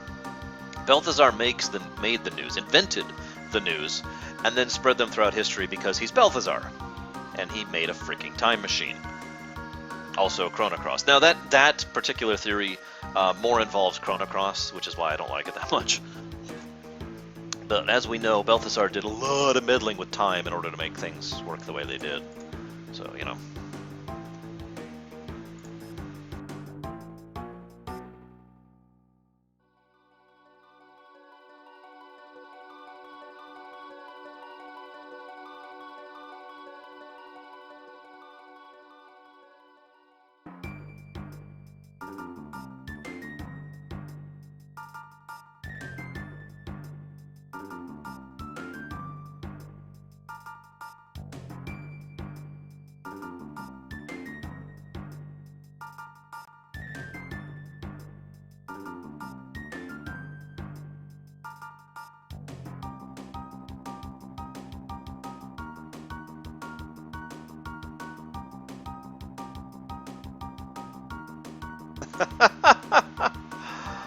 Oh, wow, Shadow. That's terrible.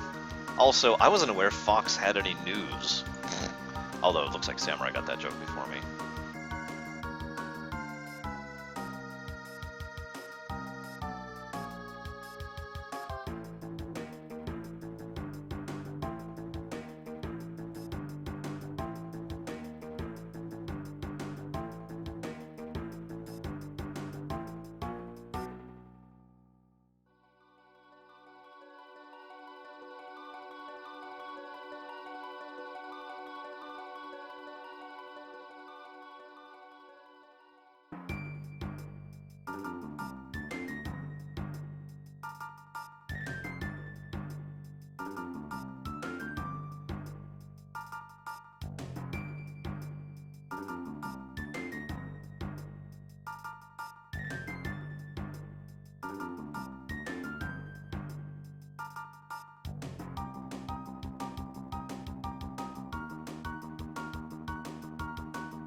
All right.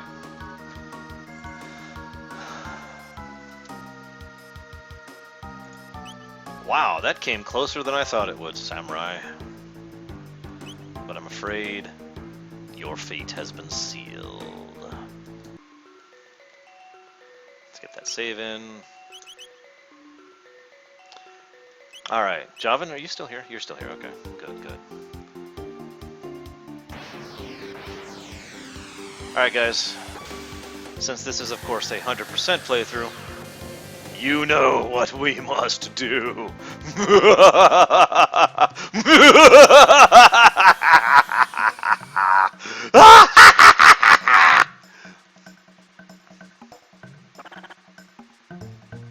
No, I'm kidding.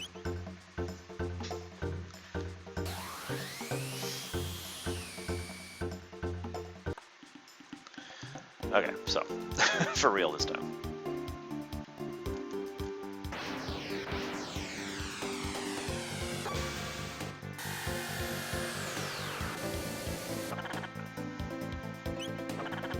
We stand no chance if we face him head on. We must use the samurai to breach his armor. That okay? Samurai not die? We have no choice. If we're to slay this beast, we must break through. Very well. Cyrus, watch over us. This is a pretty awesome cutscene, by the way. Braegwyn not give up. Samurai not give up too. I'm sorry, Braegwyn.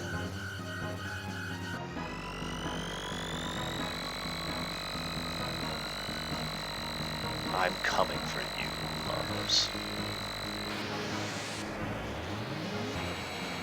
This is just really cool. They did a pretty good job of this, considering this was on the frickin' SNES. Now, this scene right here, some people have taken this in different directions. I personally think this is literally the shell of Lavos we are shoving through right now. Some people think this is just the distortions of time being shot off by him. We don't actually know. But again, given the fact that it's, I personally adhere to the Lavos is the side of a city theory. It makes sense to me that it would take them that long, literally, to push through the shell. When you get here, it's pretty clear that the samurai is gone. Braegwyn's proud of you, samurai. If you do the epoch method as we just did, there is no turning back, as you can see. Are we? Yeah, we're good to go.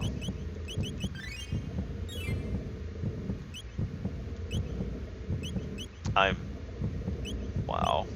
I'm sorry. I didn't mean to make the kid cry. I'm sorry. I was just being weird. Lavos is like, and now, wait, you again? Where's that Javan guy?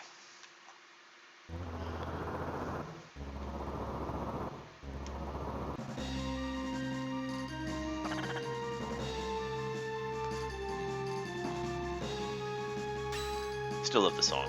I hear this song. I've heard this song like 12 times in the last 3 days. Not even close to tired of it.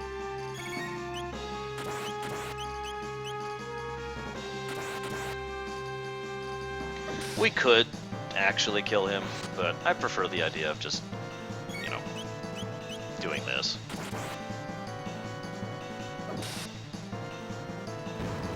Exactly, Javan. I finally killed that bastard! Why are you still killing me?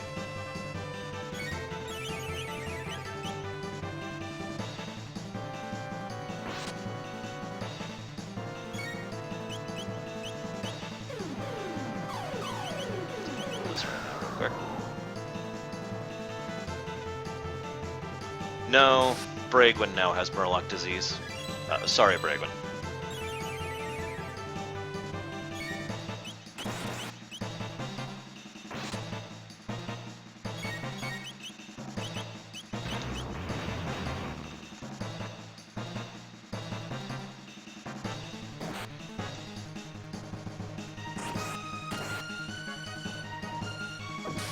That should be it.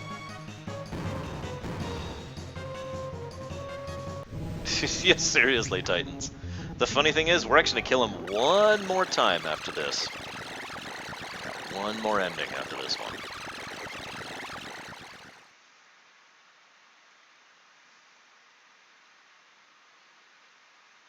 Space chicken, running all around.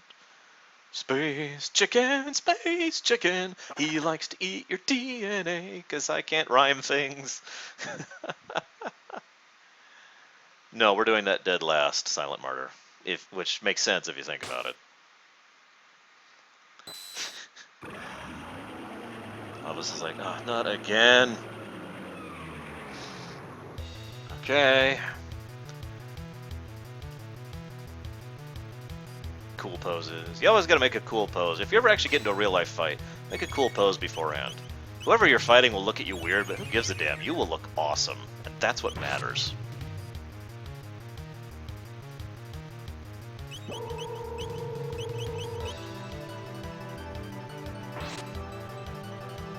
Pop refers to popular, Shadow. Ergo, popular culture being something that is well known and well regarded.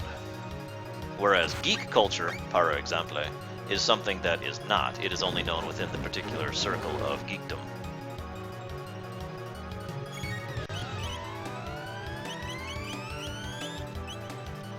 That's also why, for example, Deep Space Nine is well known amongst geek culture, but TNG is well known amongst pop culture. Make sense? I could say the same about Babylon 5, which is not well known amongst pop culture, but very well regarded amongst geek culture.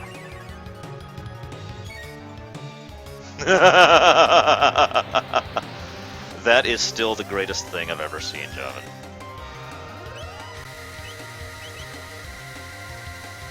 Yeah, seriously, psychotic. He probably checks like, my defenses are up, right? My defenses are up. How did she hit me? How did Breakwin hit me for 9999? Oh god, she's still doing it! My defenses are still up. They're ignoring the other pieces of me. How do they know? How do they know it's me? Ah!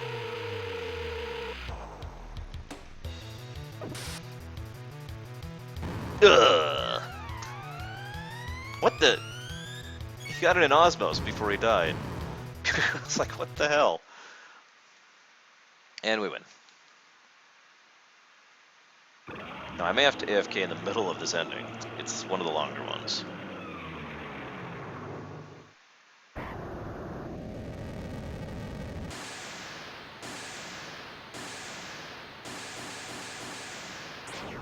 Oh, I'm sure Lavos... Well, okay, as we've already described, I don't think Lavos actually has a brain. You know, literally. But if he did, it would be gone.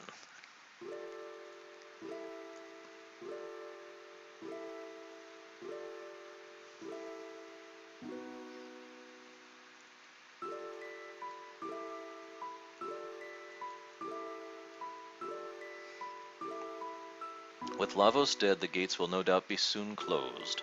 Return to your age now, or risk being lost to time's flow.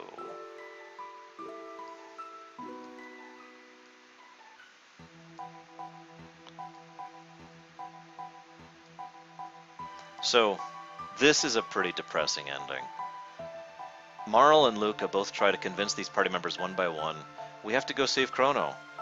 And Isla's like, I have to go back to Kino. And I'm like, what? Aren't you worried about him, Robo? Robo's like, it seems this is truly the last we will see of each other. And we talk to Magus, who says absolutely nothing, of course. Frog, don't you... I must return to the Middle Ages to protect Queen Lean. Really, Javin? Jesus. Yeah, this is a pretty downer ending.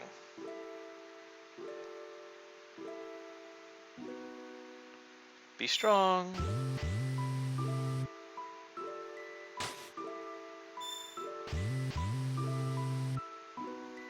Farewell. Goodbye. How can you all be so heartless? Death is a fate we can't escape. Someday we'll all pass away.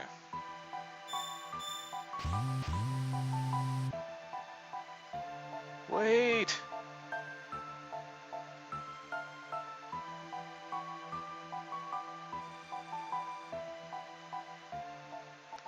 And Gaspar forgot to give them the Chrono Trigger. And then we go to the parade with just Marl.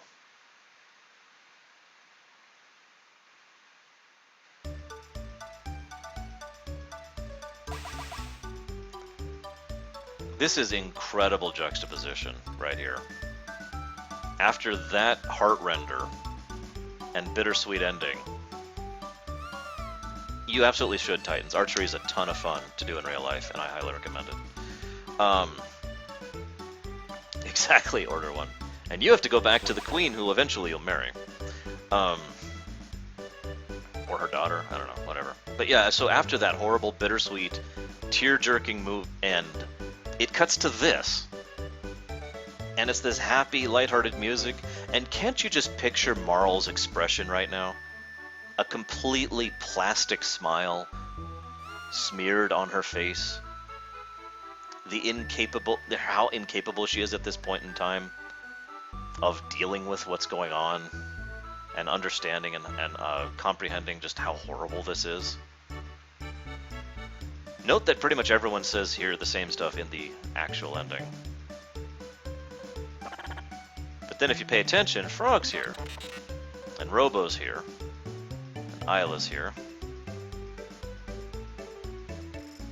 Yes, even Magus is here. If I can talk to him, there we go.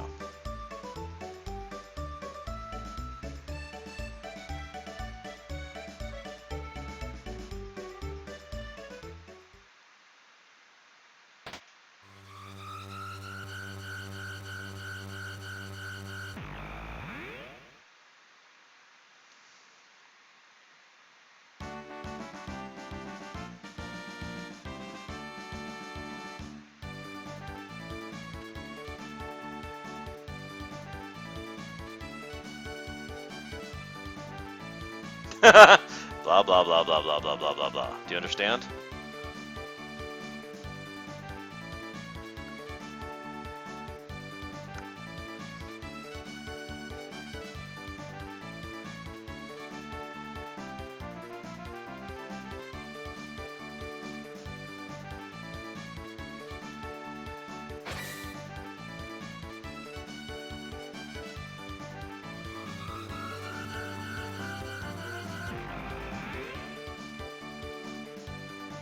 Oh yeah, by the way, if you are going to get into archery, as people in chat said, absolutely get a leather brace. That will just start hurting so much if you don't.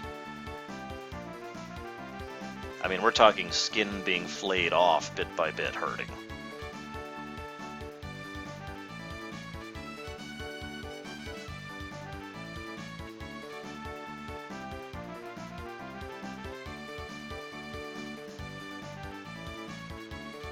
Yeah, by the way, the other ending is actually kind of worse, technically. This ending makes it absolutely clear that we're going to get Chrono back. The other ending does not.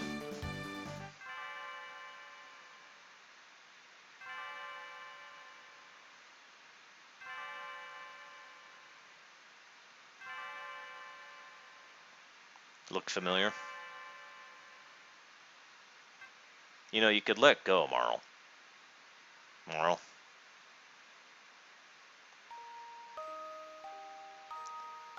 But instead of the awesome ending we get for the original, we get this. This is just... wow. Probably doesn't help that this song just nails me to the wall.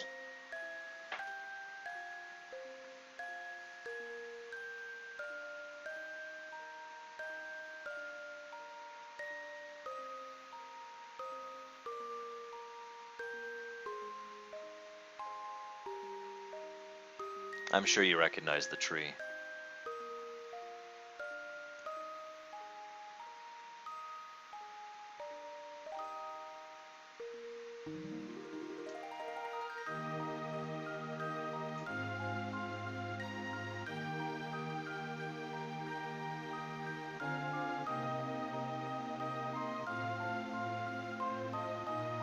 I don't think so, Darker Soul. The most hilarious Titans? FF3. I mean, they're all kids, right? He would probably fit best in FF2 or 6. He would conquer the world in FF8, Tactics, or 12.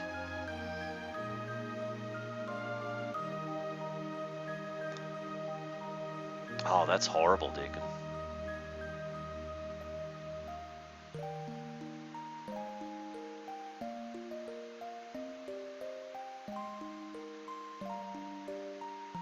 So yeah, this little bit right here, you see that?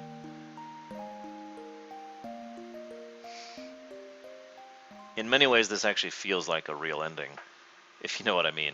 A standard ending, I should say, as opposed to just one of the alternate endings, which are exactly that.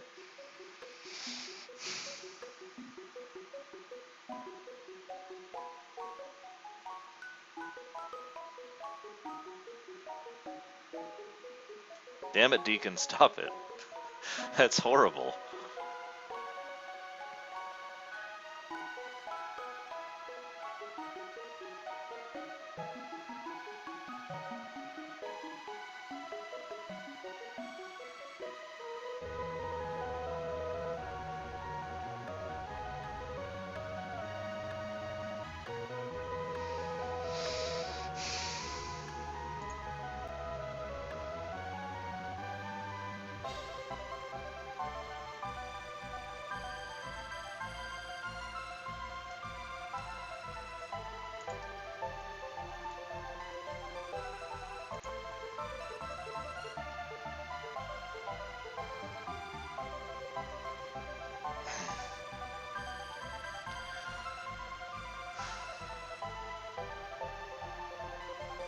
I'm pretty sure you can get them Silent Martyr.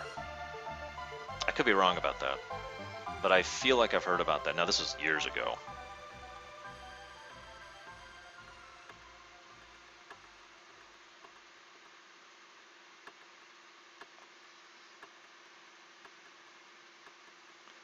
That's true, Jovan.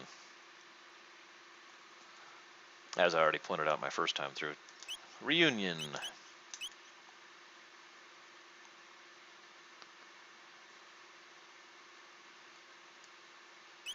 Oh. Now, I'm going to go ahead and cut this off for a bit and deal with lunch, and then I'll be back for the actual finale, the Dimensional Vortex and the final ending. So I will see you guys in a little bit. Goodbye, goodbye, goodbye.